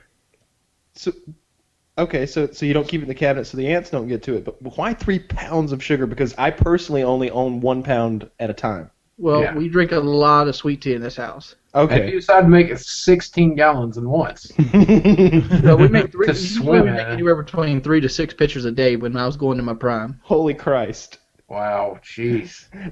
I'm from the South. Okay, we love sweet tea. When I've traveled the entire country, sweet tea is clearly the superior tea. By far. By I've far. traveled the I don't country, and there are understand why- places where they don't have it, and it's absurd. Sweet tea should be the default tea all over. It is clearly the superior tea. Delicious. Mm-hmm. But you can't have 3 or 4 pitchers a day. Holy Christ. We got to understand also like 8 people are at my house at any given time. Yeah. What are they all mainlining fucking sweet tea? They have IV trees of sweet tea walking I imagine around. everyone. I imagine every one of them with like one of those enormous like Dolly Parton collectors like mugs full of it. Like everybody's got a half gallon of sweet tea. No, we don't hand. really have glasses at my house. What we usually have is like the biggest drink, like plastic cup you can get from a fast food From like place. Zaxby's. So you go to Zaxby's. Yeah. and get that And then you large just fill drink. that up with sweet tea and just go about your day. Of course, Wow. as you do. I miss soda. I miss like full on sugar stuff. I miss sweet tea. I miss all that stuff. These days, it's this. I tried a Coke the other day. I couldn't take it. Tried what? I tried a Coca-Cola the other day and I yeah. couldn't take it. I have a tremendous sweet tooth. I'm the son of an alcoholic, and they say that alcoholics also have a really strong sweet tooth. And I don't drink at all, but I can tell you this: I would cut a bum open and eat his insides if it tasted like a Reese's cup. I'm telling Delicious, right? It's the best candy. Let me tell you what I saw the other day. imagery. I was at Walmart. Walmart had these giant. No. I take it back. Cracker Barrel, Old Country Store. They have peanut butter cups, Reese's peanut butter cups. There's 2 of them in a package. Each of them weighs 1/2 pound. you. Yeah. That's where those are? Yeah, I saw them on Reddit. I'm going. they are. I want to go to there. Wait, where is it? Where are they sold? Cracker Barrel. Cracker. Oh, yes, I've seen those. That's Half-pound Reese's cups. I have not eaten dinner today. So like literally right now, and no matter what it is, I would eat it. I would eat Wings' face right now. You know what I tried to buy or thought about buying? The ever see the cereal where they take everything out, but it's only the marshmallows? Oh. Do you know how God, much you're that killing costs? me. It's like $70 a box or something ridiculous on Amazon. Actually, I saw a cheaper version on God. Where was it? Why I was don't you doing my buy Christmas like a shopping. bag of marshmallows? I picked the marshmallows. the milk. My thing is this: the marshmallows they put in cereal are disgusting. Who's They wanting are. that? You know Love what? 'em. You know why you're off on that? Tell me. Everything you just said is off. The marshmallows they put in cereal are glorious. The more the merrier. I have always felt that they were just disgusting. I don't understand what the other parts of the cereal are for. They're just the filler. They're just the I don't know, like Save Raisin money. Bran. Everyone loves the raisins in the Raisin Bran. If you have a scoop without raisins in it, it sucks. Toasted almond nut, whatever that cereal is called, Banana little Nut Crunch. little Cap'n raisin Crunch. covered, almond covered raisins are the things to get. In the marshmallow series, it's really all about the marshmallows. That's the thing. I've never liked those. Like Lucky Charms, I won't touch them. When I was growing up, we ate a lot of cereal in my house because we're poor. I think it's pretty common. And so Captain Crunch was one of my favorites. And then they had Captain Crunch with berries for a while. And I was like, oh, this is best. The berries are the best. And then they made Oops All Berries, and I went to fat kid heaven. I was like, oh my god! I was like, and I think they have that now, and it doesn't taste the same. Like I had bought a box of it like 5 years ago. And I was like, but whatever. But the year that Oops All Berries happened, I don't know how old I was. I don't care. I was the happiest fat kid you've ever seen. I was walking around the house going, Cinnamon Toast Crunch is my favorite cereal. Oh, it's so good. Cinnamon Toast Crunch is good. It's good. I mean, at the end of it, you're left with a delicious milk drink. I like Trix. You want to know how I'm turning 40, though? I hear you how I'm turning 40. My favorite cereal is Frosted Mini Wheats because it helps me poop. I love Frosted Mini Wheats because they're delicious. I've got a box of them in the kitchen right now. They're my favorites. They taste delicious, but at the same time, I'm like, honey, could you grab me a box of the Frosted Mini Wheats? I need my fiber. Huh. I like them. I like I'm Frosted old. Mini Wheats too, but I consider one of the downsides to be that they help me poop. Yeah. I don't need any help, quite frankly. I never had, really. I do that on my own. The day I have a disgusting story for you if you want to hear it. This is awful. I've heard worse. Go ahead. Okay, so And does it end with your grandmother fingering your butthole to break up a poop lodged the wrong way in your anus? It's not exactly that, but All it's right, close. you're good to go. Okay, so I got sick when I have that lymphedema in my legs, and it makes it very difficult to walk and a lot of other issues. But one of the main issues is that I get frequent infections in my legs, and now that I'm borderline diabetic, they're more and more frequent. Well, when I was turned around 29, 30, I ended up getting one of those illnesses, and I was unconscious. I went septic, and so I was unconscious in bed for 2.5 days before my roommate finally got me to the hospital. And so I end up at the hospital, and I had not pooped in all that time. And so when they brought me out of the stupor, and they get antibiotics into me, and I'm starting to recover, and it was like 2 or 3 days of that, and then my body said, hey, boss, I know we've almost died and everything. We should talk about something. I'm like, what is it, body? Is it you're hungry or are you tired? And it's like, well, we really haven't pooped in a week, and it's time. And I'm like, oh, yeah, okay. And so I kind of I can start feeling that sensation coming back. My body's like, finally, we're going to poop, boss. We're finally going to poop. I'm like, yeah. So You're I go. constipated. Yes, it's absolutely constipated. So I went to the bathroom, and I spent 2 hours on that bathroom. And eventually I, rang the buzzer for, nurses' help after 2 hours. And I'm like, maybe I can get a stool softener. Maybe I can get, I don't know. And I explained it to her, and she's like, yeah, we don't really do that. I'm like, well, you don't help? You can't give me a stool softener? She's like, yeah, we really can't do that. You're kind of on your own here. And I think maybe she thought I wanted her to reach back there and pull it out or something. I don't know what the hell she thought. But I'm like, oh, okay. And so I'm sitting there for another hour, and eventually I push and push and push and push and push until eventually it finally starts to come out. Anyway, I ripped my sphincter, and I gave myself what is known as an anal fissure. I have those. Yeah, I have one right now from Kyle's house. I'm so sorry. I had nothing to do with that. It took. It's all Jeremy. It took 3 years for that to heal. By the way, It doesn't heal. Yeah. It doesn't well, mine did. I promise you, it did. You'll re-tear it very easily. I retore mine at Kyle's house God, I hope doing not. squats. That was So the wait, worst. It was Doing the squats worst. gives you anal fissures? No, it tore my butthole again. That's what it's called, an anal fissure. Yeah. I originally tore my butthole when I was constipated in that situation with my grandmother. That's when I first ripped it.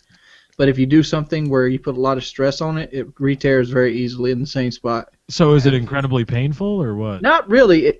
When you first start to poop, it kind of feels like there's a piece of glass in it. Yeah. And then as soon as it goes by that, it's fine once it gets warmed up.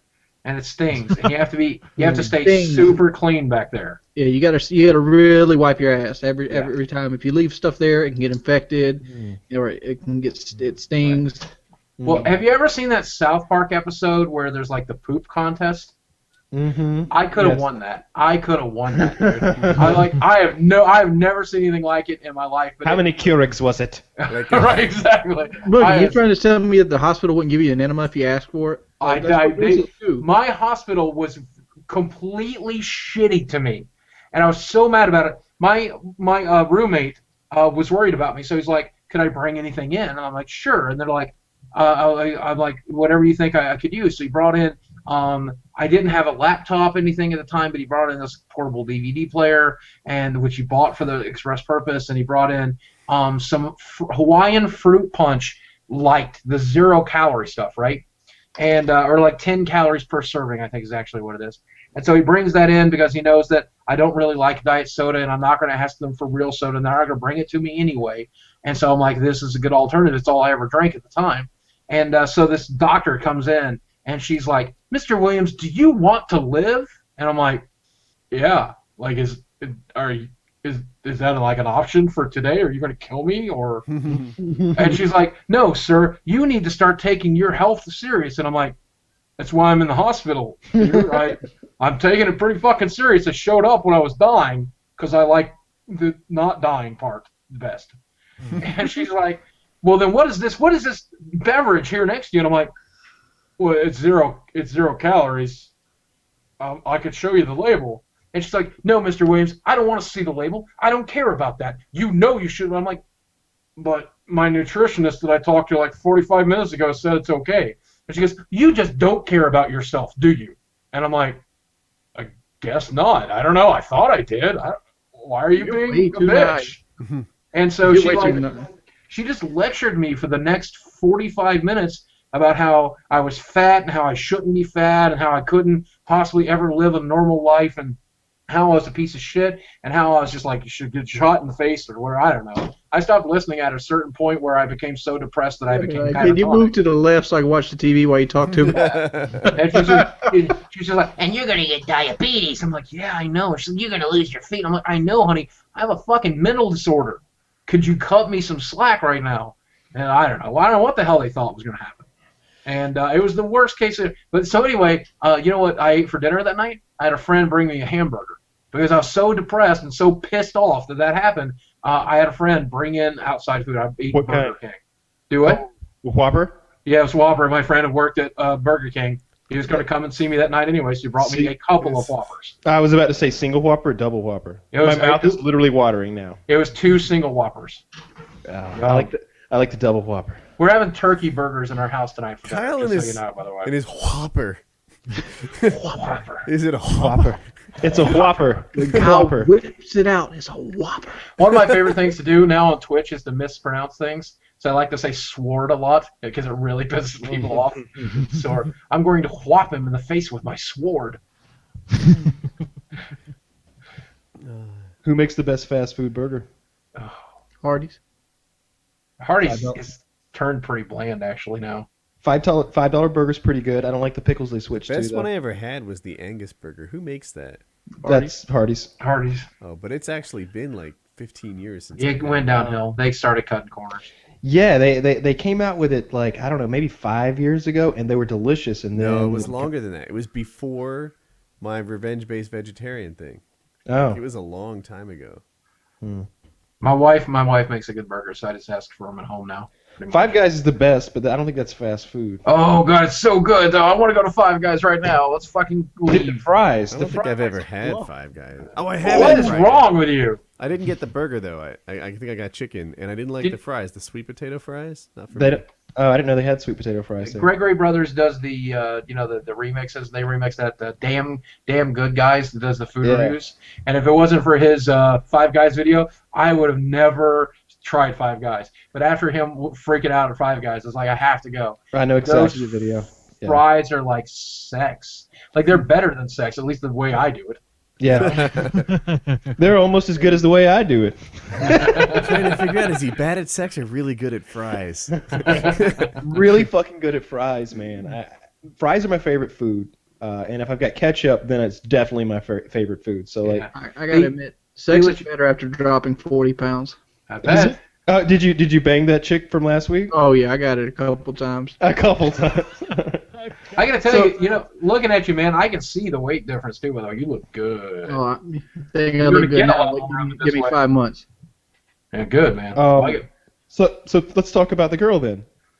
What about her? If you'd like. All right. So last time we spoke to you, you had went on a date with her. You met at Target, went back to her house.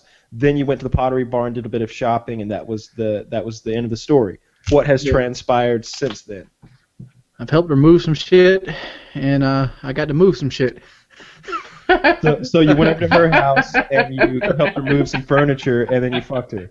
Yeah, pretty much. I mean, that's happened on a couple occasions. One time I had to go pick a dresser up for her, and then we had sex, and then she fixed me something to eat, and then the second time I picked up entertainment center for her, and we had sex. She has a furniture mover fetish. I think so. I'm on the same page as you. I was trying to dissect this and analyze it.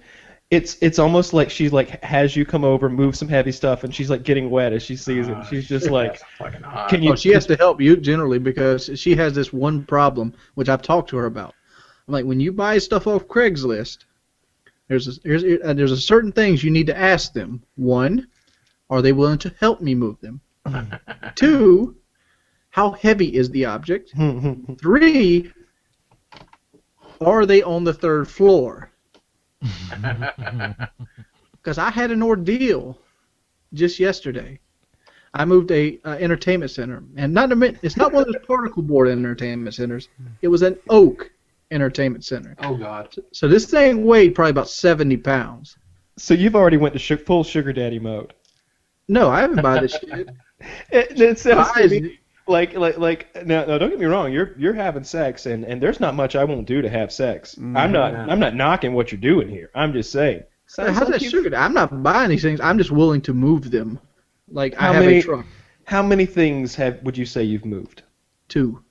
Oh really? Okay. I wonder if I could get in on this, right? Like hypothetically single Woody, if I put on like a pair of overalls and a white box truck, would she be like, God, look at that guy. He looks like a mover. It's like rearranging. The other day with that entertainment center, dude, like the guy I went to, he lived on the 3rd floor. He had a 70-pound entertainment center that looked like it housed like a 27-inch tube TV. I'm like, oh. How do you have strength for sex after this? Are you kidding me? I can carry a I just lay there. 27-inch tube TV. I wonder if I would have just like walked by on the sidewalk by her home with a 27-inch tube TV in my arms.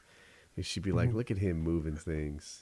Well, regardless, I had to take this thing down 6 flights of steps because there's only 3 stories, but each story went down to like 2 different flights. Good Lord, she'll leave a trail like a snail. I bet you could operate a set of hand trucks. Oh, Woody, why don't you come over to my place and rearrange my living room and then rearrange my vagina? Just for no particular reason, I pull hand trucks around. Yeah. The furniture straps. You have a truck. You've never moved something for somebody? Like that's like part of owning a truck. Hey, can you help me move? Yeah, no. I've done that. I don't like that stuff. I don't. People will ask me like, "Hey, so you've got that truck? You mind if?" Like, no, that's not what this is. No, I put a cover on my truck for a couple different reasons, but one of them, when I was putting it on, I was like, nobody can fuck with me anymore. Want me to move their shit. I moved some stuff for people. Usually not entire homes, right? My truck's not that big. People, it's a Tacoma, which is a smaller truck, and it has a toolbox in the back. But I've moved what is the foosball tables, pool tables, stuff like that. I've helped move.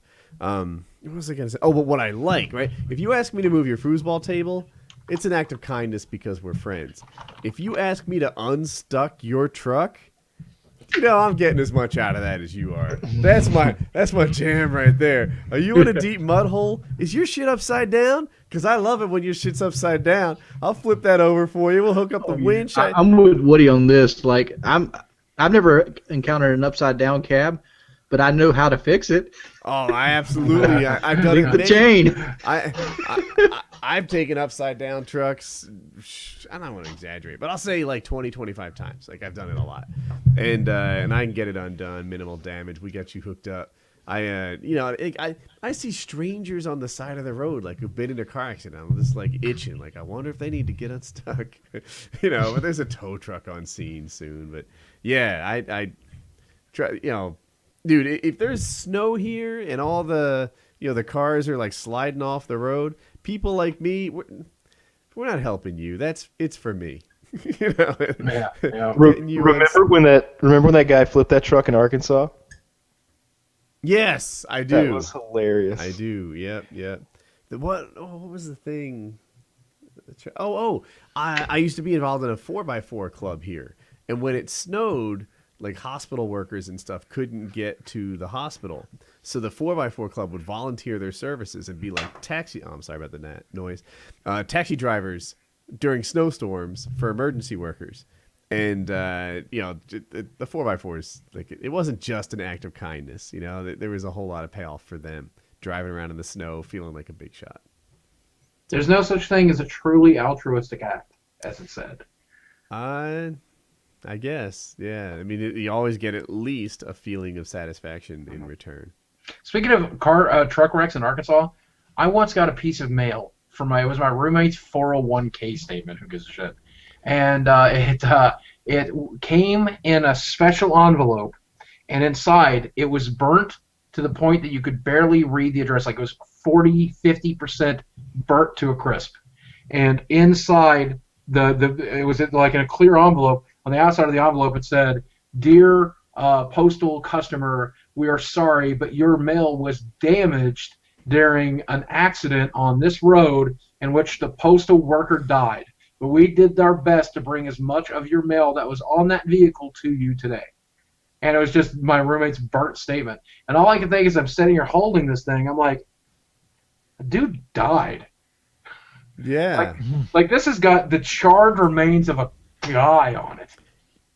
And why did you mail this to me? Like, what depressing... Like, and the only thing I could figure, they had to know that was worthless. It's a 401k statement. It's not like there's a check in it. They had to know. They're like, I think the people at the post office was like, I think I'm going to make a bunch of people feel like shit today. They have a dedication to delivering mail. You know what freaks me out? Ever see pictures of people right before death? Like, that's a weird thing. I saw a guy, he was in China, and I think he was trying to either jump a skateboard or a BMX bike over the Great Wall of China.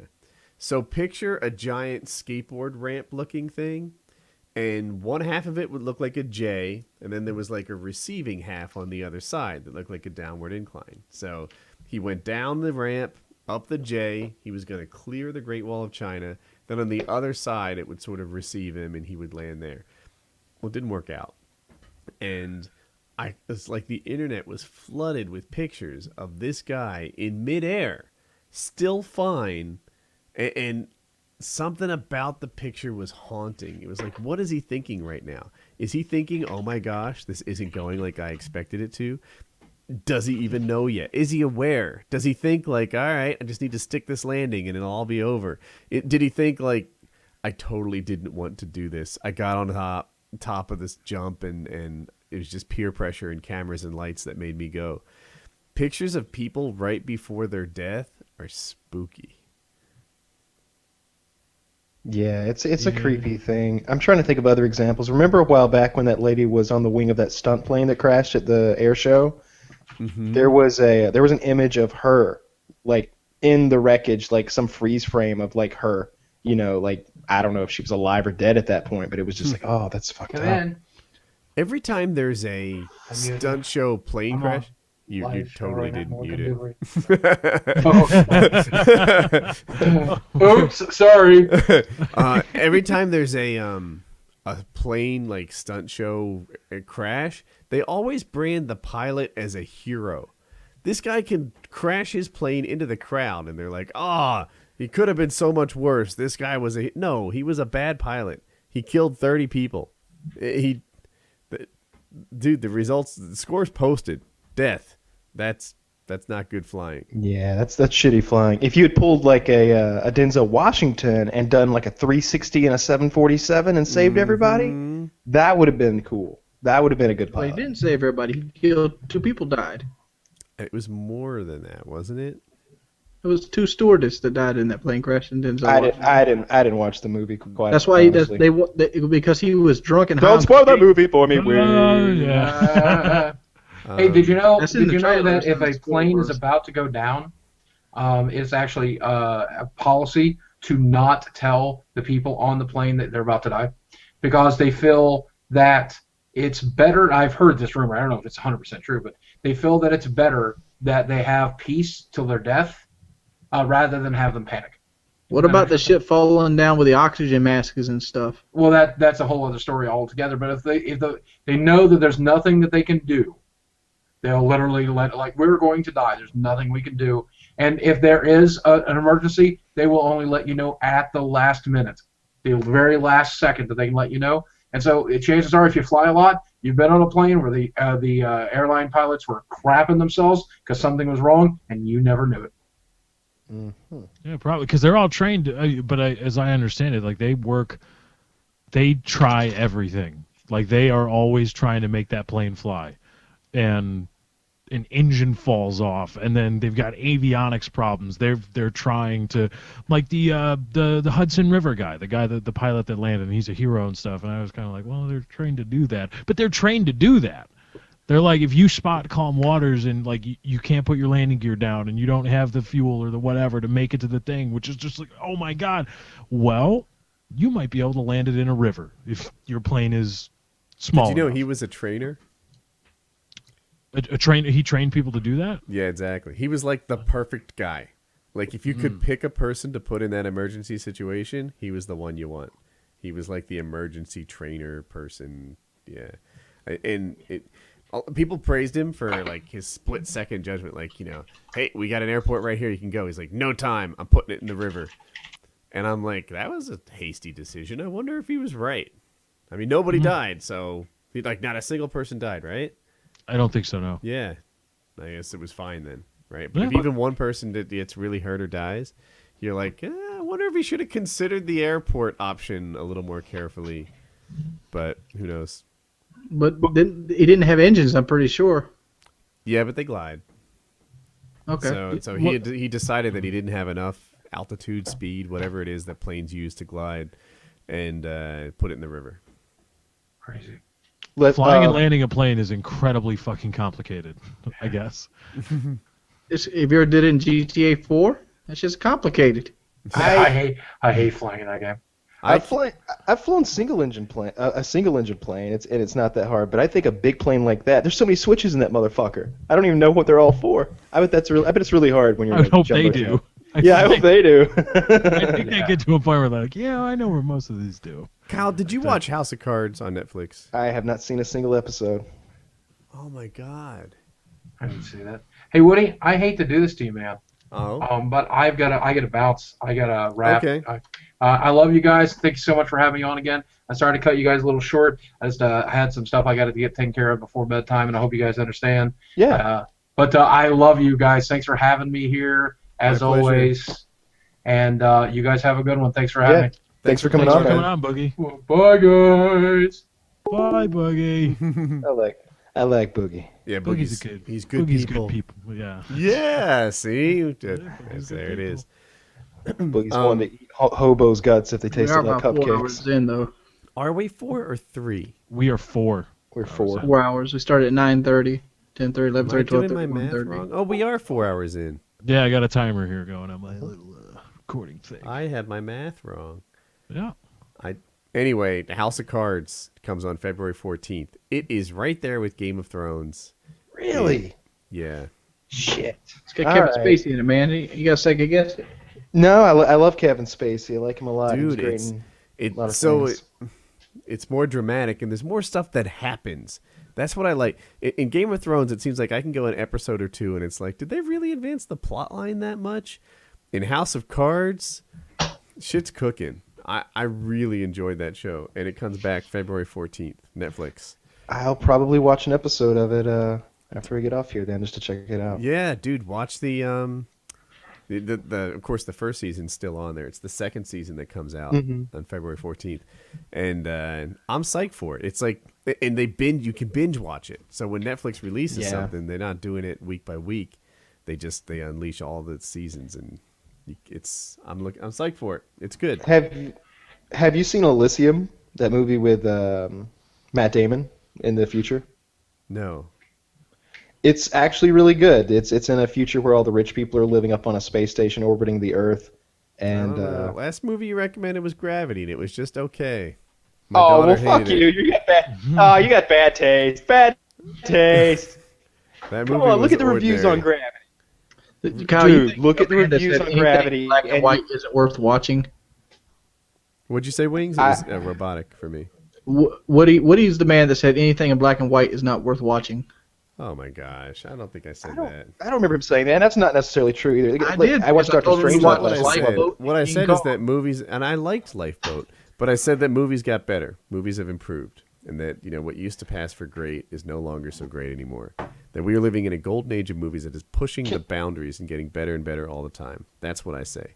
It's almost Hobbit time. That's what it's almost time for. Hobbit time? Oh yeah, I'm Hobbit. excited about that. Oh yeah, that's a good one. There's 100% chance I'm seeing that. If I'm alive when that movie comes out, I will check it out.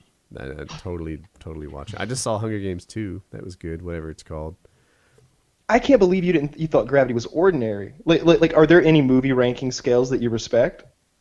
Yeah, I do. I like Rotten Tomatoes, but and I know how well it did there. I don't even get what was so great about it. Oh man, you didn't watch it in 3D, did you? No. I genuinely believe this is a movie that needs to be seen in 3D. I've heard that it did 3D super well, and it was one of the first times it wasn't just like a gimmick, and that it really added to it. My That knock scene- on 3D is I really appreciate a sharp picture, and usually you don't get that. I watched it in IMAX 3D, and there's a couple of scenes that utilized it really well. So if you remember, I'm not going to give any spoilers here, but there's lots of stuff flying around in space, lots of shrapnel, and there's also a scene where one of the characters is trying to grab a bunch of ropes from that parachute. Those are like in your face flapping, and you're just like, God, grab one! It's right there, because to you it's like inches away. It seems like, and when those pieces of debris are going 20,000 miles an hour through space and they're whipping around and they fucking shit up, it's really cool in 3D. Maybe I missed out then. 3D has been amazing for the longest time. Like I go to Disney, and these are like Honey, I Shrunk the Kids, Honey, I Blew Up the Kids, things like that. And at Epcot, did amazing things with 3D. People would be reaching out in the crowd, like trying to touch it. And then I go to a 3D movie, and they just do subtle things, like that person's somewhat in front of that other person. Like, push the boundary sometimes, guys. Dude, I remember IMAX come out and they had this 3D thing, and you fell off a building, and you actually put your hands in front of you, try to catch yourself. That's how Gravity was for me. I think I told the story on the show, but there was a guy sitting maybe two seats to my left, and when those ropes were like flapping around and getting thrown everywhere, and she was trying to grab them, and they had that 3D effect, he literally was reaching out trying to grab the ropes. It was a good movie. I can't stand 3D movies. They give me headaches. For subtle effects. They don't really add that much to the movie, in my opinion, unless they're good. Like, I want to see the fish swimming by my head. That's one of my favorite things to do, is to go and watch a 3D movie in IMAX. Even if it's a mindless action movie, I like the gigantic screen. We watched Star Trek in IMAX, didn't we? I think we did. It was really good. I think it was 3D. It may have been 3D. I don't remember. I don't remember the 3D being a big deal. It is for me because I got glasses, and you got to put them over your glasses, and it's uncomfortable. Yeah. You ever try contacts? I have, and I don't like them, mainly because I'm too lazy for them. Yeah, they do require a lot of... You got to take them out, you got to clean them, and they hurt to put back in if you don't get it right on the first try. Yeah. I think I tried. I remember when I was in 9th or 10th grade, those color contacts started hitting gas station shelves, and everybody was playing with those. And I remember putting some blue contacts in and thinking this feels horrible. Who would want this? Well, if you don't get it around the first try, your eye gets irritated and it hurts, and you red and Yeah. Well, your eyes get used to it, and you get used to putting them in. I wear contacts. So. Yeah. Are you guys ready to wrap it? I think so. Let's go to bed. 4 hours. Very good. All right. Good show, everybody. Yep. Good night, guys. Peace.